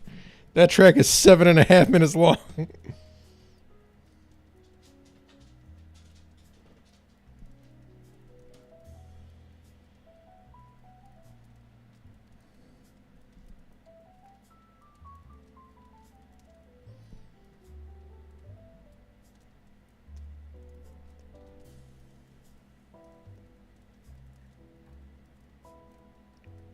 I scammed Saudi Arabia out of millions with my fake golf league.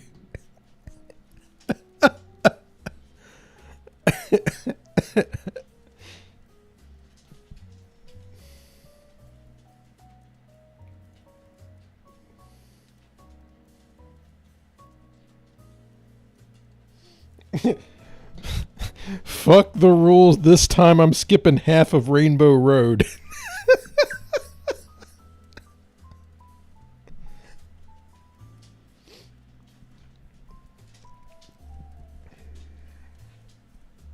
Hey, buddy. How you doing? We were just outside, pal. You had snack and I put more food in your bowl. You should be good. You got plenty of water, too. Go take a load off. Go jump up in the big bed and take a nap. Oh.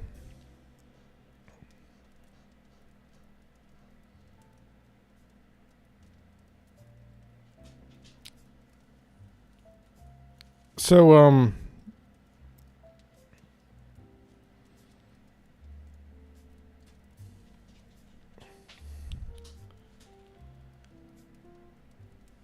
here, Dick, you got a few minutes to put on the tinfoil with me?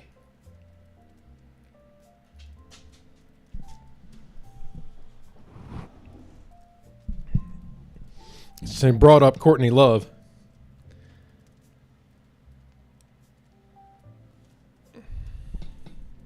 All right, so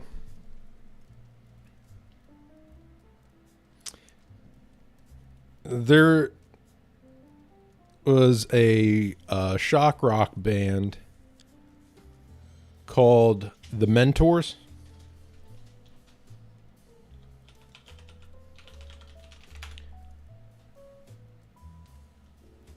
And, oh, hold on. Okay. The Mentors.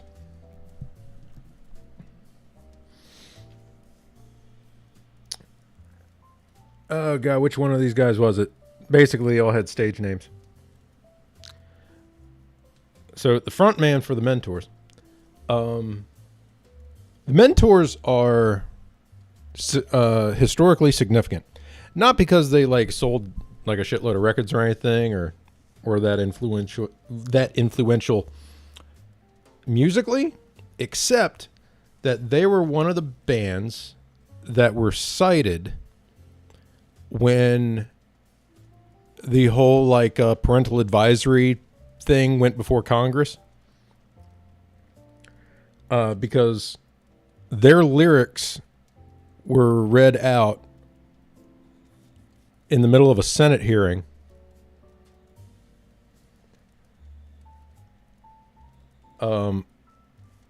Which is hilarious if you're familiar with the Mentors. To give you an idea, I want you to picture a conservative congressman in the South with the accent to match, reading out from a sheet of paper the words, "Bend down and smell my anal vapor," which is one of the probably less offensive lines in that song.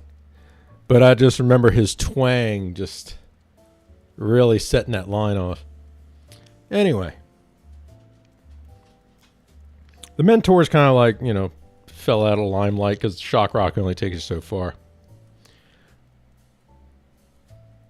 Years later, a documentarian caught up with the frontman for the band. And during the interview,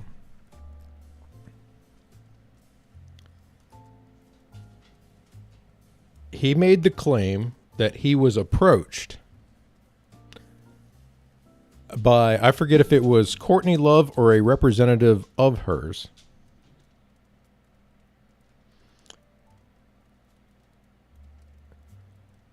to eliminate Kurt for a certain sum of money,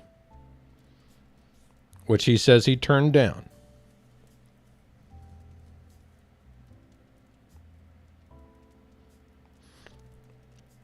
It was also kind of like the people that were around, like in the background while he was doing that, while he was like on film recounting this story, were getting really like apprehensive, right?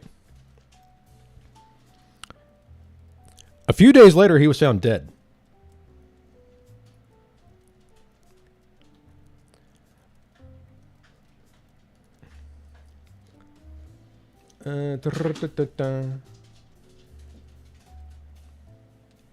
No, here it is. Something Kurt and Courtney, blah, blah, blah.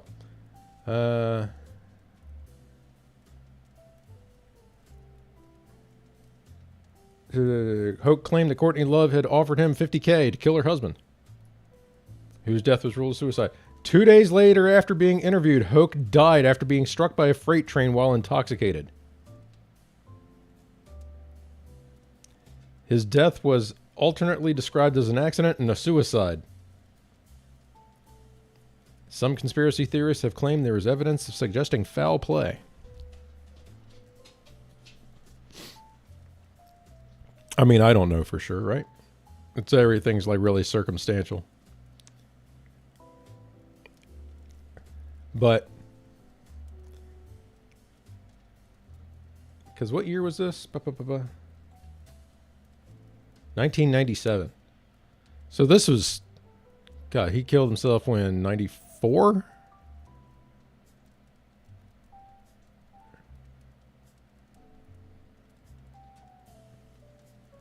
Yada, yada, yada, yada. Kurt Cobain, body discovered, April 94. So this was like, it was only 3 years later.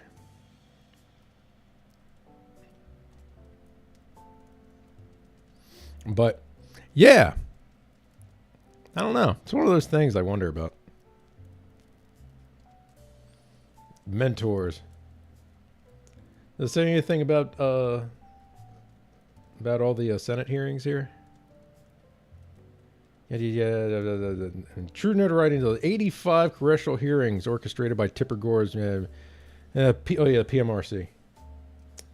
Golden shot. Prompting a reading of some of the lyrics on the that was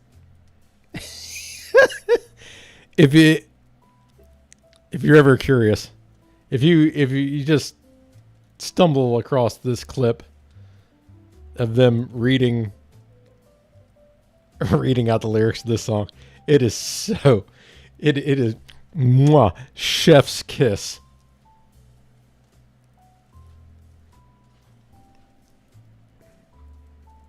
But, yeah, like I said, I have no idea.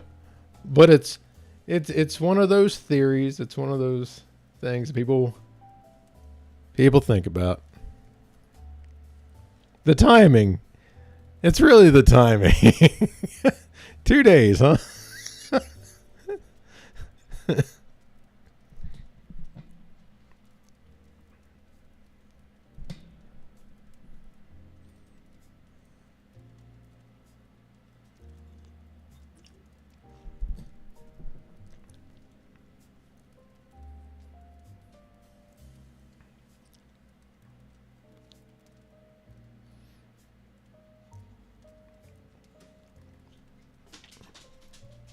What was that band, Mayhem? Oh, yeah. Norwegian black metal band. Let's see here. So I think this is the band where one of the guys killed one of the other guys. I think he may have like partially cannibalized him or something. See if I remember this right. I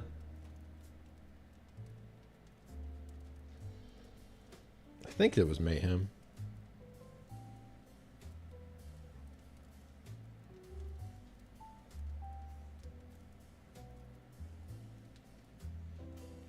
93. The Kernes murdered Hieronymus on the night of the travel to his body. On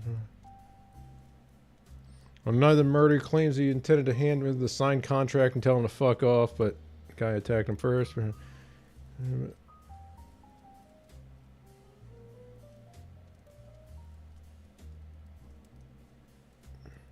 I swear there was a cannibalism in this story. Maybe I'm wrong.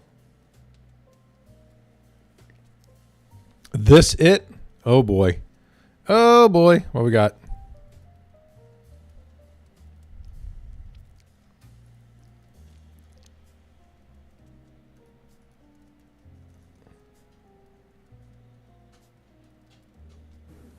How bad can it get? The list is endless. This album was released just recently by a band called The Mentors. It was released on the the label Enigma Records, which also launched Motley Crue's career. The album includes songs like 4F Club, Finder, Feeler, Fucker, and Forgetter, Prefix for a Fuck, Clap Queen, My Erection is Over, and the song Golden Showers, which says these words: listen, you little slut, do as you are told, come with daddy for me to pour the gold. Golden showers, all through my excrements you shall roam, bend up and smell my anal vapor. Your face is my toilet paper, on your face I leave a shit tower, golden showers. Mr. Chairman, that concludes my remarks, and I thank you. I'm sorry your time has expired.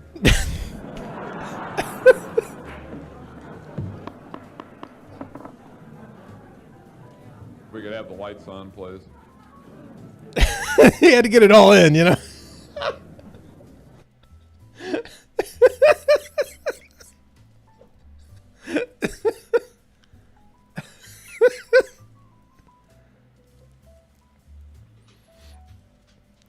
Ah. Glorious. What is it, buddy? We were just outside.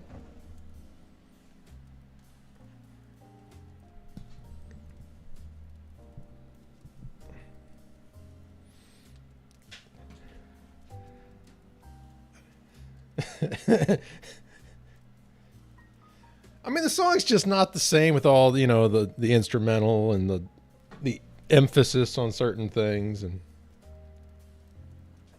honestly, without the hook, the whole thing just feels naked. But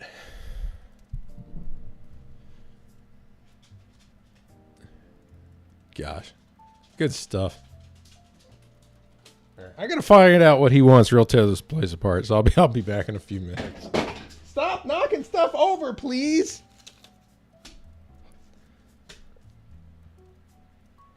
You have knocked. Look at all this. Look at this mess.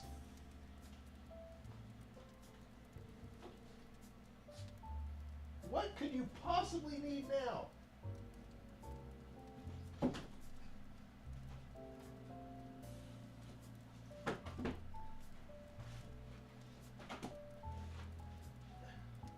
Holy moly. All right.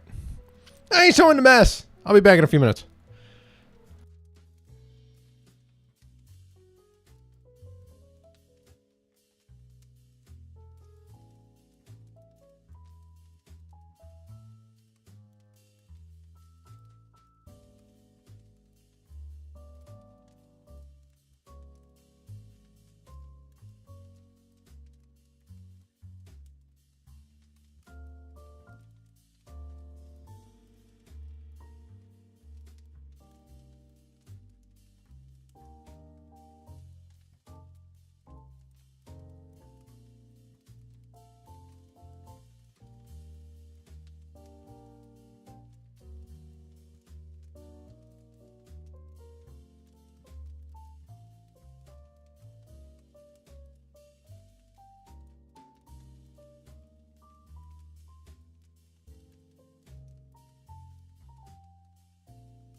All right, back.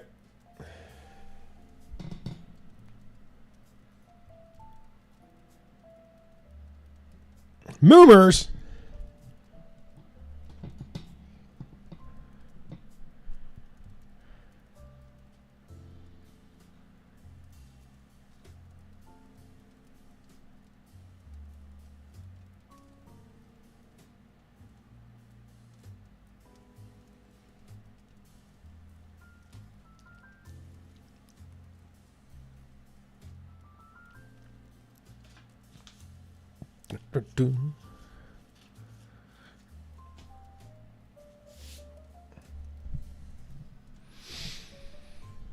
Where were we? I don't remember anymore.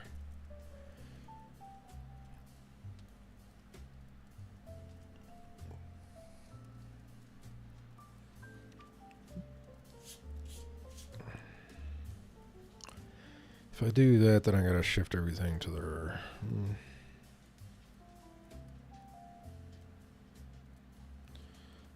like that. Maybe that's the move.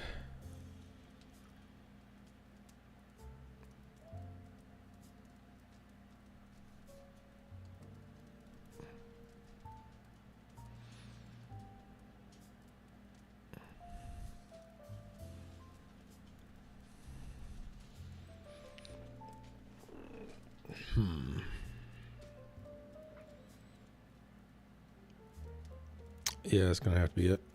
Yeah, I'll do that. I'll shift everything over.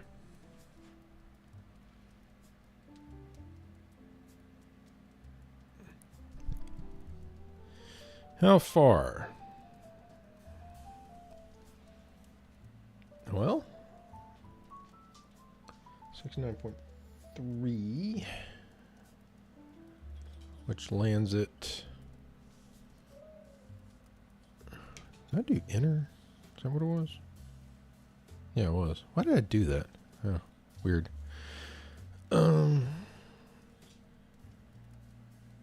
Jake, I just took you out twice. All right, pal?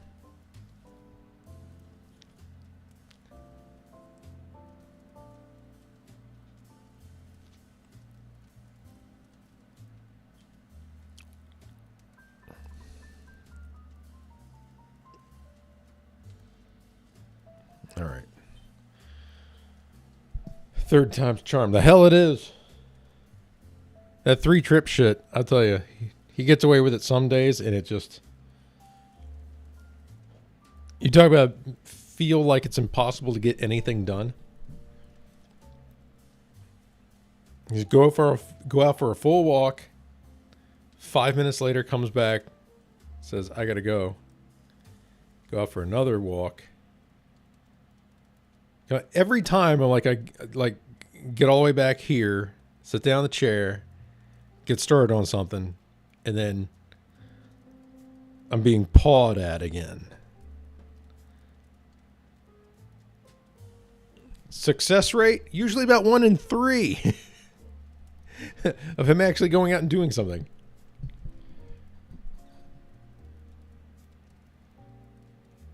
So when he's already gone, he's wanting to go after 2 more trips. It's kind of like, it feels like a scam. It feels like a scam, buddy. Yes, it does.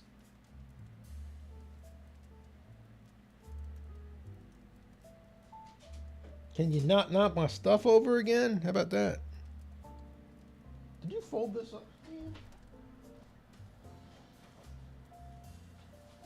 Oh, this thing is... This magazine is old, man. I can't take that kind of abuse. All right.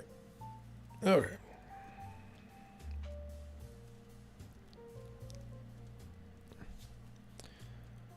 Do.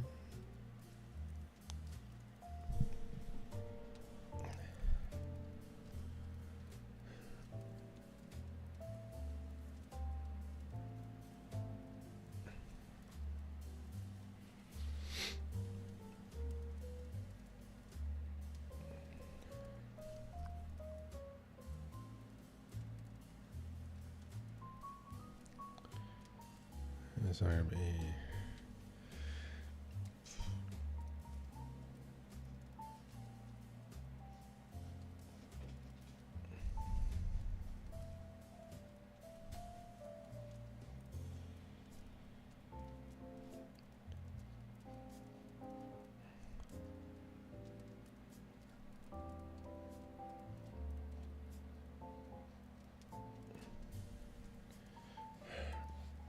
I'll figure it out again. Fuck it.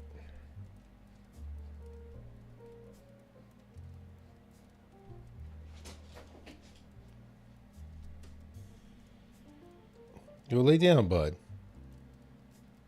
Okay. You've done all your business.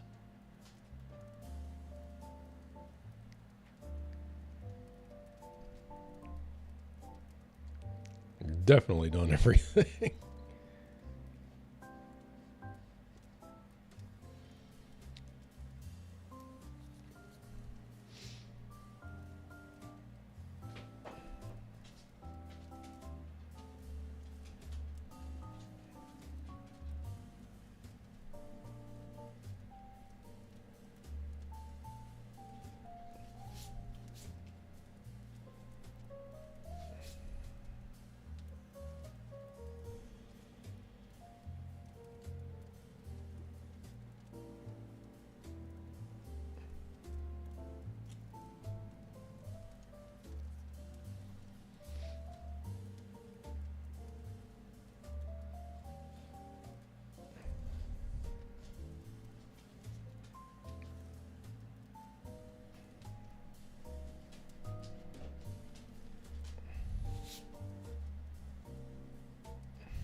Lay down, buddy.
Need just enough information here to reconstruct it.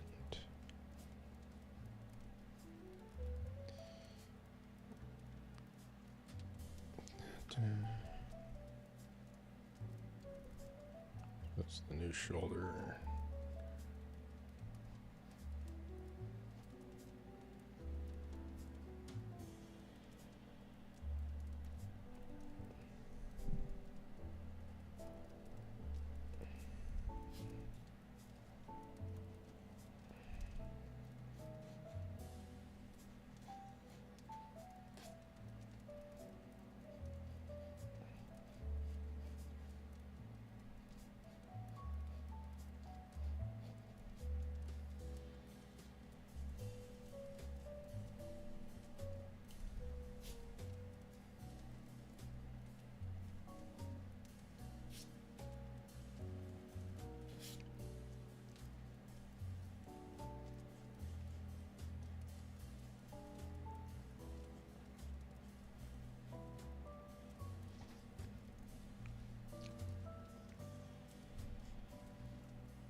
Yeah, kind of like that. I can take it from there.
All right. That basic idea is still intact, but I gotta kind of regesture it.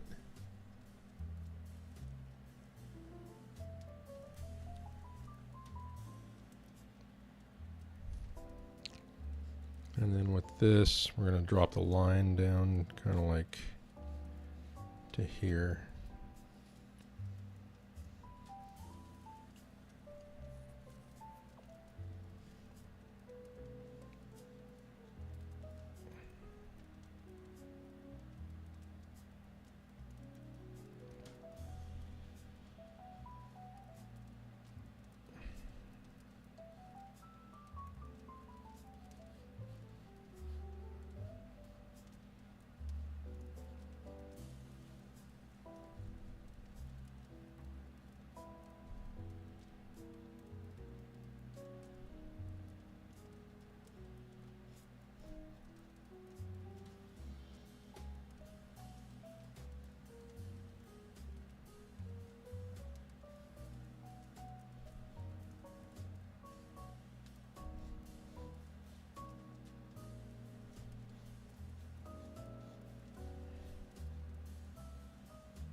Like that.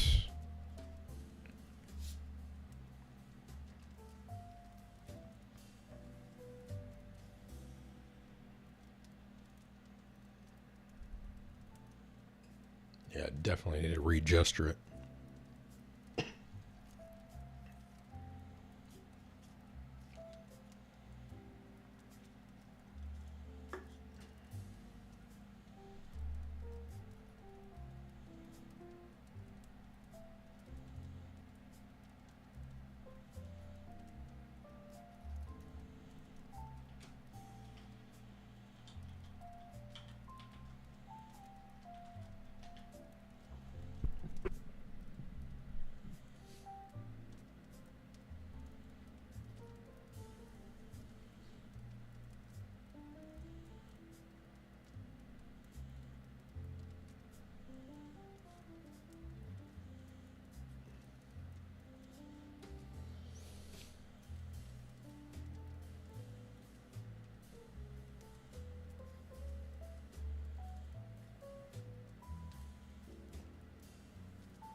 Ooh.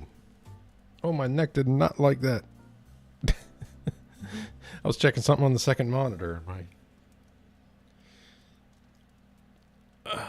don't know. Maybe it's the way I'm sleeping or something. Maybe I'm just old.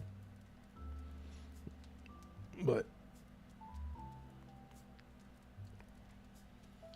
seems like my neck locks up a lot quicker these days. Used to take a long time. Now it's like, was that 15 seconds? Oh, bad news for you, buddy. All right. Where's the sketch? Oh, that's where I put it in here.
that's the case, then the angle on that's going to be a little different.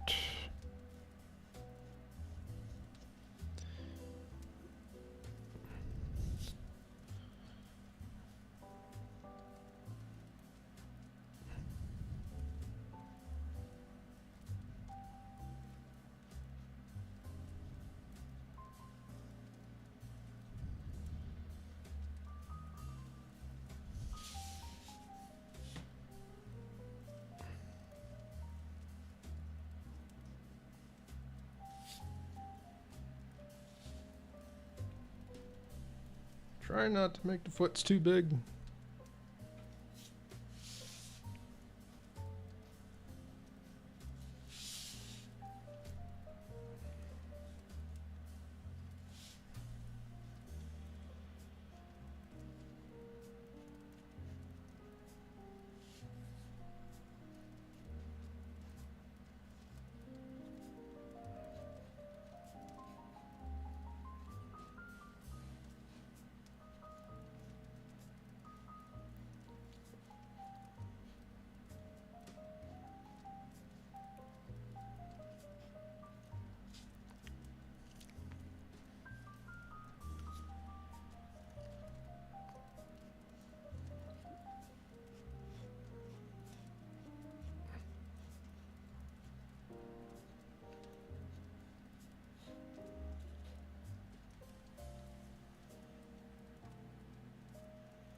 That's got to be tucked back further. Like over there. Yeah.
I'm still trying to get out of the habit of drawing too much of this way of sketching and using fewer lines, allowing a few gaps in the gesture.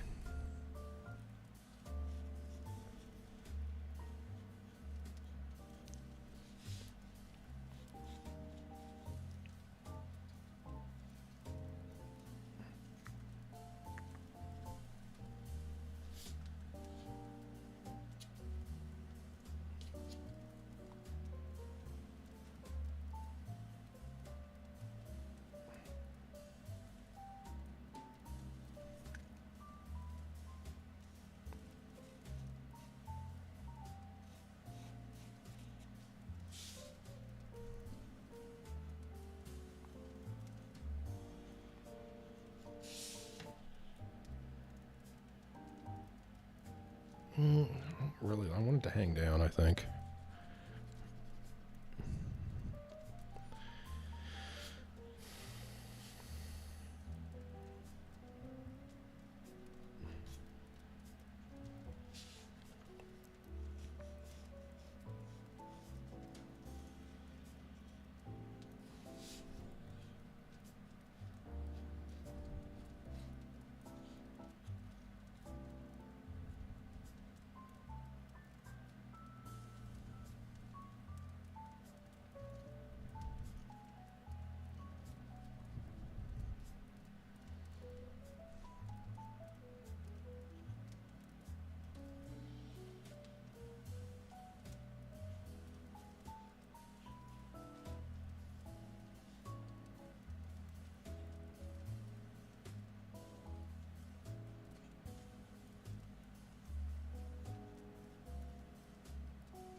Yeah, I like that.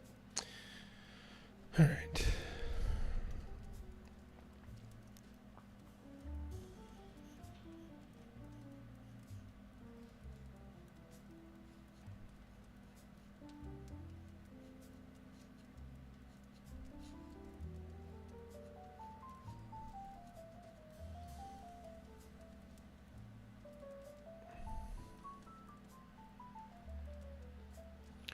All right.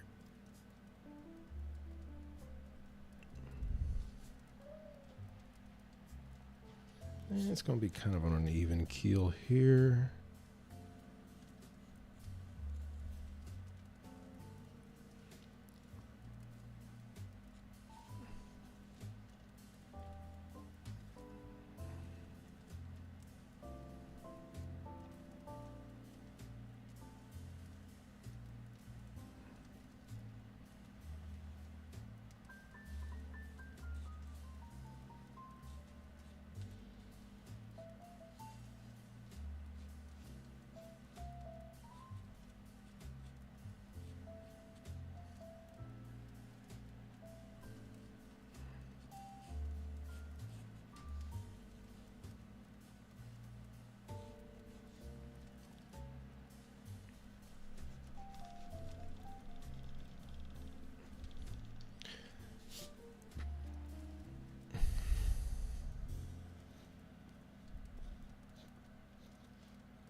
maybe even a little bit lower. Feels like it could be a little lower.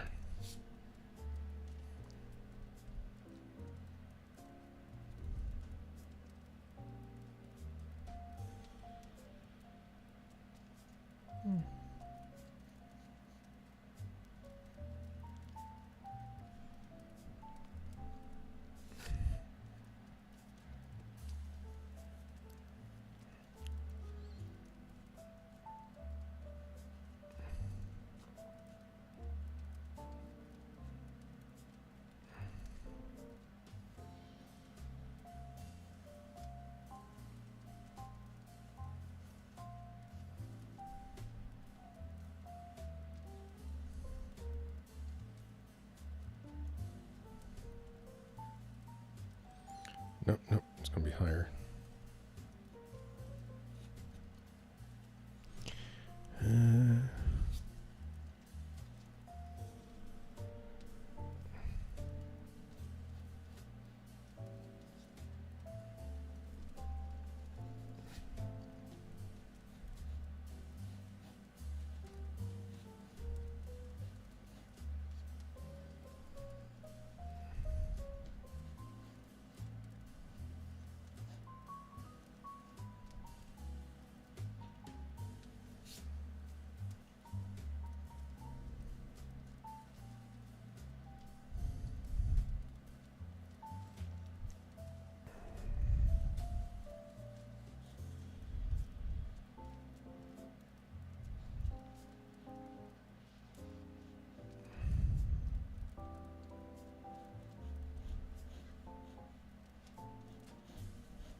What you drawing up? Some chick. Gonna back myself into a corner here with the pose. I'll figure it out.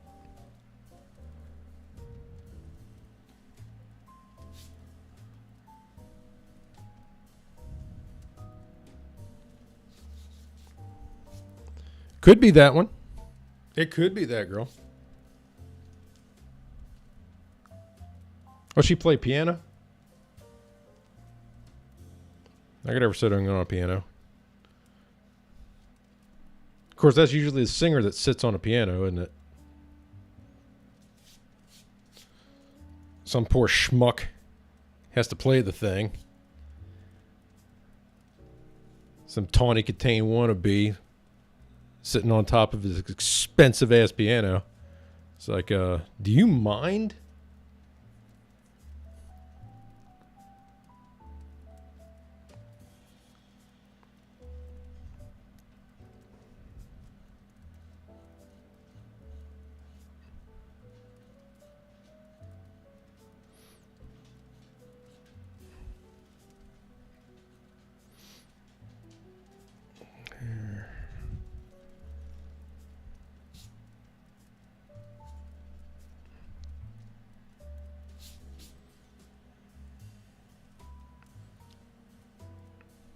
All right. Gets to a point where you need to start actually making some decisions. Kind of like how this is supposed to be the center here. back arched like that. Ah, what a pain in the ass.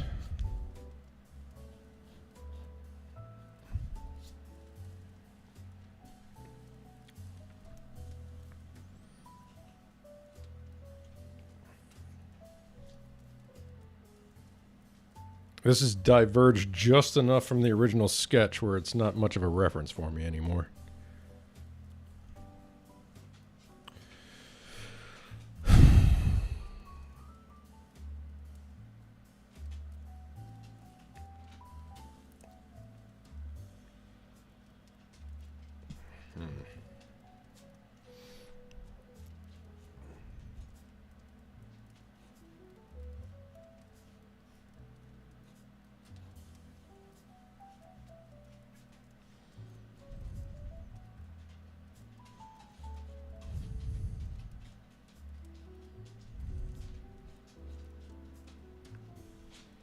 Holy shit, Jake, really?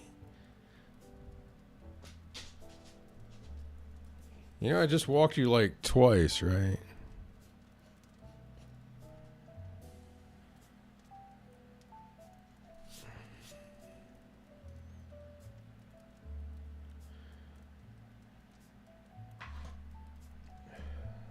I guess I'll walk him yet again.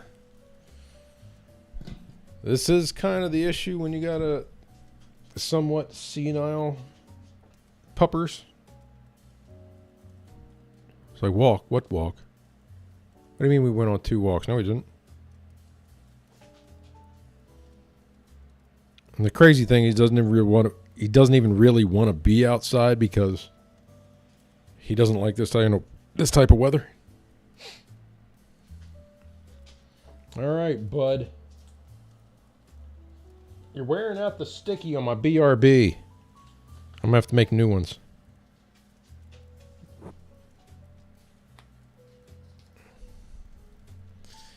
So, yeah, I'll be back in a few short minutes.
We're back.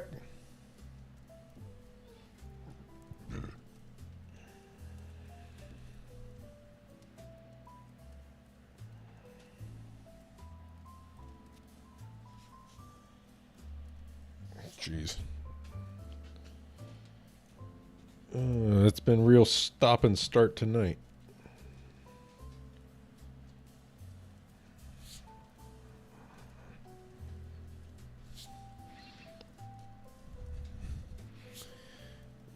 He wasn't really lying. He did have to pee. Again. So, eh.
Dang, it's already 10. How long have been coming up on 6 hours. This has definitely not been 6 hours worth of work. Ugh. Well, I've done more than what you can see here. I mean,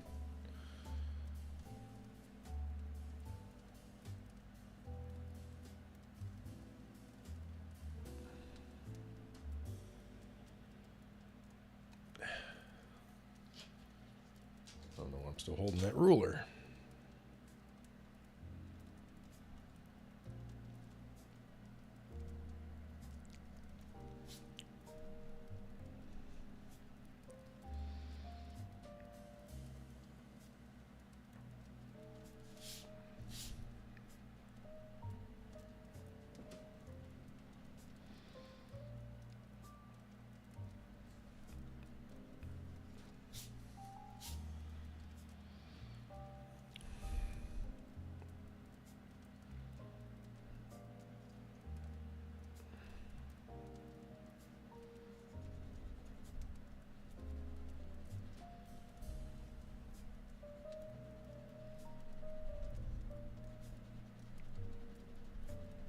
Might do a tilt back.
Something more like that.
Hmm.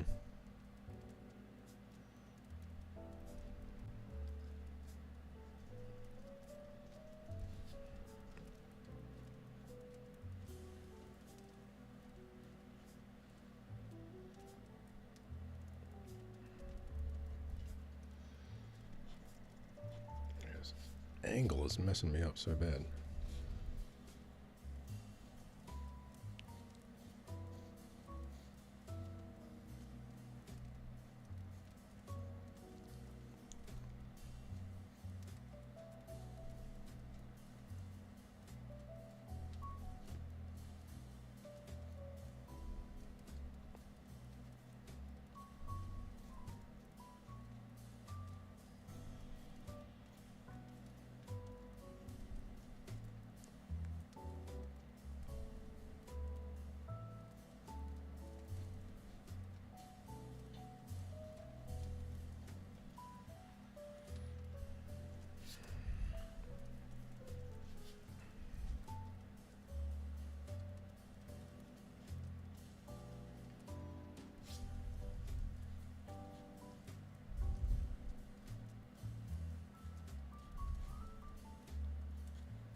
Oh, what's up, Zilber?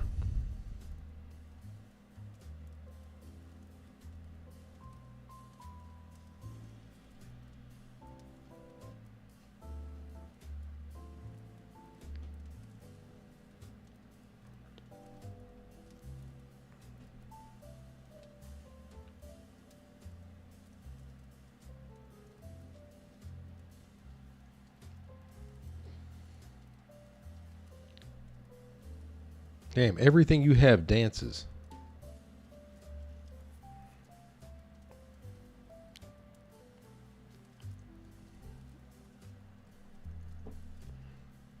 What's up, dog? I've been lurking for like the last 2 and 30.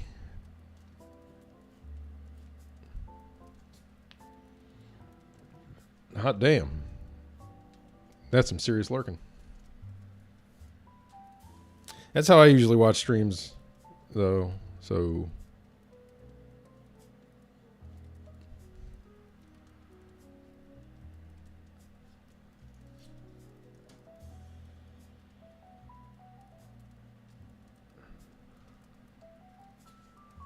let's see.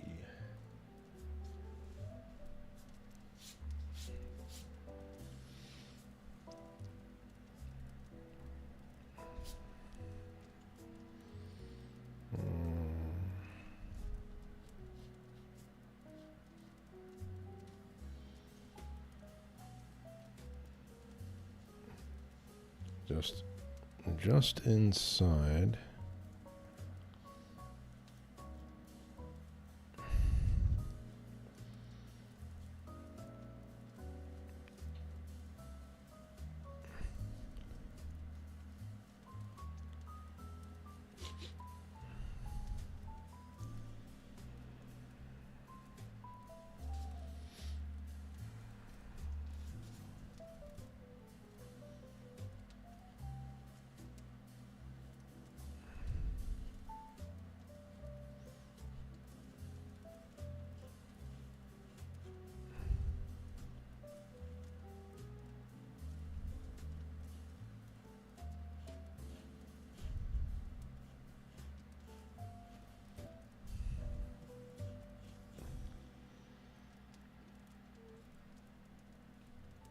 No, it looks like it's too much of a bend.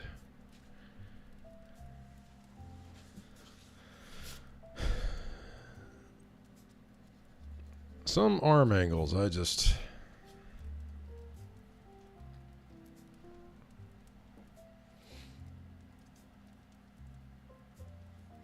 have a little bit of a struggle session with here.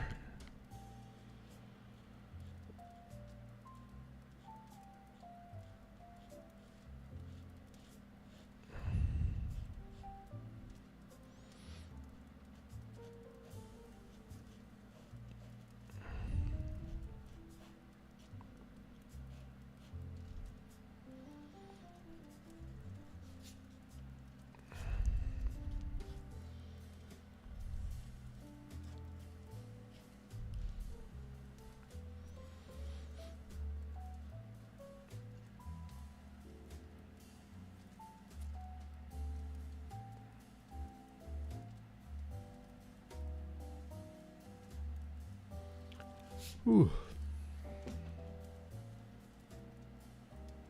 I think Jaker Z finally had his fill of running outside.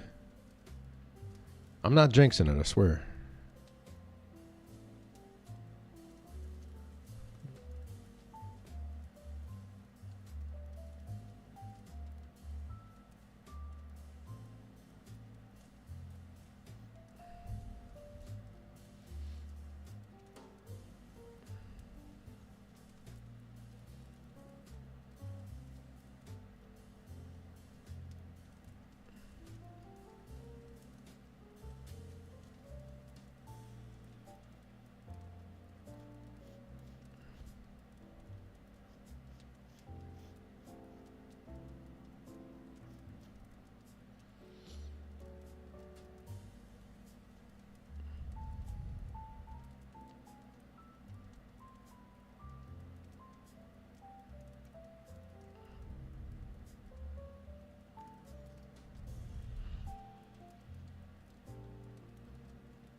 Move that up just a little bit. I think I'm going to need to move that hand up a little bit.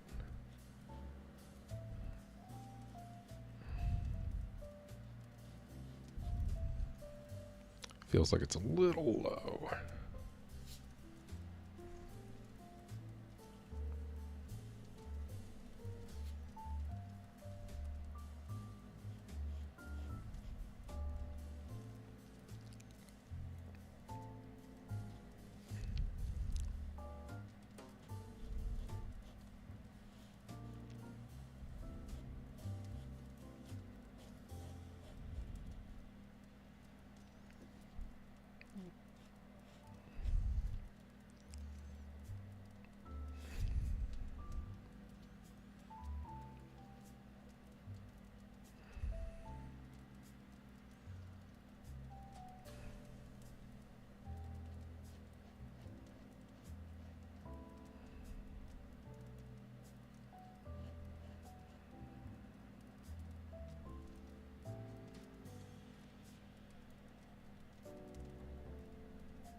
So from that to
awful.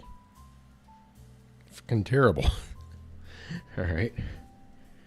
Oh boy. This is gonna be one of those. I can already this whole arm has been a real hassle.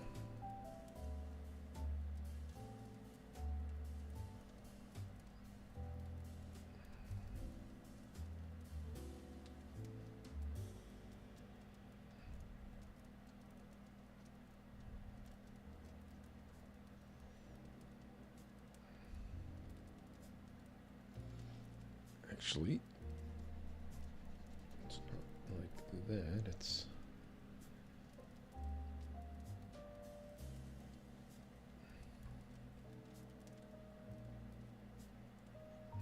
more like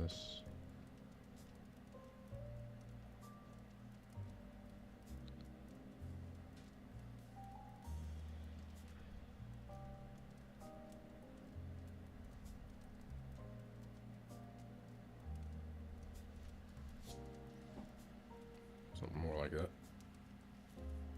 What kind of dog is that?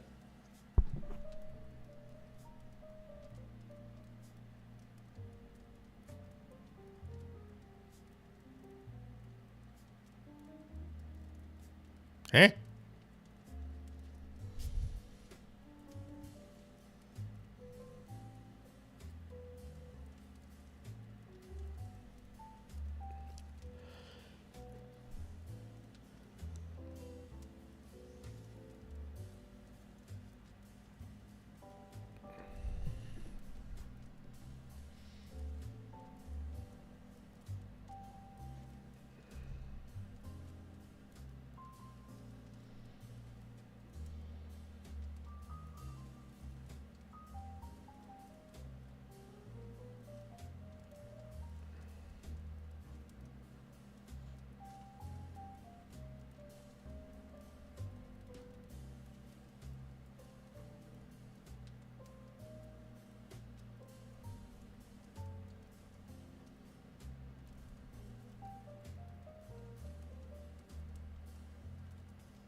Saying might wait till tomorrow. Whole thing's been a mess so far.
That is so cursed. That is so cursed.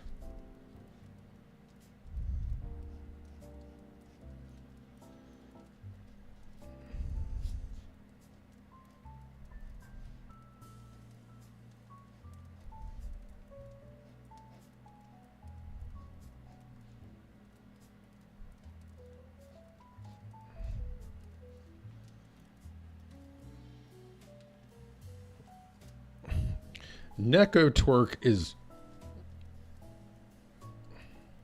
It shouldn't be. It just shouldn't be.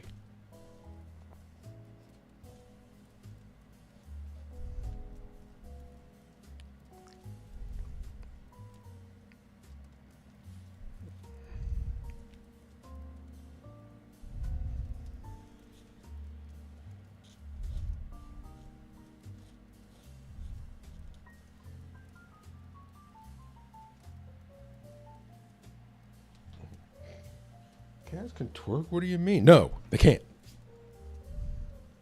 Not allowed.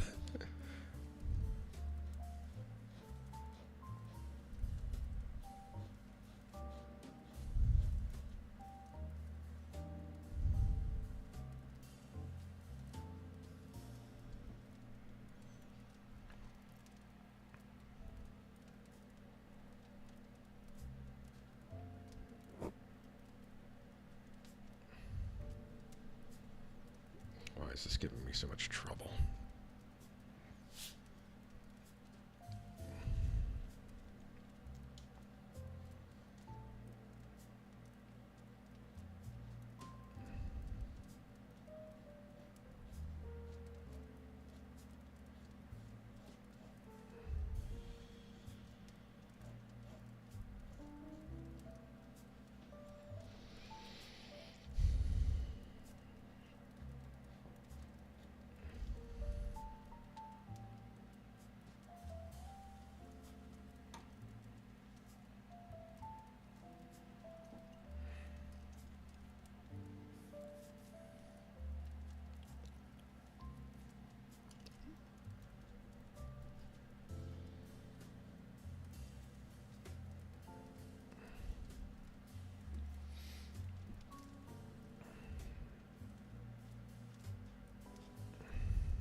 mentioned What If to Bexus. Checked out the wiki, and season 2 came out days ago. Oh, Marvel's What If?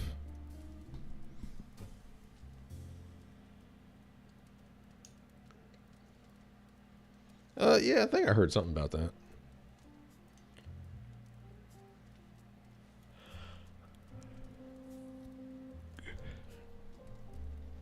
I think this is one of those things where tomorrow is another day. So I'll work on the rest of this right now.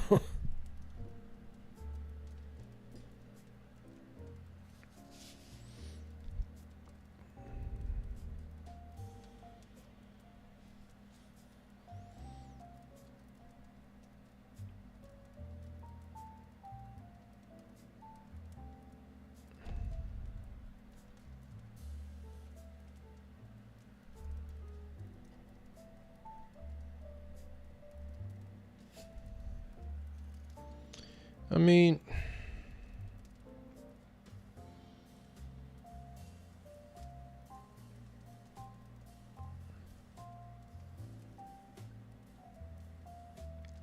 I don't really know what they're going to do in general.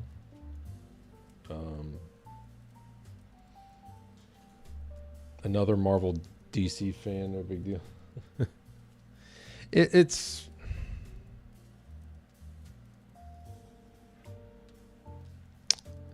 what if they can kind of just let rock, because, you know, it's not really tied to anything in particular. But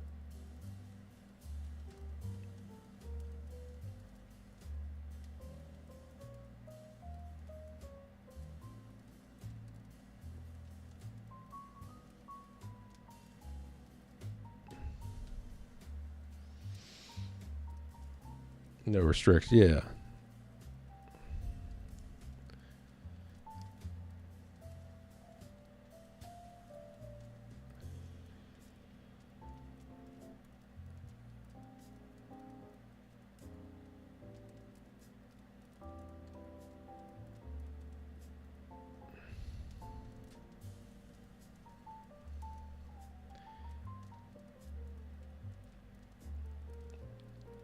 And they've done good about, like, having the same voice actors, but really it's not do or die as far as being able to hold on to people.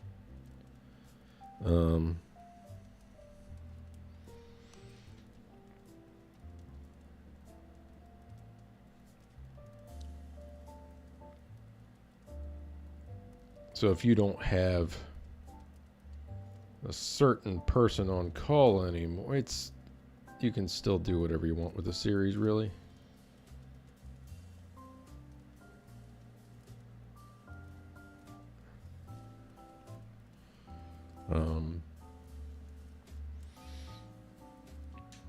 But yeah, if it's seen as a supplemental product, the core product needs to be better.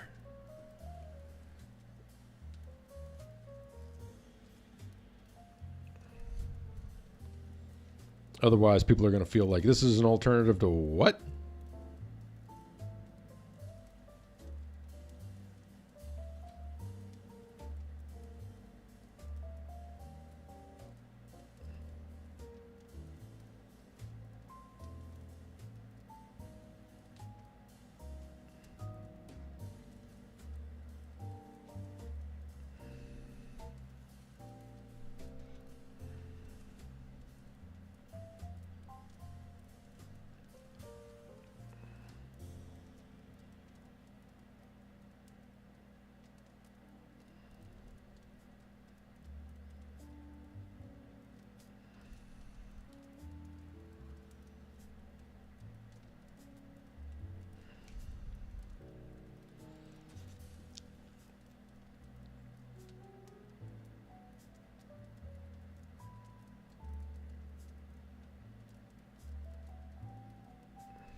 And they're not willing to.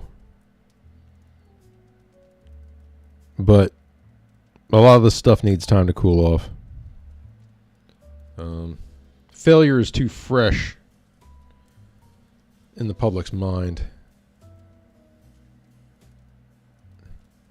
And it's been a nonstop barrage of content for 15 years.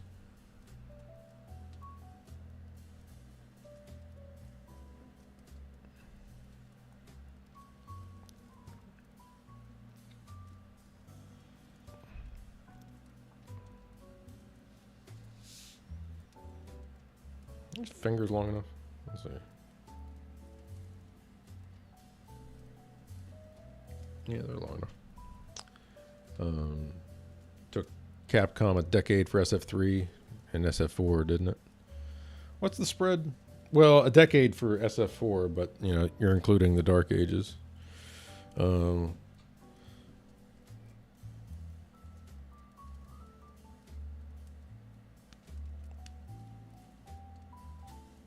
Now,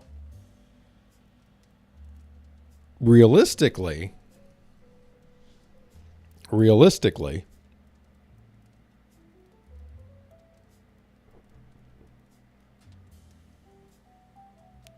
Street Fighter V reached a acceptable state in 2018.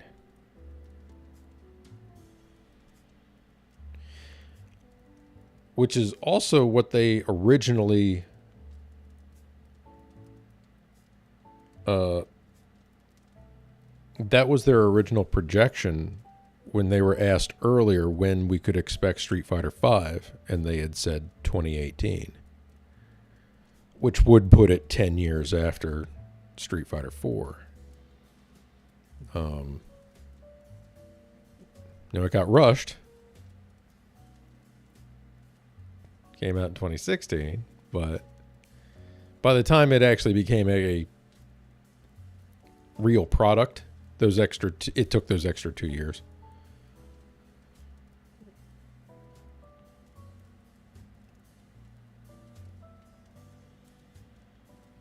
Now, when did Second Impact was an acceptable product? When did that come out?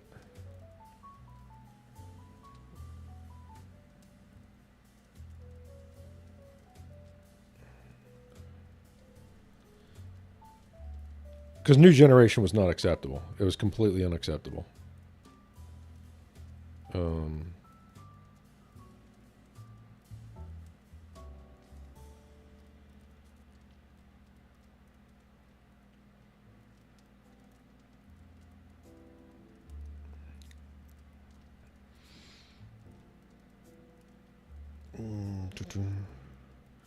New Generation came out in 97.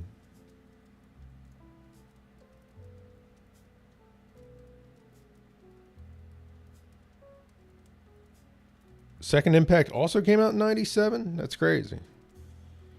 Why didn't you wait until you were done? Wasn't even going to be a year's difference?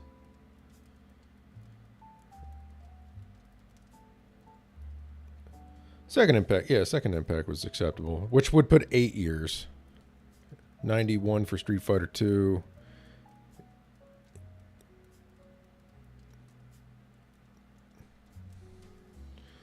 And then you got the Alpha series jammed in the middle.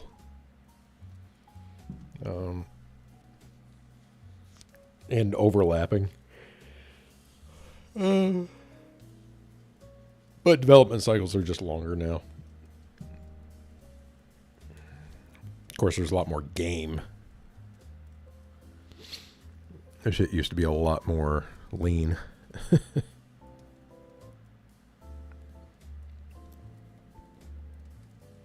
Yeah, that's about right.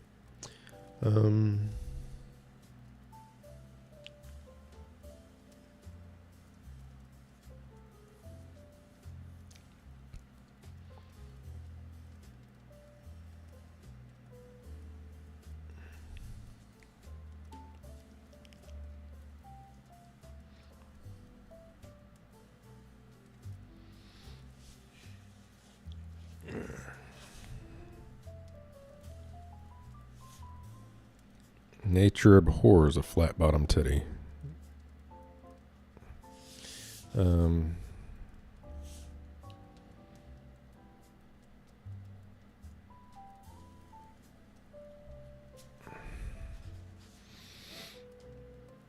7-month update. Well, they should have. 7-month update. That kind of sounds like Marvel 3. Is that 7 months? I don't even know if it was that.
That one was Capcom rushing to do something with Marvel license. Was it really that snug? Or was that license still being held from like back in the day?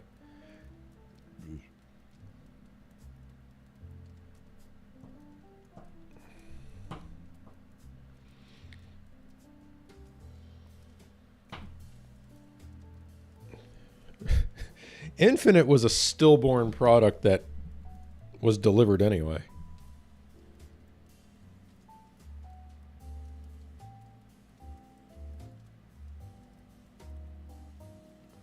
Well, a lot of that had to do with them having to renegotiate.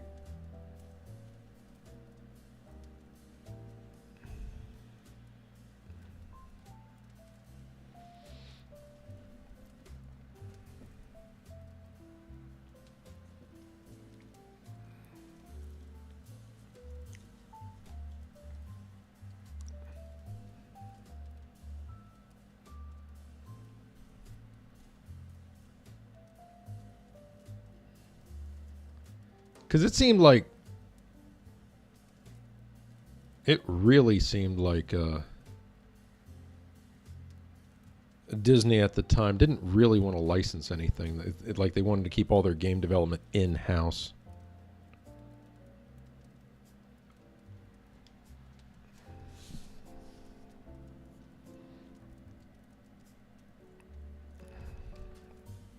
Which I think they kind of... Well, I mean,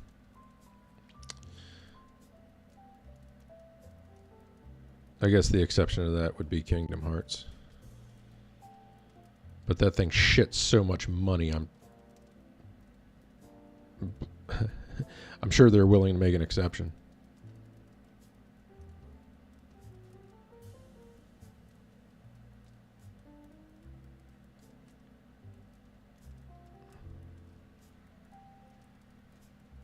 Now Insomniac hack, like,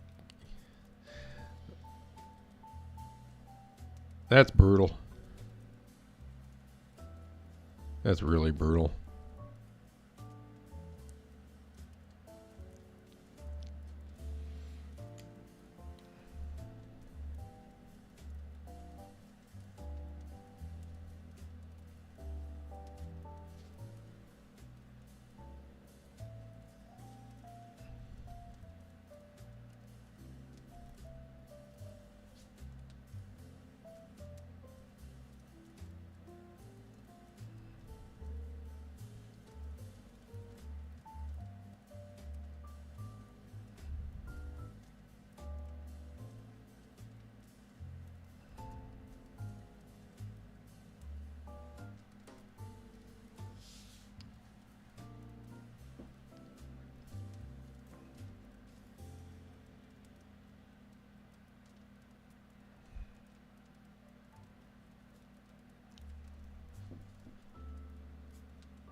I don't like that.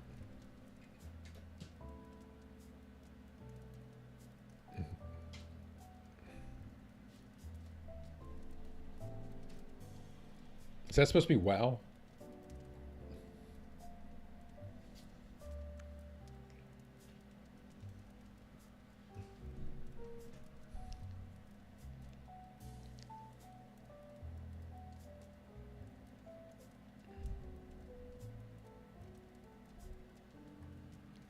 Yeah. Okay.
So I saw they're going to make another Star Wars movie.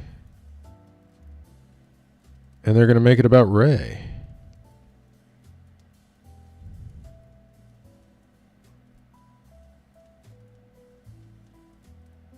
Bold strategy.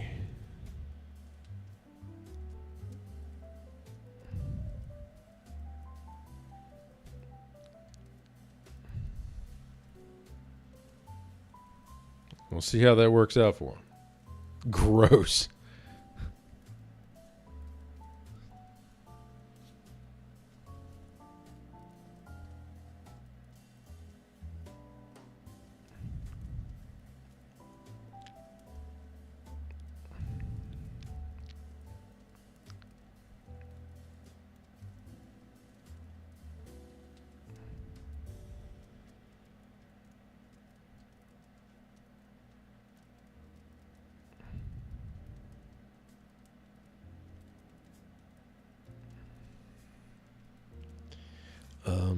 Can I make this work?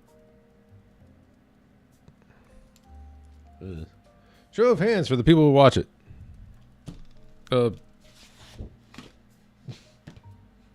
There's my show of hands.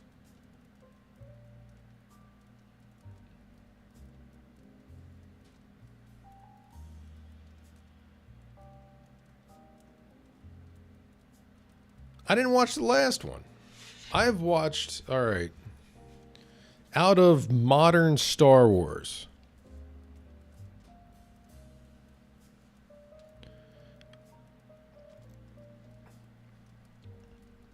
I watched Rogue One. I thought it was all right.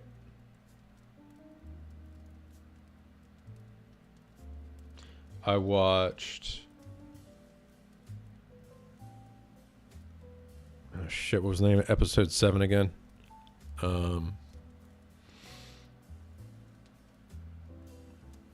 Well, whatever that was called, I watched that. I watched episode 7. I watched I watched Last Jedi. I didn't hate Last Jedi for the reasons that other people hated Last Jedi, but I still didn't like it.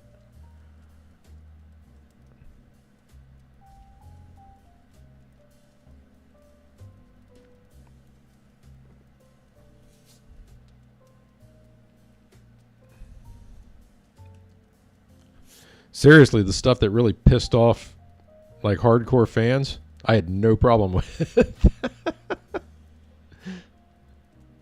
That was not my issue.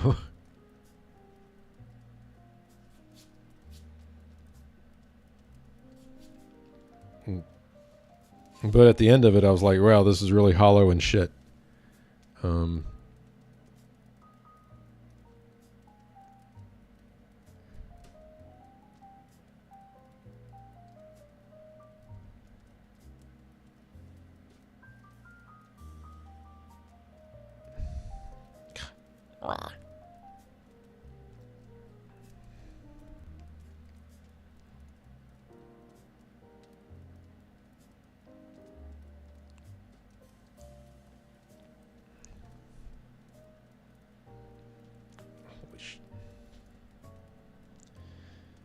Sometimes I forget how to draw hands and fingers and all of it.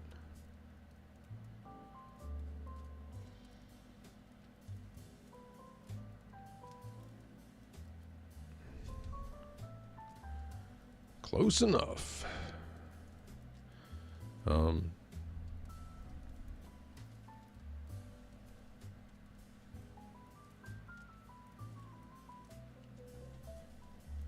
Yeah, that's why it's wrong. Yeah, the subversion stuff with Luke, it didn't bother me.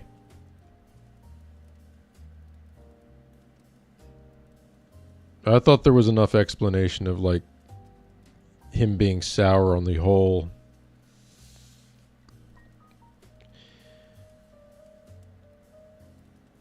keeping the Force going, training anybody else. Like, I thought that was covered. I thought that worked.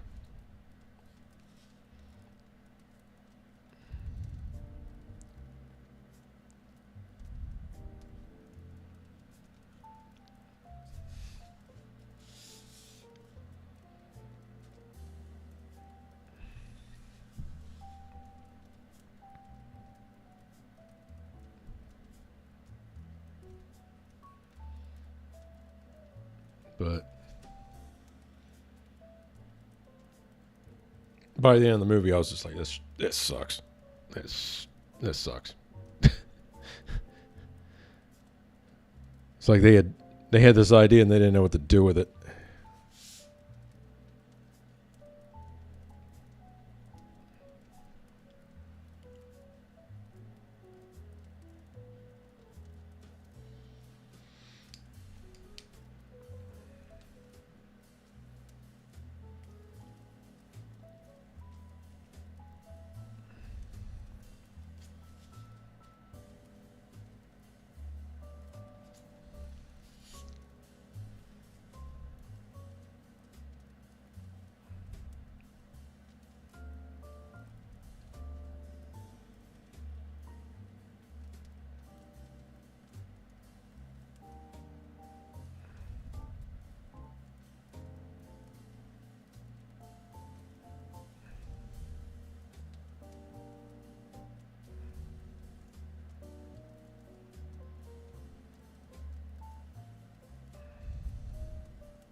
But other than that, I saw a couple of episodes of Mandalorian. I thought it was all right, but I didn't really keep up with it. And then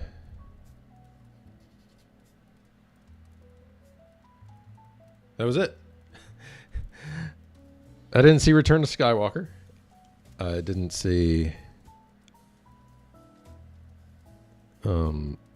whatever the fuck else they've made. All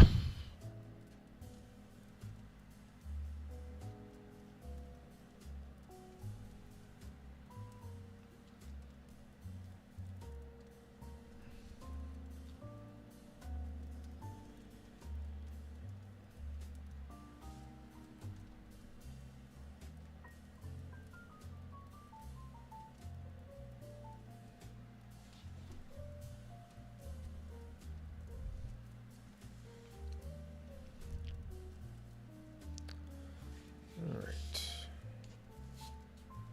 Yeah.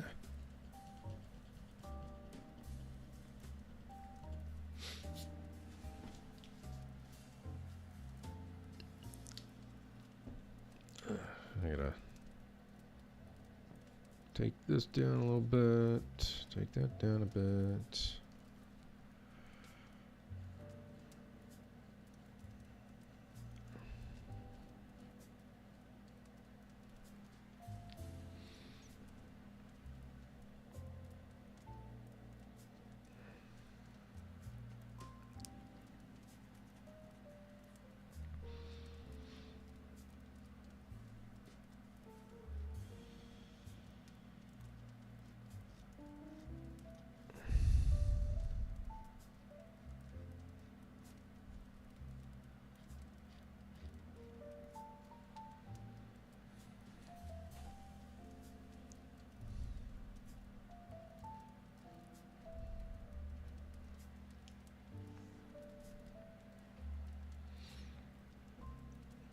Lots of Star Wars games, too. I really haven't kept up with what's come out from that.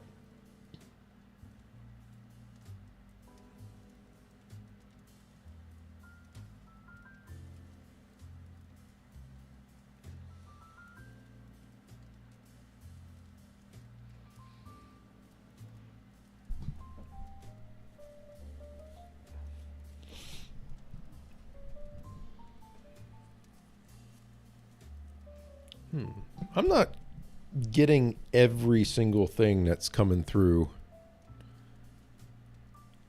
in the chat.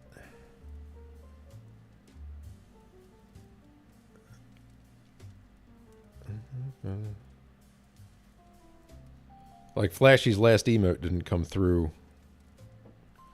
Like if I look over here and pull up my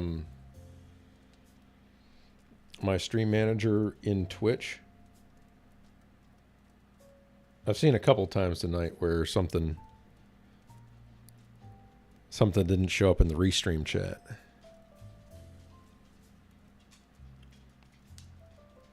Oh my God, he's back. What's up, bud? Just chilling? Wanna lay down?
Did I ever tell you guys what the secret to drawing ears is?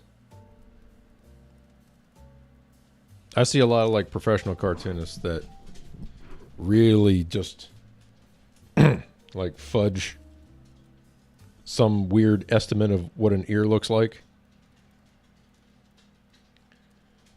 Like people have been doing it for decades and they just ears. Jack Kirby didn't draw ears. Well, he tried to avoid them as much as he could. The secret sauce. The good thing is this is easy to remember. The secret sauce to drawing ears is 69.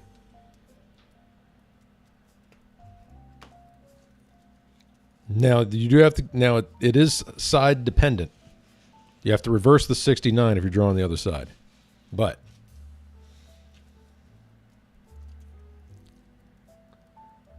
let's see. Do I have a 6B?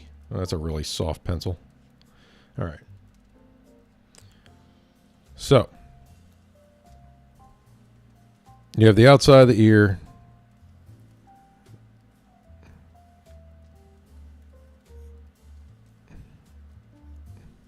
Right? You got the outside of the ear. Make it nice and dark. Okay. What do we do on the inside? Well, this is where we need our 69. So we take this right here. We draw our 6.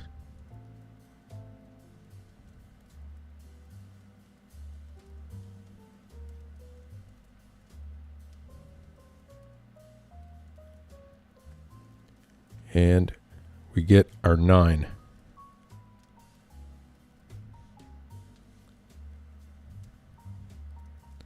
And this is our 9. Just like this. Here's our 9.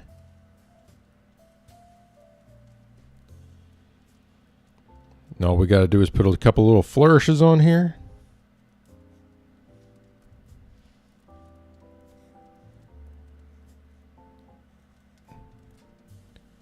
And voila. There's the ear.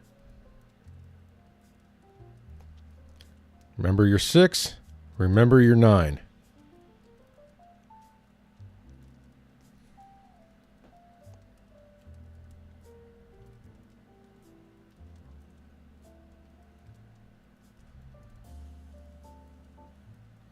Technically, there's a little dingy thing up here too, but nobody ever draws that.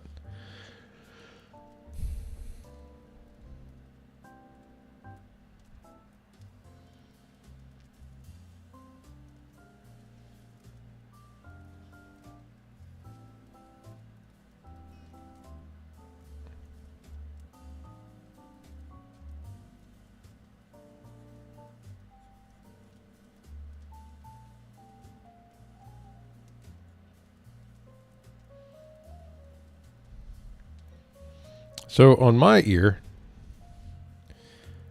I have mismatched ears.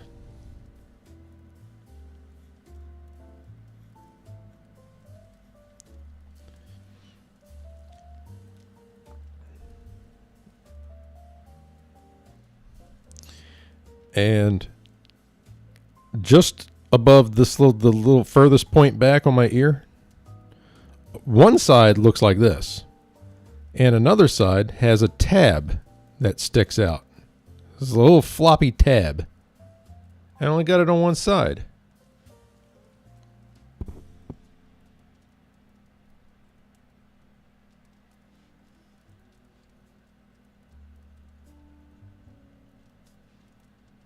Like, what if my ear comes off in some sort of accident? An accident that claims somebody else's ear. How are they going to know? It doesn't match my other ear. They won't know it's mine.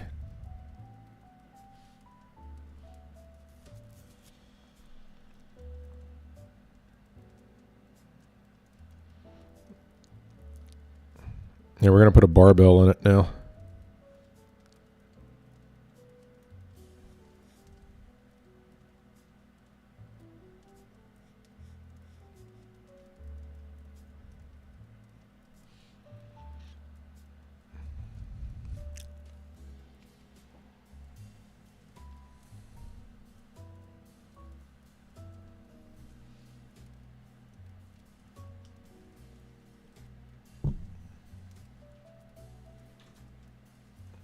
Already it's starting to look like the ear of a woman that I shouldn't speak to, but I'm not going to be able to help myself.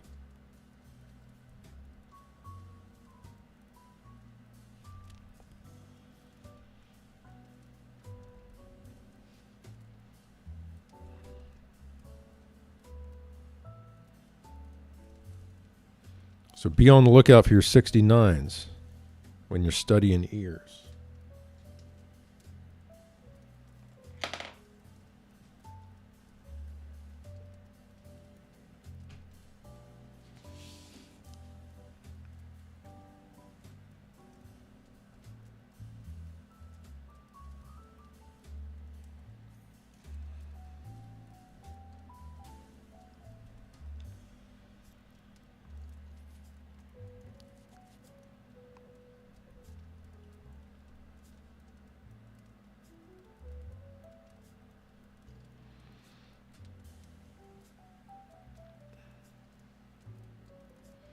All right, where were we?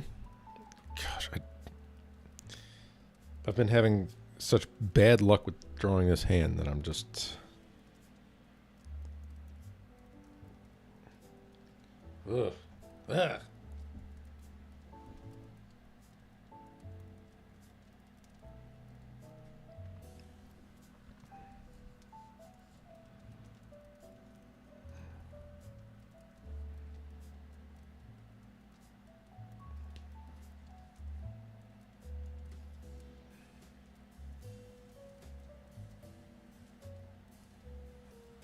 I do know I need to have a...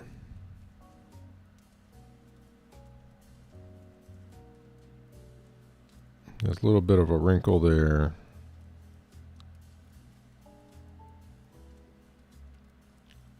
Bit of a knuckle here.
Where's the knuckle compared to? It's just past. This one's going to be about there.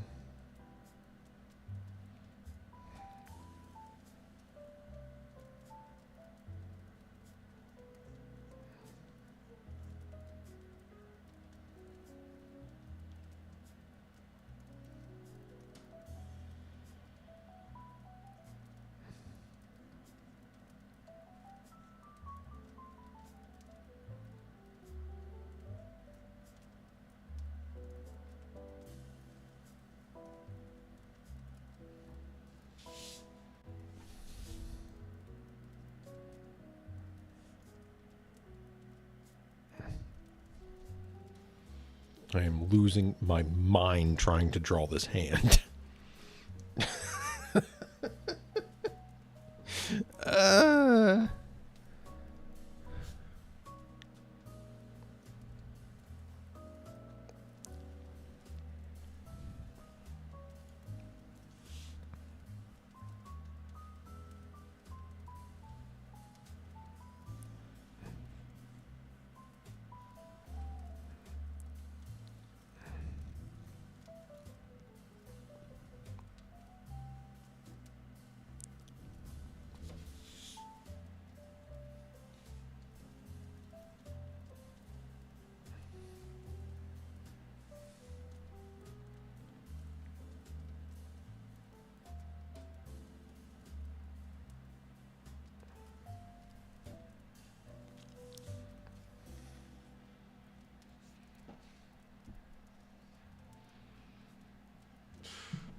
This is that part where I gotta like try to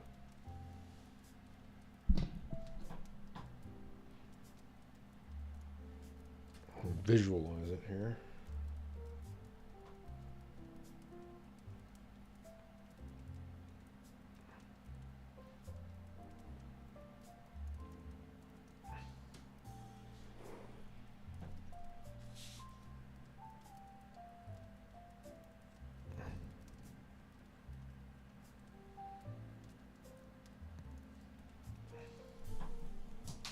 Holy shit.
Holy shit.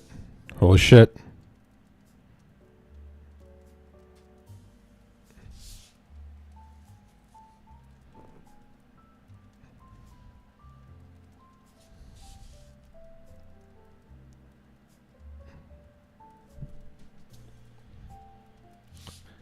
Fuck yeah, that's what we call good enough. That's what we call good enough. Whew. All right.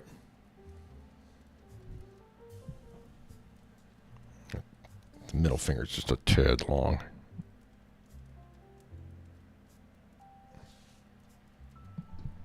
All right.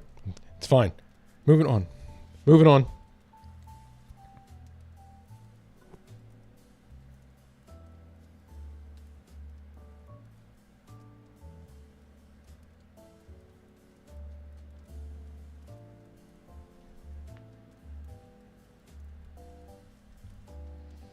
Let's see. Looking away or looking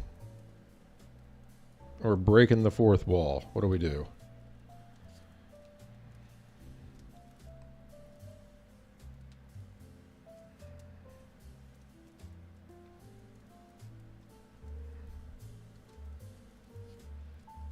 This isn't going to be the expression.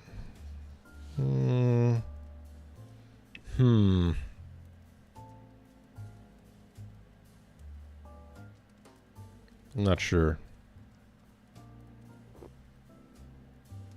I'm not sure. Either one works. I kind of like the looking away one.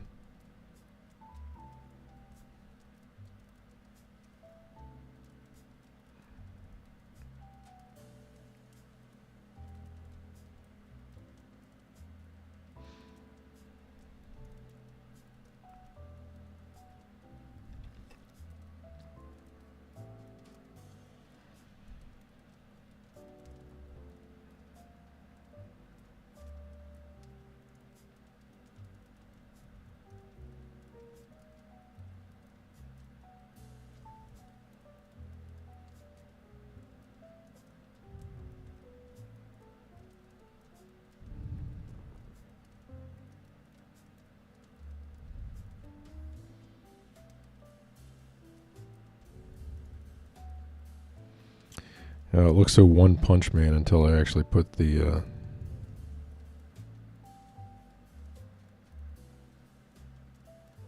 extra stuff on there.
Let's see.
Where the hell's the eraser? Oh, hidden back there somewhere.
Hey, buddy. What time is it? 11:37.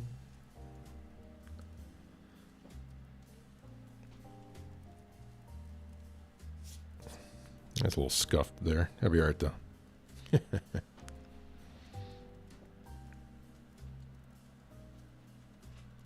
I gotta put this.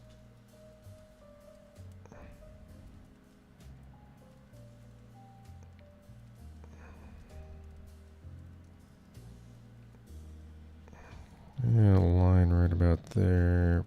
Yeah, that'll be fine.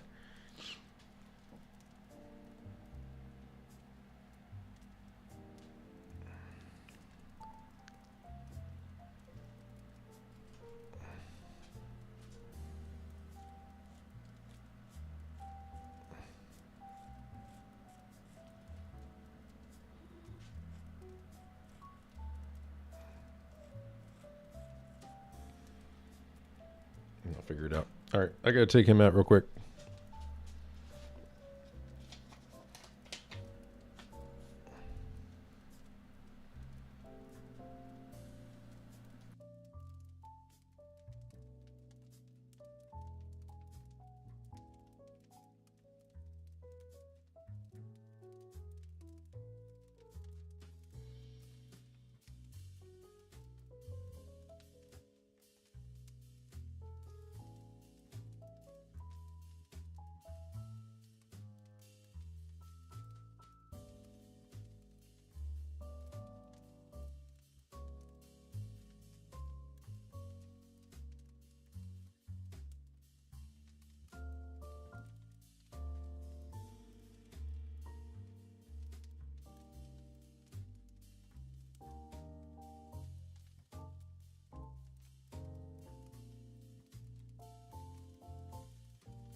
Zatzadon time.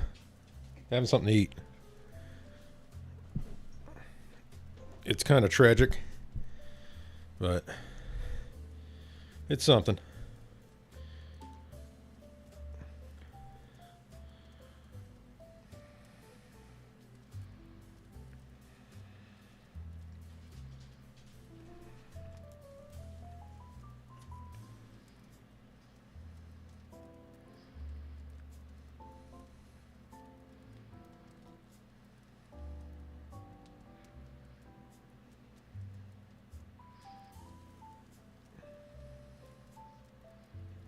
It's ramen time.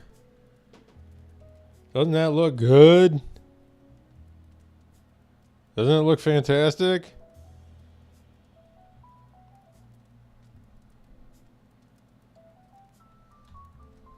That's what I thought.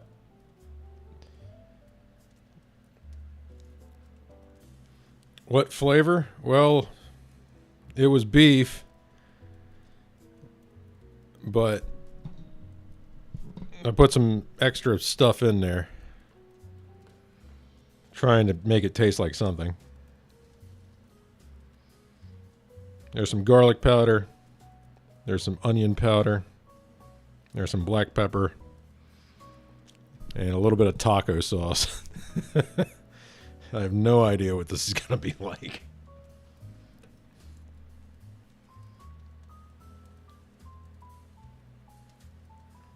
Actually, it needs to steep for a little bit. No, not Taco Bell.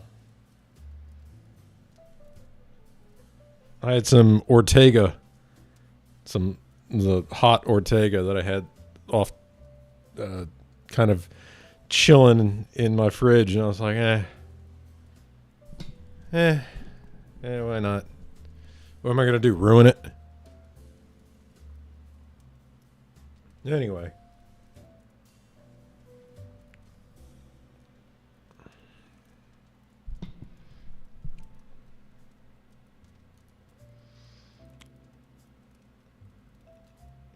Zatsu time. Zatsu time. What are we going to do?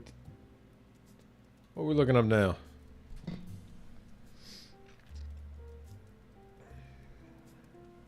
Actually, I'm going to turn my... Put this down. Turn my seat. Hopefully not knock over the freaking ramen.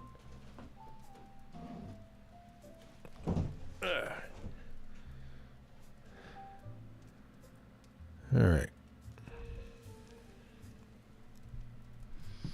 What are we looking up?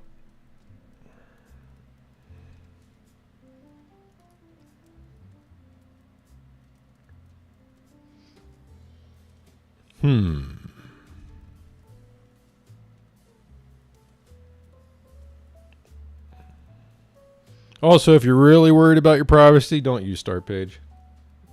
They're owned by an ad agency.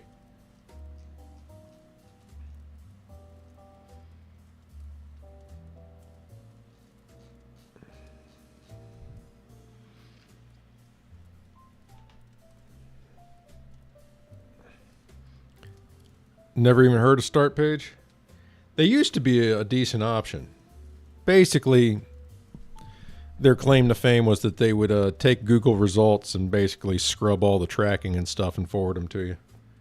Still basically the idea, but now they've become a lot less trustworthy, just based on their backing. I believe the same company also owns WaterFox, which was yet again some sort of privacy-respecting fork of Firefox, which ended up being bought up, and now people question it. Let's see.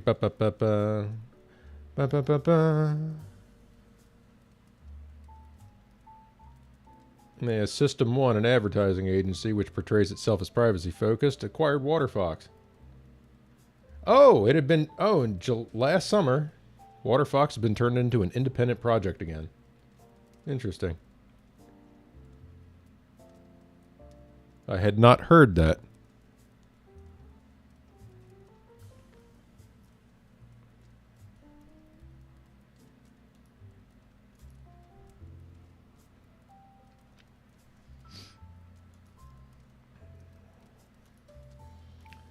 So I have Brave installed literally just for this, just for streaming, because I don't save anything to. It's like whatever. I just have it. They've done enough stuff in the past where I'm not the most confident in their goals, their motivations.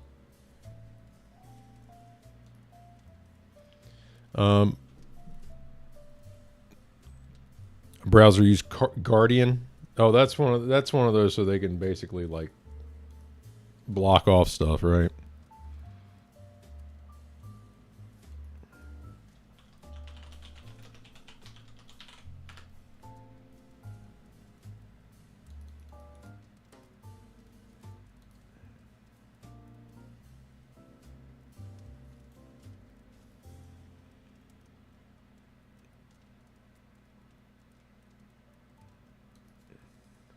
Oh, yeah, it's literally for learning environments.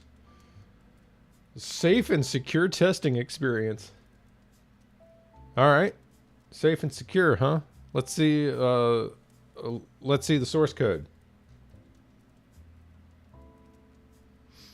I'm not seeing a GitHub link here. I'm not seeing a GitLab link. I don't see a CodeBird link.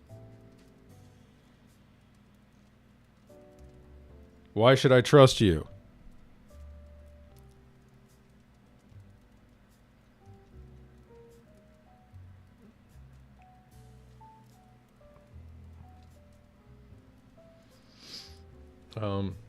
The reality is when it comes to web browsers, you have a choice.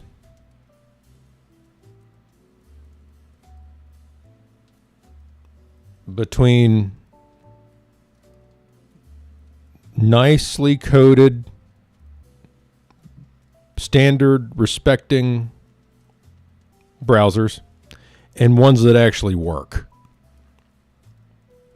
All the ones that are good in theory suck ass.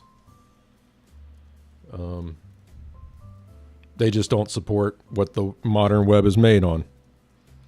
So it's like, get fucked.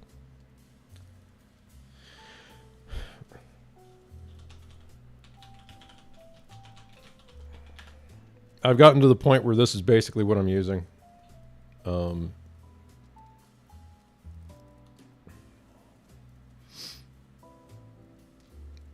It's a handful of people that take take Chromium and then go through and scrub as much Google shit out of it as humanly possible. It is extremely vanilla when you first install it. First thing you do is typically install the workaround so that you can put extensions on it. Because from the jump, it doesn't support the web store. You have to enable that. If only Steam did this. All right, copy. Not that I don't trust you.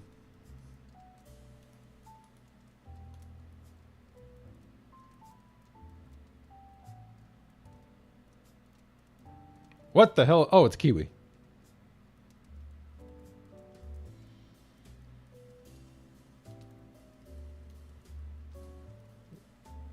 Shut up.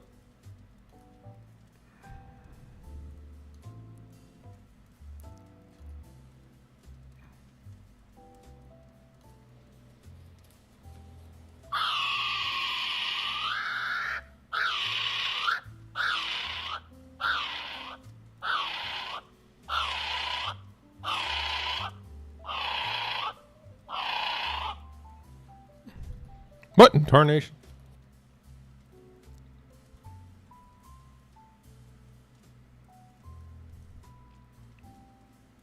What in the world was that? So, kiwis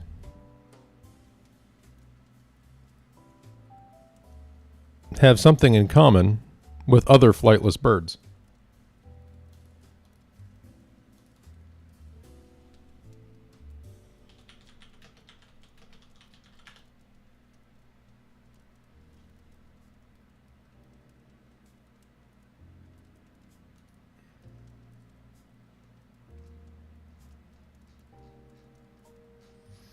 Yeah, that's literally an X-ray of an egg inside of a kiwi.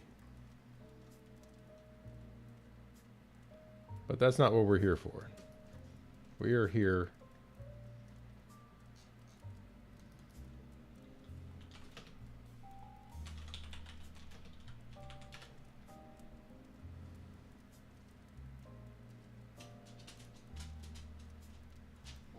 There you go.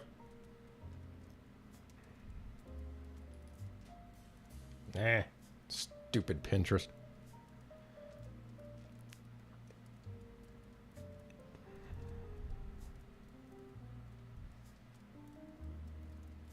Keep in mind that a kiwi gets about the size of a chicken and lays an egg about, well, that many times bigger.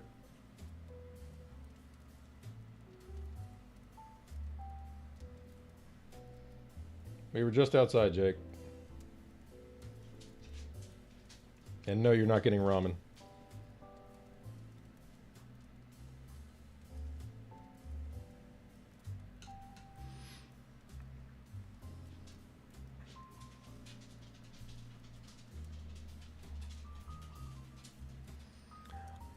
To me, this is more horrifying, but I suppose the X-ray is probably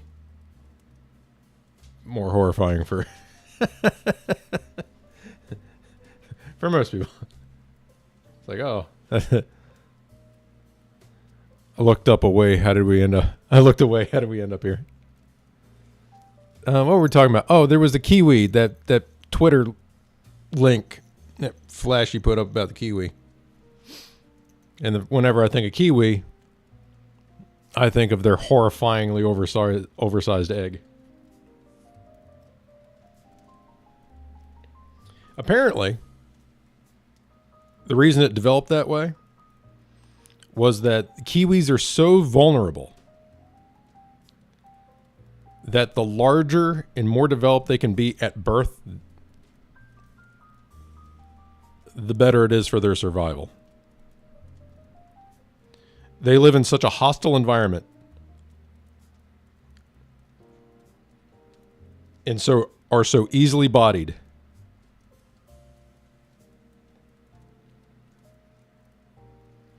that they just kind of evolved that way. Oh, what's going on here?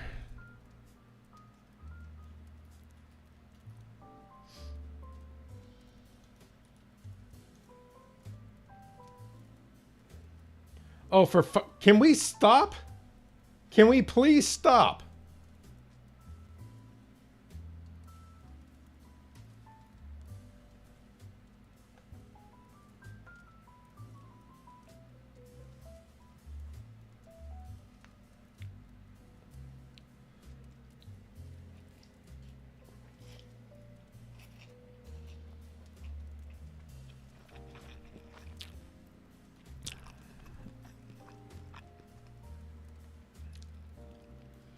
I am so sick of the meme at this point.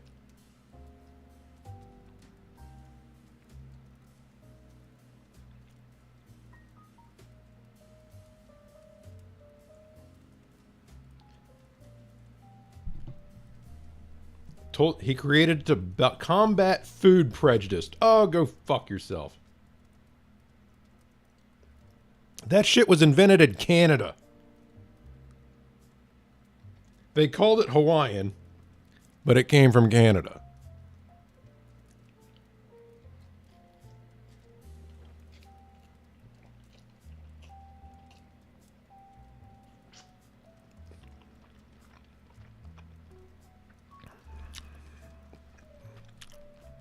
You know what Hawaiian pizza would look like?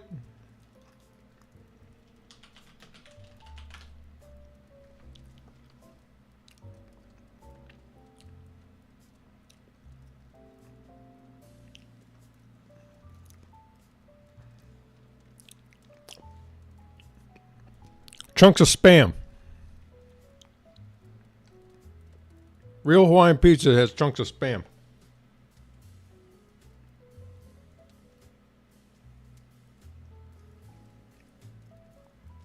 I had a cousin.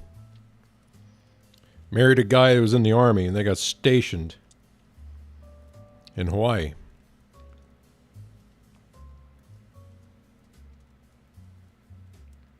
No, no, no. Girl wouldn't like it because it's got cheese on it.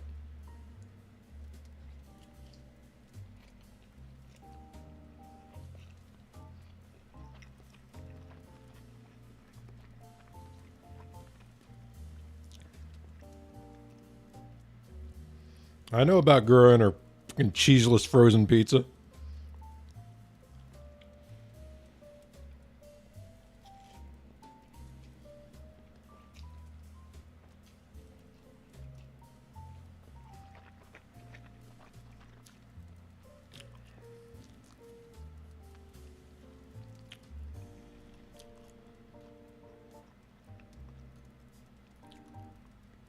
Didn't she drop that shit in the tub too and still ate it?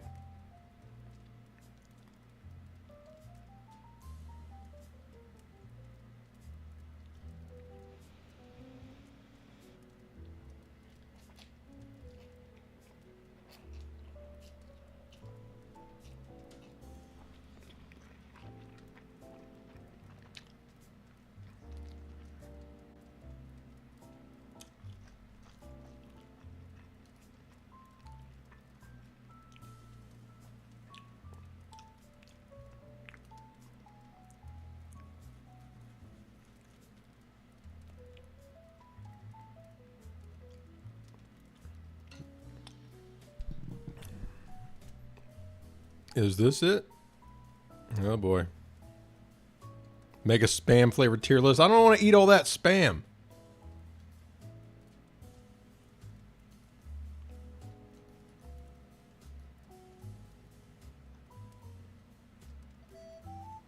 I took a bath the other day, right? And I decided I want to have pizza in the bath. Because that's normal, right? Oh, I'm sorry. Is that weird? I look over and all I see are question marks. Oh, I'm sorry. Is that alarming? Pizza in the bath? Okay, well, if that's already weird enough for you guys, you're gonna hate the rest of this story. Yeah, so I wanted pizza in the bath. Filled my bath. Did my stuff. And I hopped in the bath with my pizza. And I was eating my pizza in the bath. Yes. What kind of pizza? It was just like... I don't want to say what kind it was. You guys are gonna make fun of me. But anyway, I was eating my pizza in the bath. And I dropped it. I dropped a piece in the bathtub. And it was one of those moments where you just kind of watch it as it happens, you know. It dropped and made a sound. It went sploosh.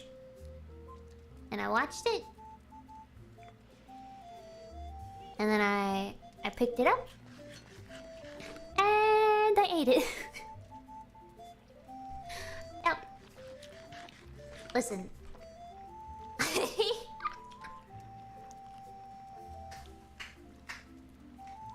Listen, I had just gotten in the bath. There was no soap in the water. It was just fresh water, plus me. That's some Code Miko shit. I pulled it out before it got soggy. It was a little soggy, but it still was crunchy. It just... Is that weird? It's not weird. Okay, let me collect these before I blow this up. Girl, why? It's not that weird. It's not that weird. Come on. It's like the 5-second rule, but you're fully submerged in bath water. Yeah. So I ate my pizza, my bathwater pizza. There's a new one for you.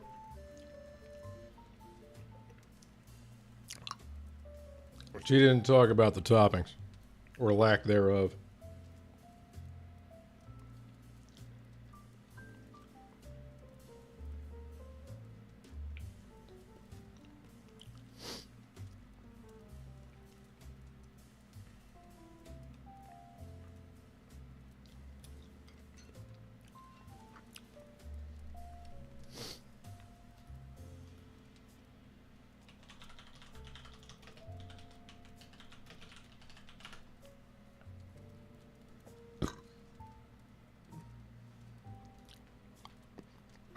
Pizza?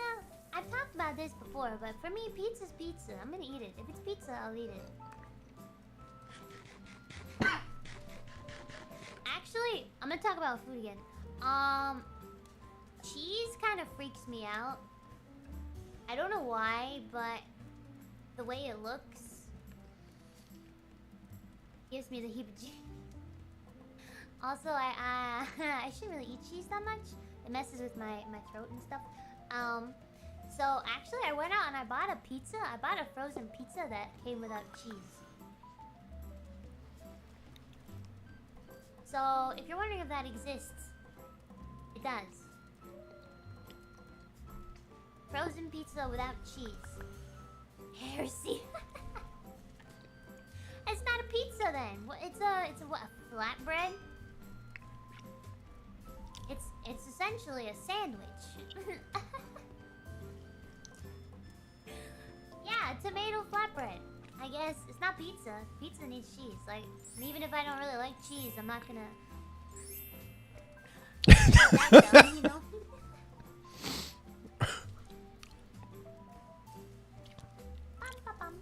Time to remove the emotes.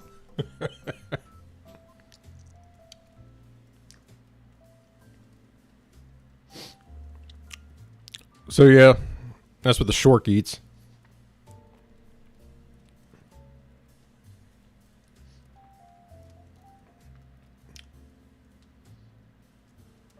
Poor little Kiwi.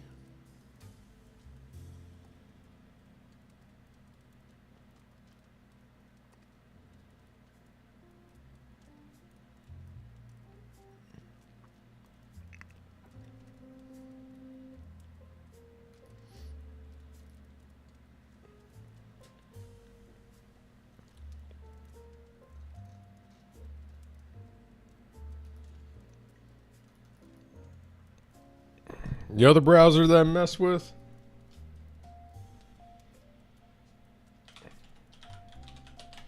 is LibreWolf. But I don't use it as much as I would like to because a lot of sites don't like it. And they will not function correctly unless you go in and like turn off a bunch of shit. It's not the same. It's not like the same as LibreOffice. I mean, it's saying, you know, it's still free, open source, and all that. But well, as much I don't know. I don't even know what's the license on this thing. Well, I'm sure their code is open, but Firefox has like a really weird license. The MPL, the Mozilla Public License, is odd. LibreOffice, which spun off of OpenOffice.org. I almost always have LibreOffice installed.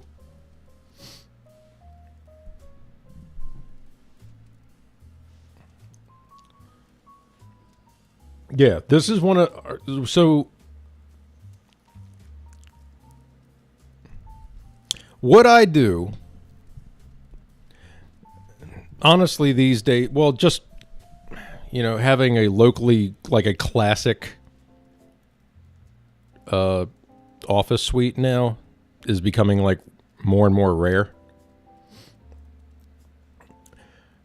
Like my pseudo nephew does not use, he certainly doesn't use this, but he also doesn't use Office.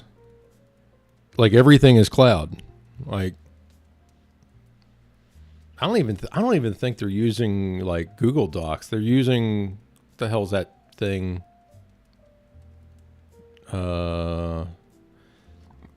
Like everything's web forms. Like you don't have, it's not something even as open-ended as Google Docs as far as formatting and everything. No, you literally just fill in, it's like, here's a space for you to type your answer or you to put your feedback or whatever into. Like, you don't actually create the document yourself, even digitally. You just do that. And like that really bugs me. It's like the concept of creating a document is being stripped away from, like, what the? How does this prepare you for life?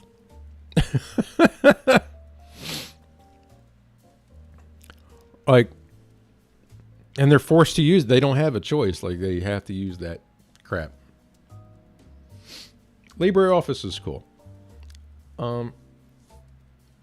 Whenever somebody like comes, like anytime somebody like finds out that I'm into like open source and all, and they like ask me and stuff, and it's like, well, Linux this and yet, I'm like, slow down. So the best thing you can do off top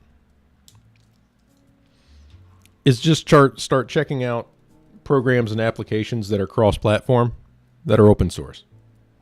Stuff like LibreOffice, stuff like Blender, stuff like Krita, GIMP,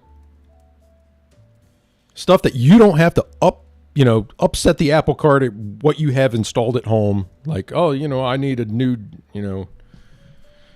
no dual booting, no extra drives, no extra computers. Just try the software out. Just try these programs out. See what you think. Because the experience is very much like this. Like, if your use case allows you to use stuff like this, great.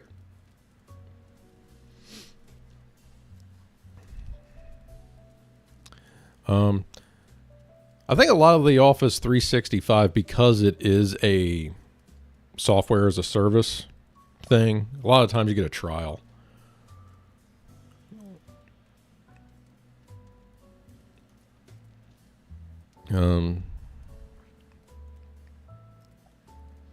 Because they're trying to give you a subscription.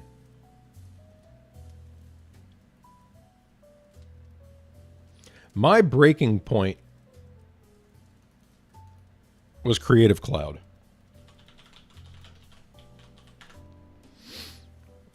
I did art stuff.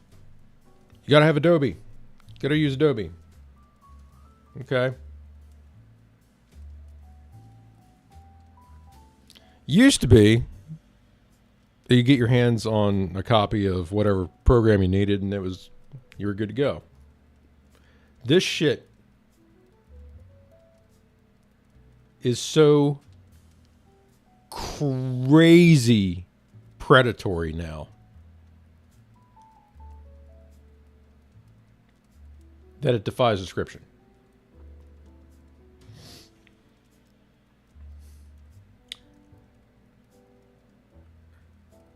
$60 a month.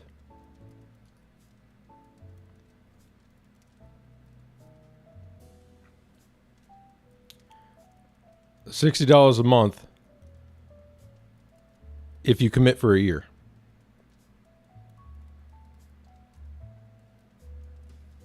$90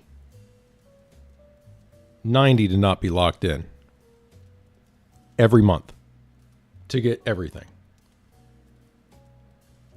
Otherwise, you got to piecemeal it together. Maybe you only need this and that. You'll notice right away this adds up quick.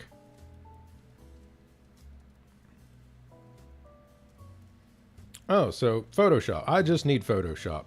$35 a month to not be locked in.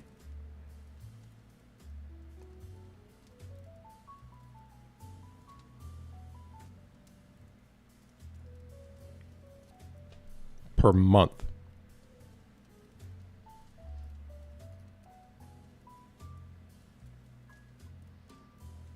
And that's the story with all this shit.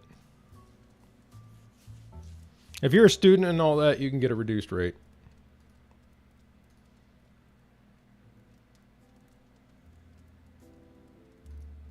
But no, this was my breaking point. This was it. I was like, this is so screwed up.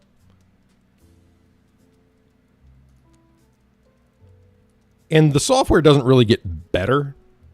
Adobe has terrible coding practices. There's a reason you get the weirdest you get the weirdest errors in Adobe software. It's bad enough if that software originated within house.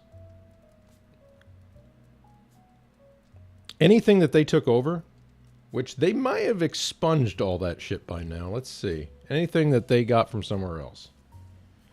They got Premiere stock, blah, blah, blah, Audition, After Effects, Animate, which was Flash. Basically, you have the old Flash workflow, but you output a different type of file now. Dreamweaver.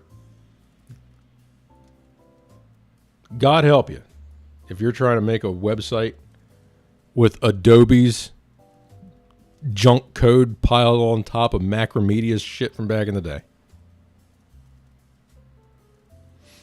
It gets worse, longer load times, and it calls their servers. Yeah. Yeah. So, for cartoonists, the jump was to go to Manga Studio or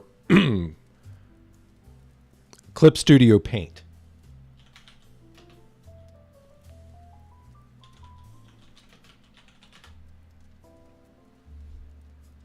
Yeah, you can just make a website in Notepad. It's all good.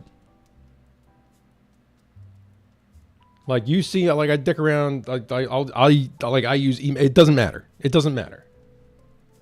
It's just text. And if you see the code that Dreamweaver spits out, it'll make you hurl.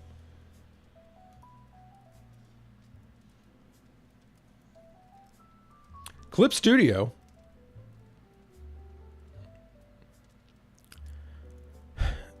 used to be the hero. In the world of proprietary illustration software, it was the hero.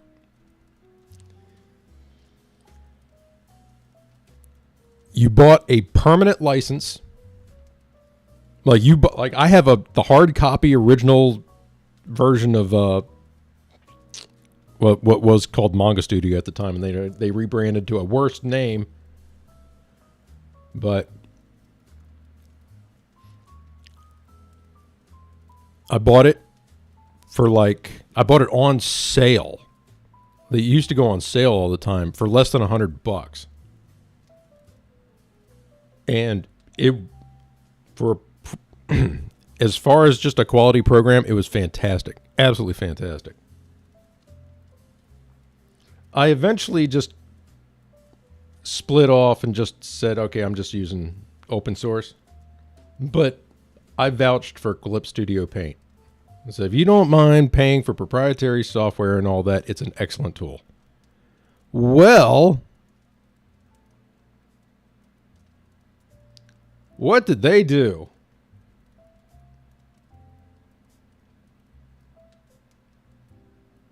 They turned it into a software as a service. You can buy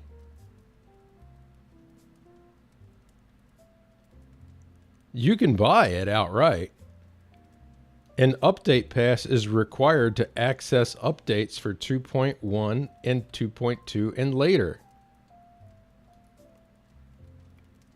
So you have the choice between doing that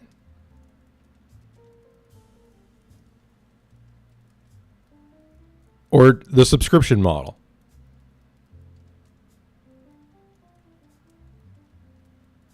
So you either buy the updates a la carte whenever they get released, or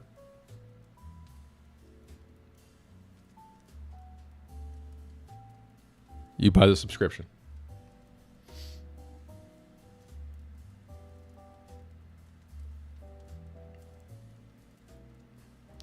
Now, their pricing is a lot better than it would be to have Photoshop. It's hard to find a free video clipper now that loads and exports. Yet, like, you would figure you'd be tripping over solutions for that shit these days. Ain't the case. Video stuff I use, for the little bit that I do, I use Kden Live. I'm not the biggest fan of it. It's kind of buggy. I mean, I've always been able to make what I needed to, but sometimes the road to get there was a little clunkier than it needed to be.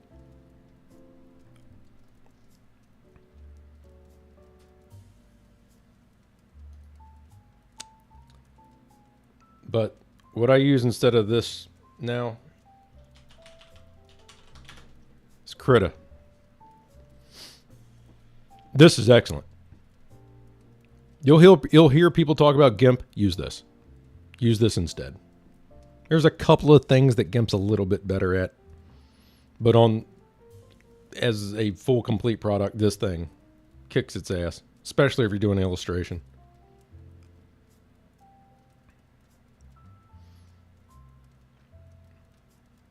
It's not quite as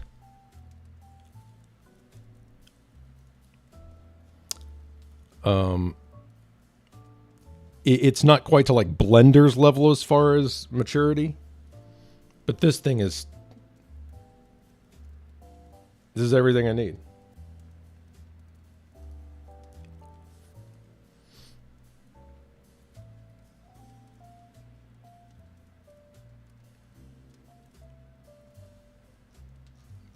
Plus, it supports community plugins.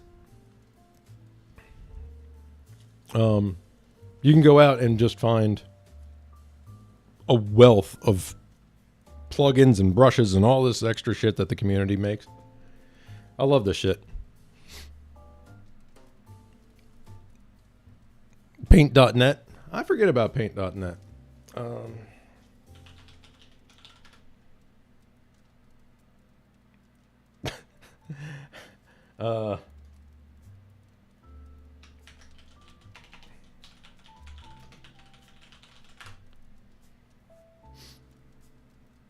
It's funny that Paint.net doesn't have Paint.net.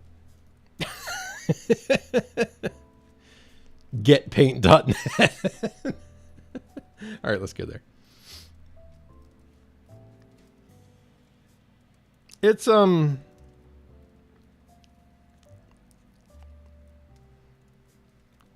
yeah, Paint.net is good because it's like lightweight, really easy to just start up, do what you need to do, and get out.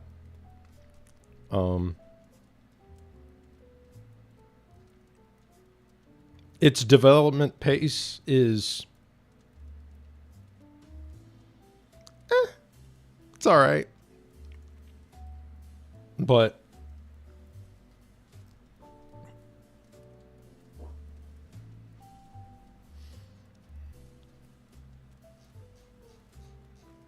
it's easier to jump into.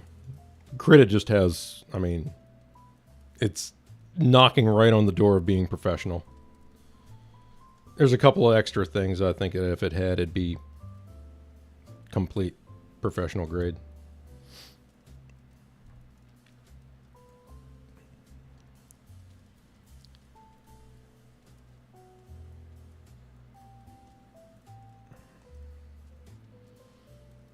But shit's great. Power free software. Love it.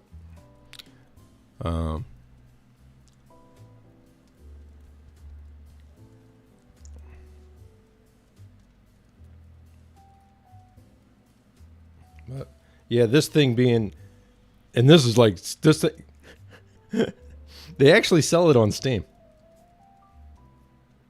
If you download it from the website, it's free, but I forget what they charge on Steam. I mean, there's nothing about free software that says you cannot charge money for it.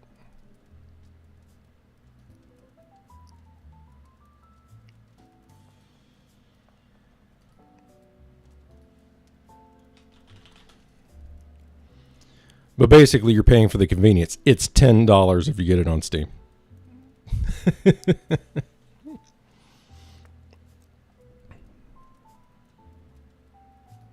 This is funny to me.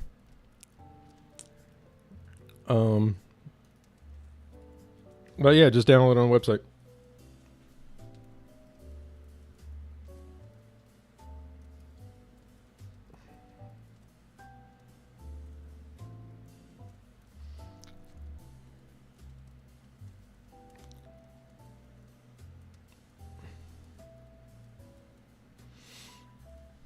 That was completely free online, but costs money on Steam. Yeah, it's... I see it happen a few times. But, I mean, you know. These people are basically doing it for free.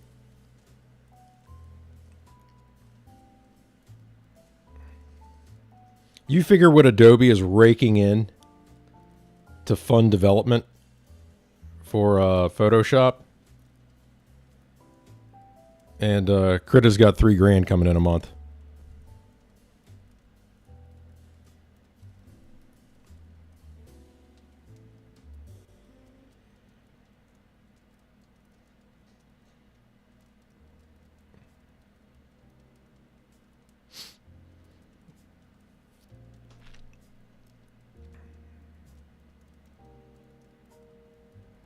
That's some transparent. That's the thing with good projects.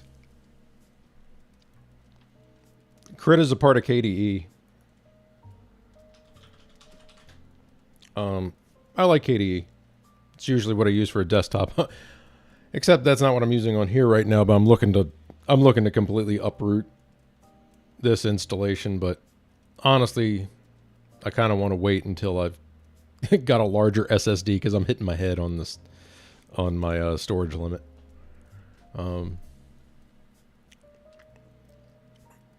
The whole desktop environment from KDE. KDE is also a shitload of... It's like a... There's a ton of software that goes along with it. This shit is never going to happen. But nice try. The whole like mobile, the whole phone system and all that. That's been in an alpha state for over a decade. Most of their software is really good.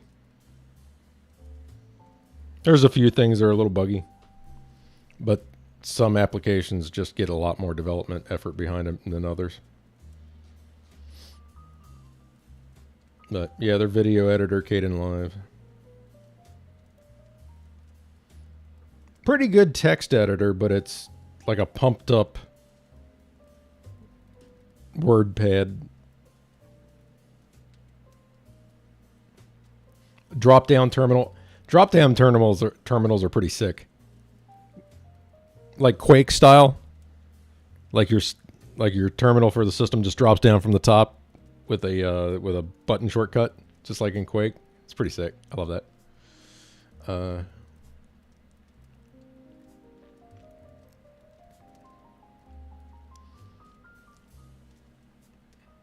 But yeah, their own little cluster of little games and stuff. But yeah, no watermark in Kden. Hell no. I mean, it's free software.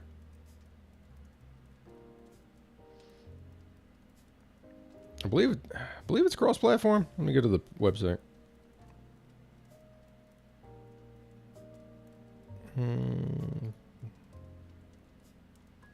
Yeah. You can give it a try. See if it works for you. Not out anything.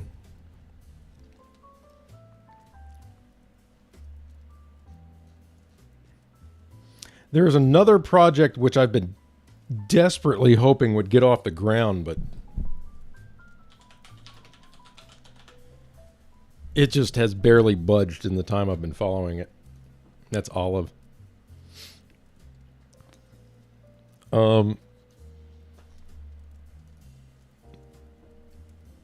This shit is so far from being like ready.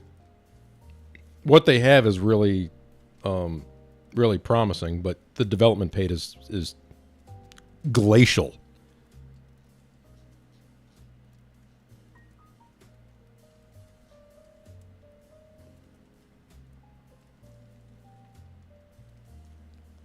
Like I said, tons of good ideas. If it ever happens, it'll be a game changer. But like I said, it's been a long time. You'll see that a lot in open source. Just projects just don't have enough energy behind them. Tons of great ideas, but just don't have the manpower.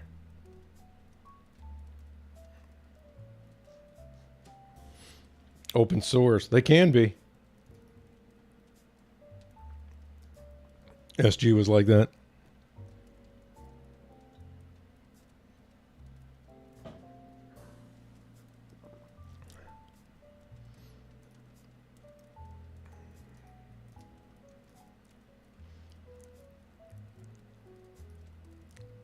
Yeah, get out of here. Gross. Think we're done with the spam for now. Any other things off the top of my head that are... there's Inkscape.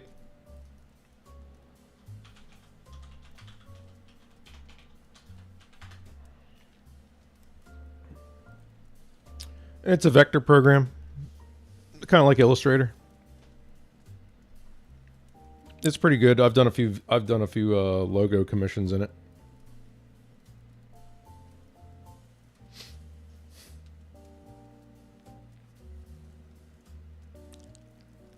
Worked out pretty good.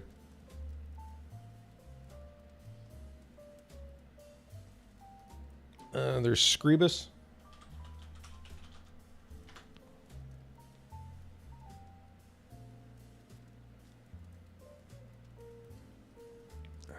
I'm not going to SourceForge.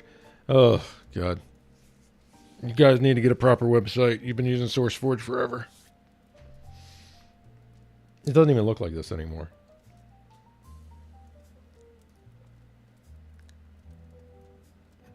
Anyway, Scribus is a desktop publishing program. Like Microsoft Publisher, Adobe InDesign. Nowhere near as featured as InDesign, but...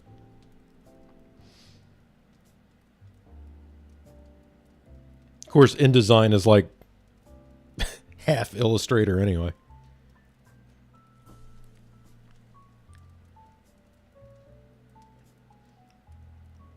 It's good. It's fairly vanilla, but it gets the job done.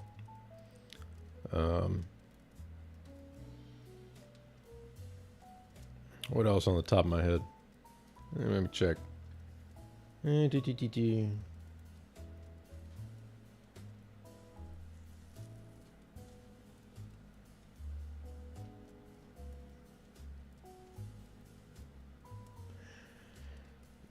One of the main things that you will struggle to try to replace is After Effects. There just simply isn't anything in open source right now that does anywhere near what Adobe After Effects does.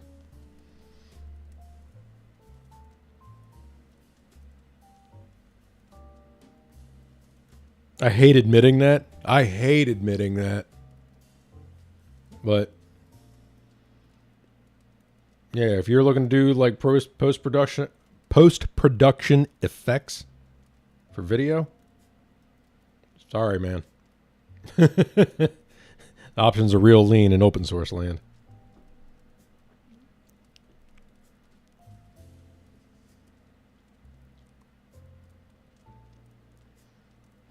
It is more viable.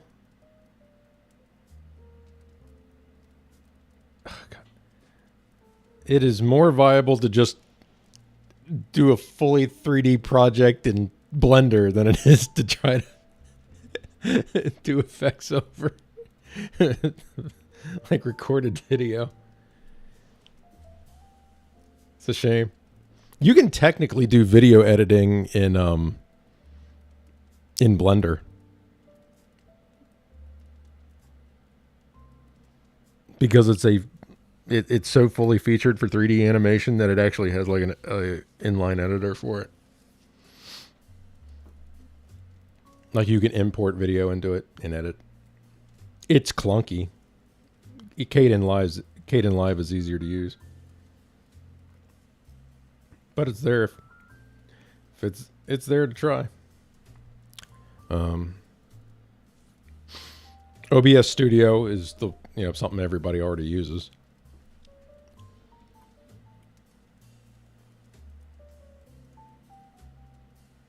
Firefox is kind of open source, just like Chromium is kind of open source.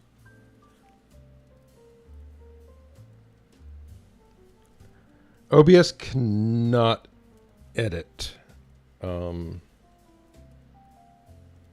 Blender can do editing.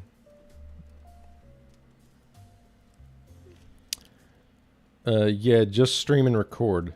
Now you can layer shit up in OBS. And something that I'm starting to finally use is nested scenes in OBS.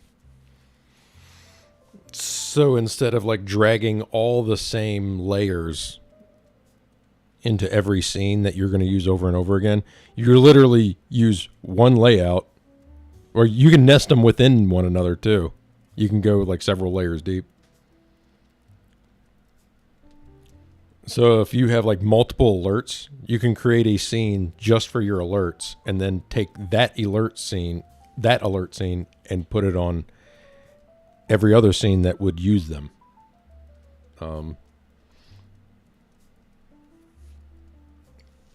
There's a lot more stuff in OBS that a lot of people don't mess with.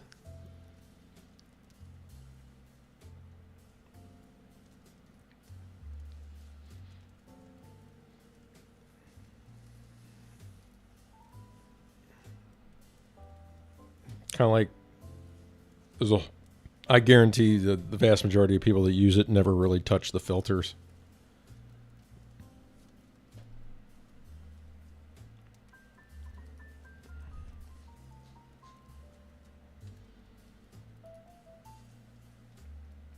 Is there anything else off the top of my head? Media player? MPV.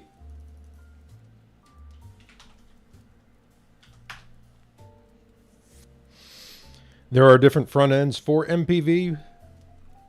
The regular MPV is pretty bare bones. I mean, this is your UI.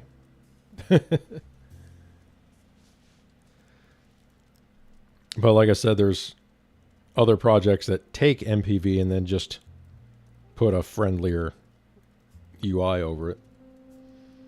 But this shit runs like everything. If your video is not corrupted, this is almost guaranteed to play it.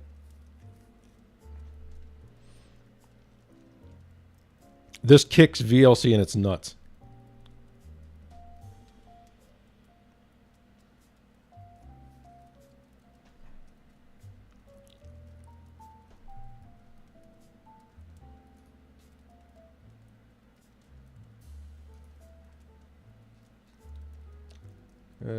Yeah.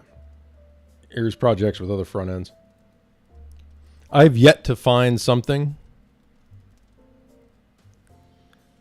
I have yet to find a video file that won't play in MPV, but will play in VLC.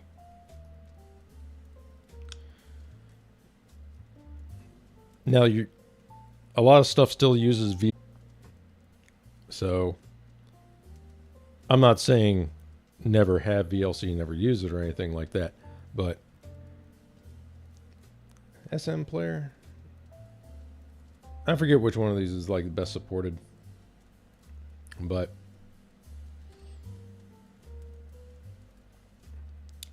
this thing's pretty lightweight and plays just about everything.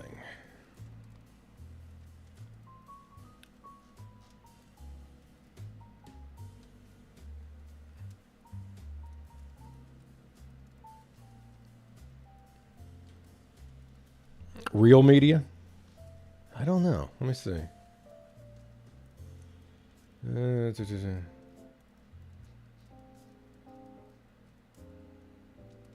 That one is so locked down, I'd wonder.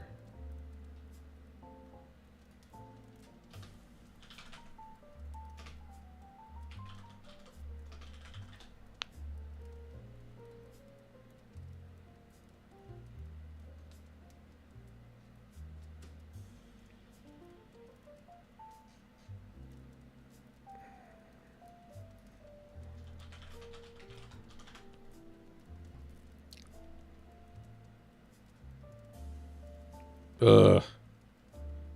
It stinks that there is an extension called MPV. Because it makes searching a real pain in the ass.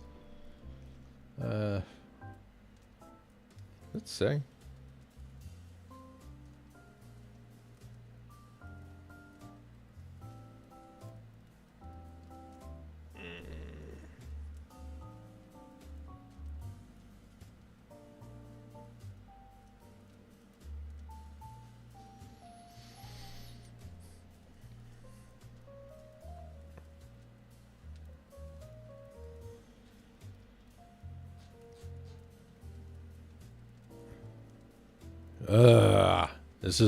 This was not a search engine optimized name to choose for this project.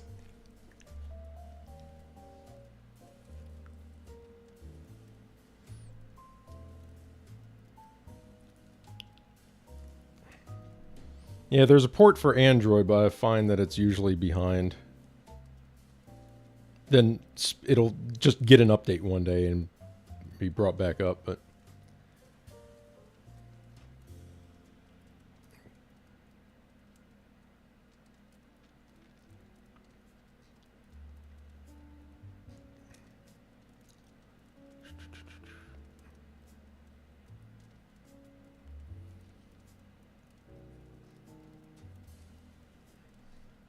FFmpeg, operating system compatibility, features.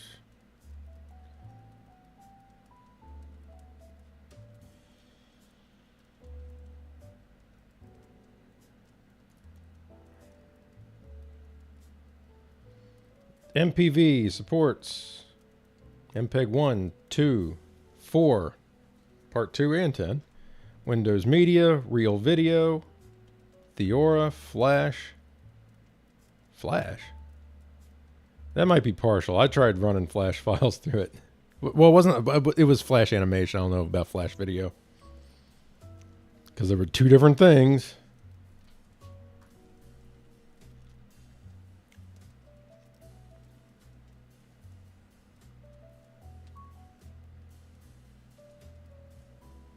Production video.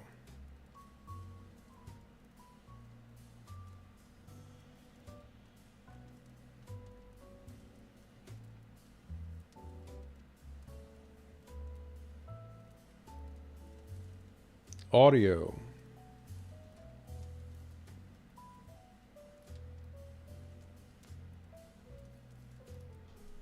Container formats. Whoopsie.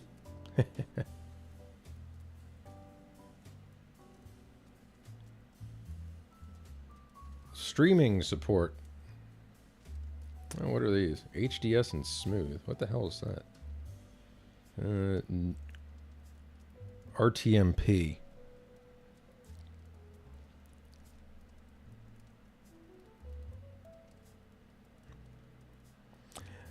I will say that is one thing that VLC probably wins at is streaming.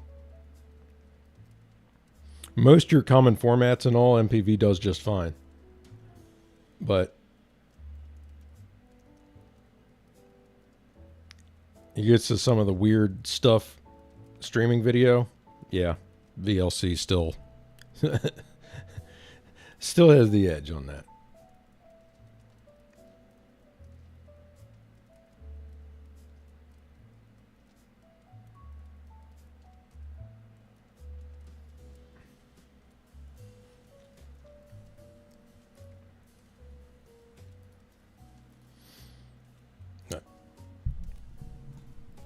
Oh, shit. Is it 1 o'clock? Eating ramen at 12:30 at night. It's a recipe for success. A literal recipe for success.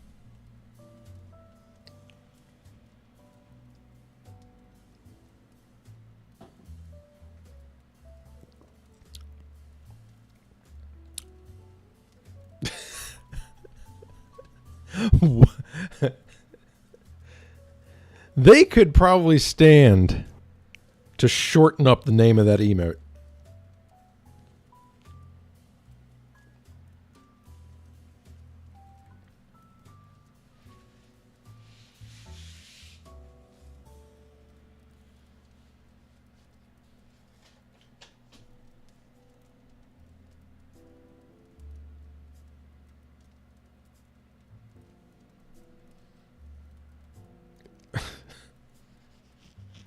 7 TV emote names do be something.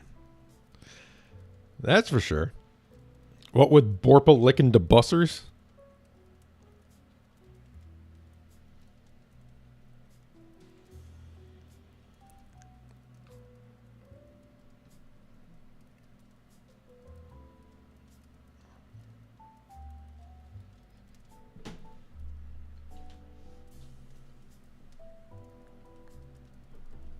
Marine burger.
Oof.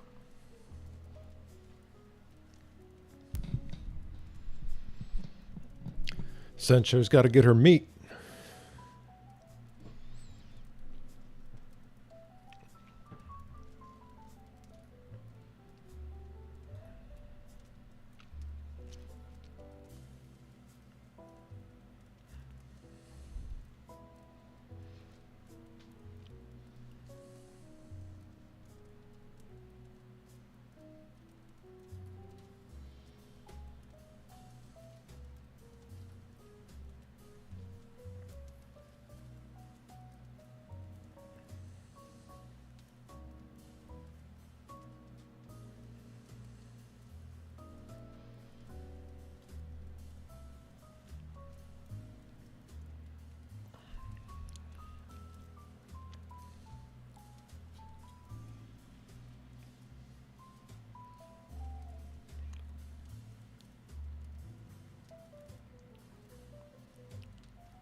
Oh, man.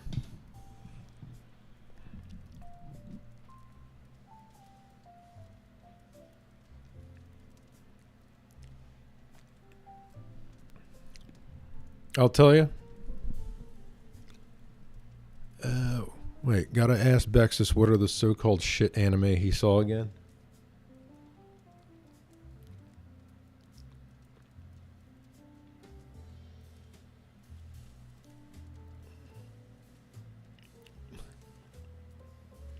He tends to just like things. So I'm always kind of surprised when there's something he doesn't like. He's so positive that when something's not doing it for him, I'm like, huh?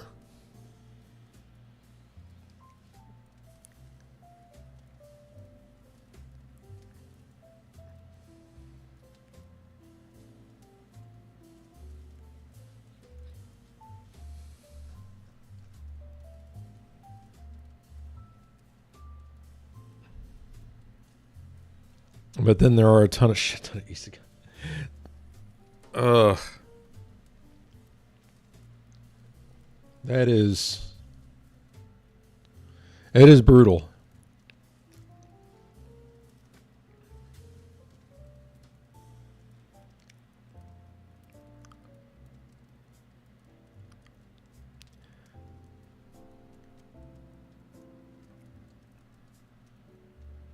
Maybe it's just a matter of perception, but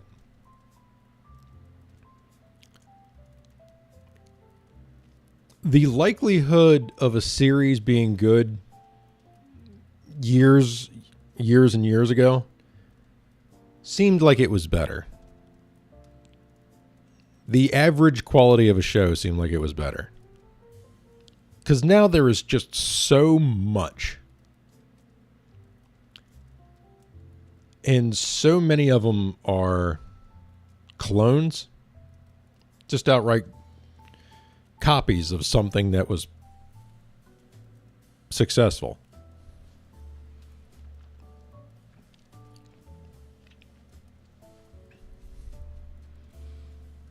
And so we take that and we water it down. We make it as cheaply as possible.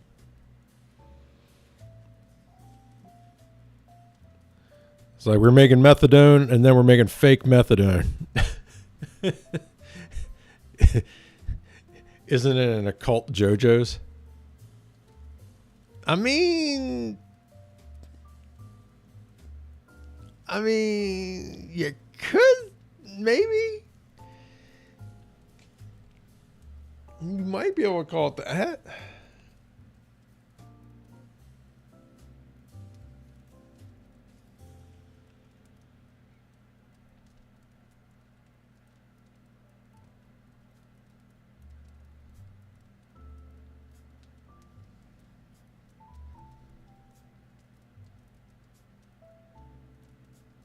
That's fine. I don't know why I'm fussing. I'm stressing over it.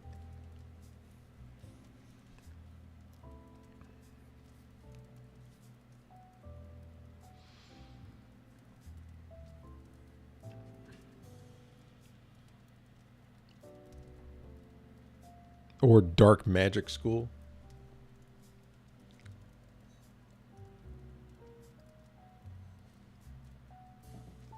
I don't know.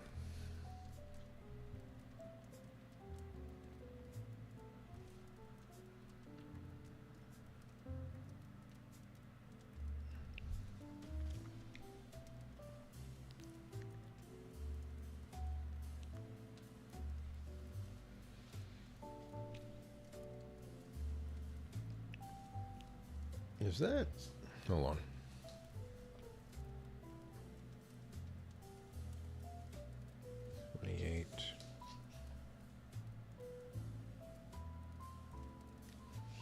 It might be a little short. I might just barely lengthen that. Just a little bit. Just a little bit.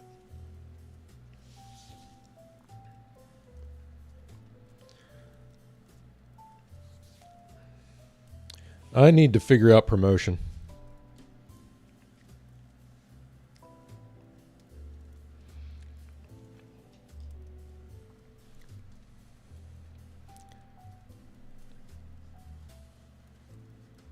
I have fun streaming, but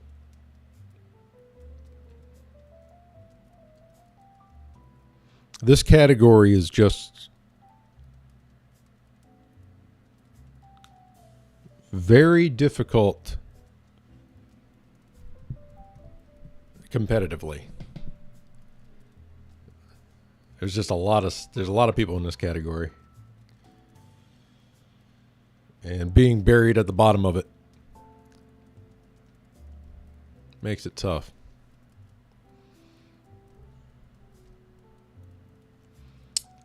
I gotta figure this out.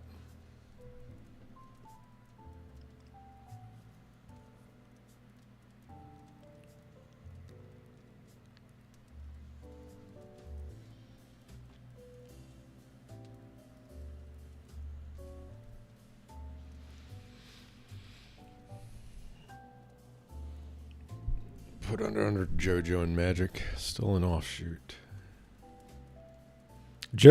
At least in manga form, JoJo's is far better. Far better on the art front. It's like, wow.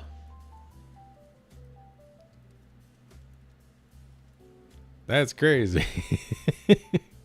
Need TNA for the thumbnail? It's just, I don't think...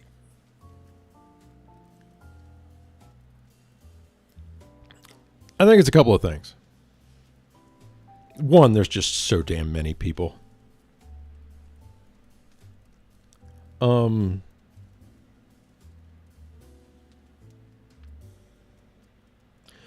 The overwhelming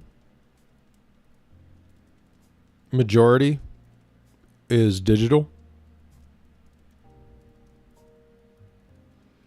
I think you're getting throttled by no affiliate. I wonder about that. I really do.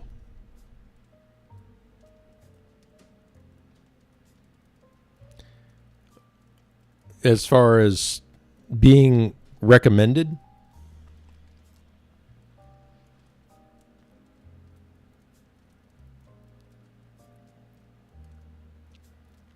there's a guy editing Melee. Because they ain't making shit and you're usually at the bottom of my list.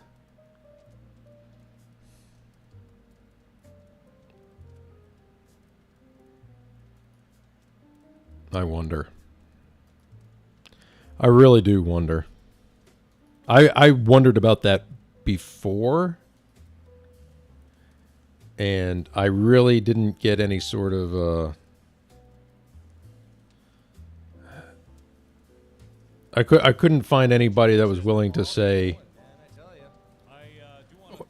come on, mute. All right, good.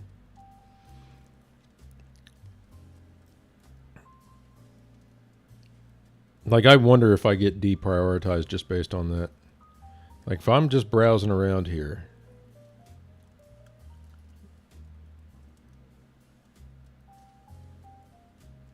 All right. I muted you. Mute. Mute. Mute the whole site. All right.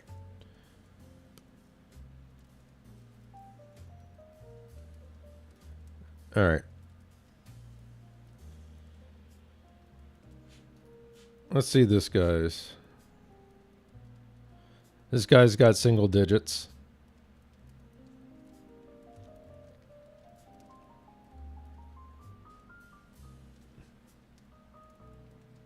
He doesn't have affiliate. And he was in the first row.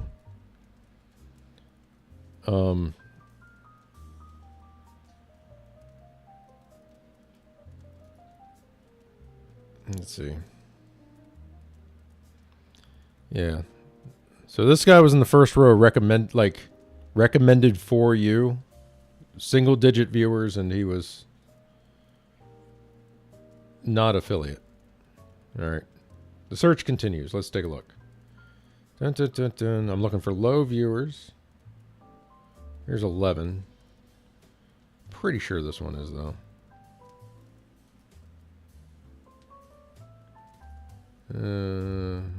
Man, there's a lot of VTubers. All right. This one is affiliate. Come on.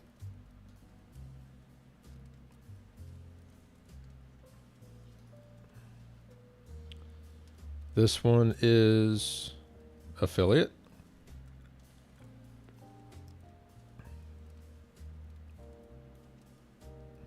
I was honestly surprised that that one was sitting at the top of at the top of the recommended channels.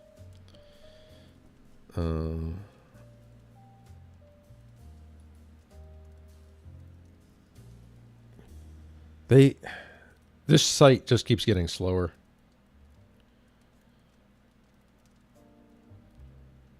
Come on, you can load. Come on.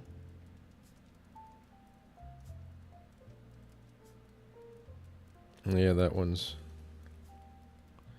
This is...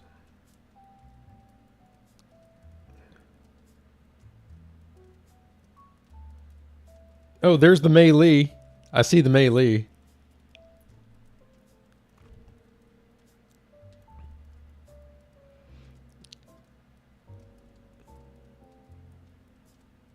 Dark Ravenox and Mark Firebolt. Say what?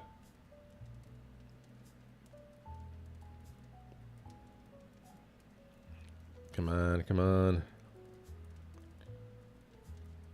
Oh, and it just reloaded the list.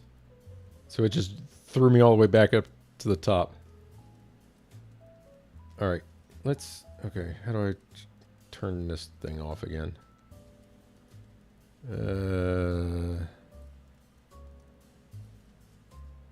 All right. No preview video. Okay, because I think that's messing me up. I saw something real low rent down here I wanted to check.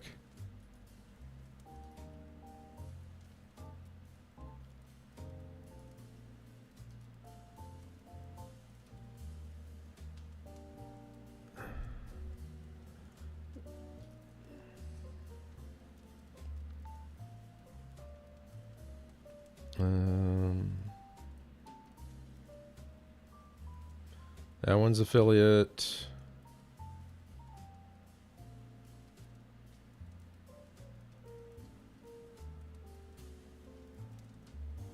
Man, this one's affiliate? That's crazy. It's got 10 times the followers I do.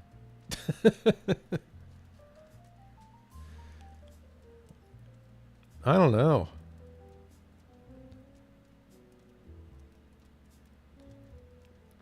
Because what throws me off is when I look at my analytics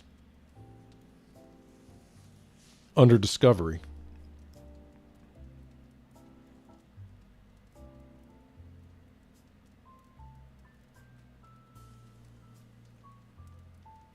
And it is so strange for me to get brand new people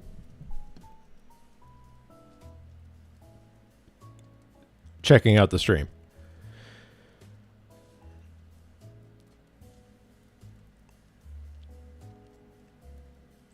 Is affiliate have check market? I'm not getting what you're saying.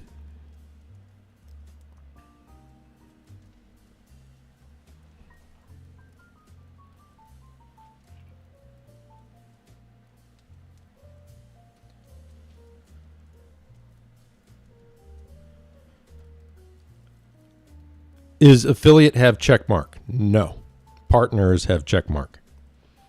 Affiliate is a subscriber. The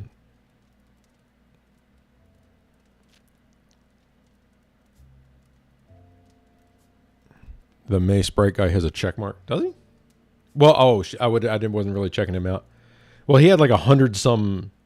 He had like 100 some viewers. If somebody's got triple digit viewers, odds are they're a partner. Because if you can consistently get that, they want you as partner.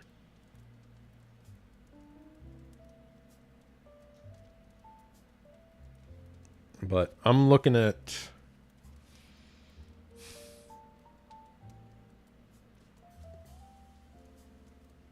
Let's see. New engaged viewers. 7. Over the past month.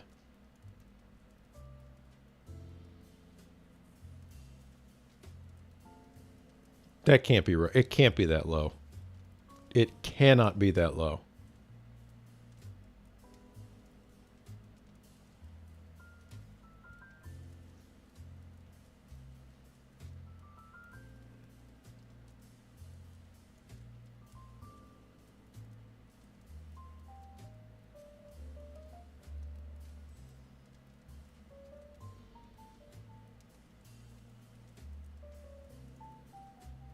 All right, this makes my head hurt trying to figure out the way they present information. They were advertising. I wonder if they hold stuff else. I don't know.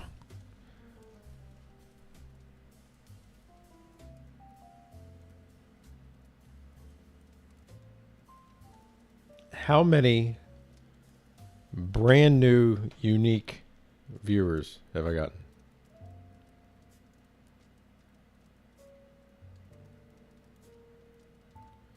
I think I've got a... That doesn't make any sense.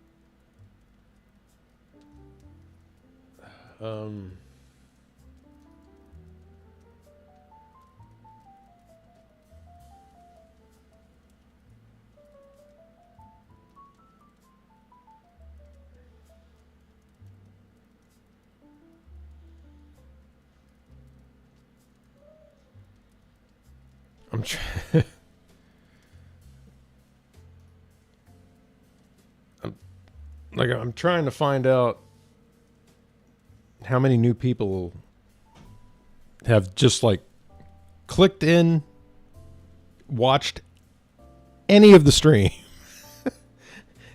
Literally just how many people just ended up on my page.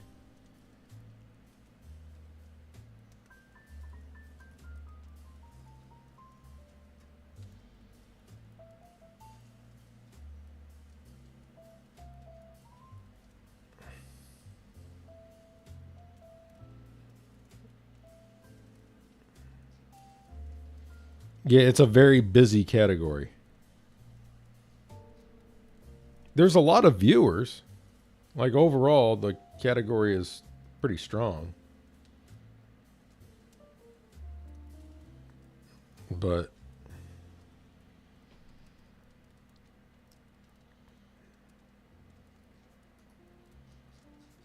oh, and now the scrolling's broken again. It does that every once in a while. Or I can't scroll down the list of like the live channels. Holy shit, I didn't even mean to do that.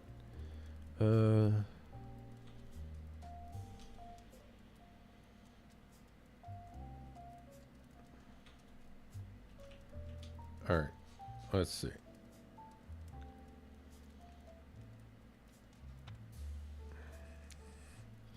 Because I really wonder. I wonder if I get deprioritized because of the non-affiliate.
Whew.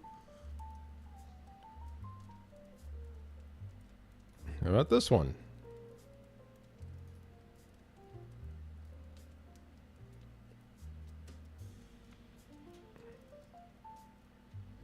Are you looking for like where I show up?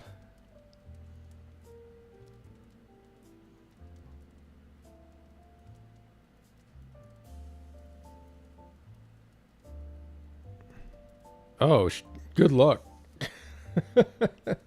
Yeah, good luck.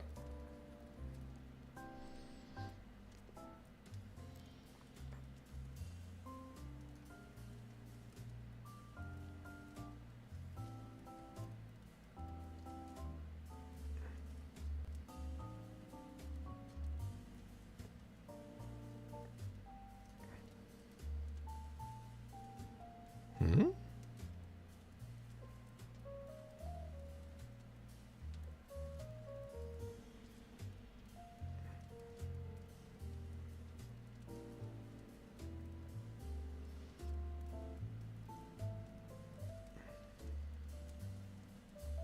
Before? Before?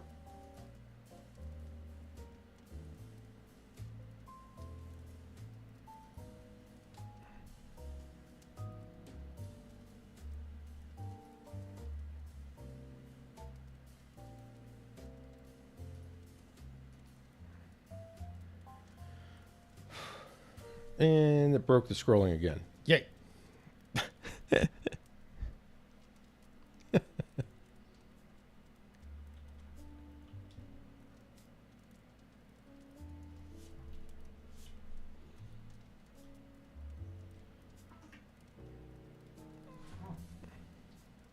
What killed my battery?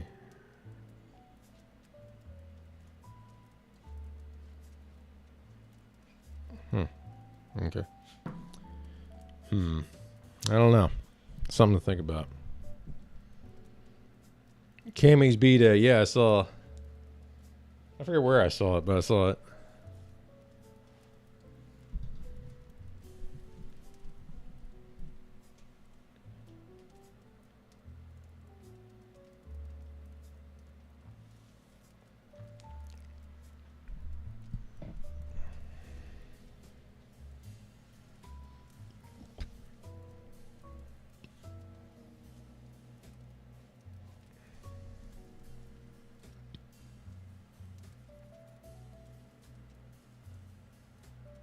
What's going on with my tape?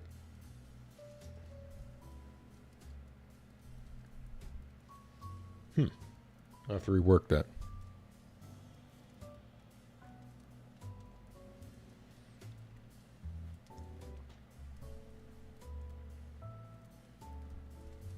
All right, I think I'm gonna call it a night and jump off here. Got some stuff to consider.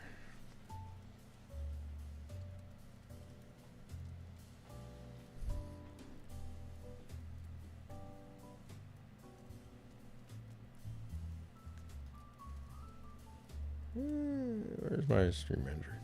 Okay.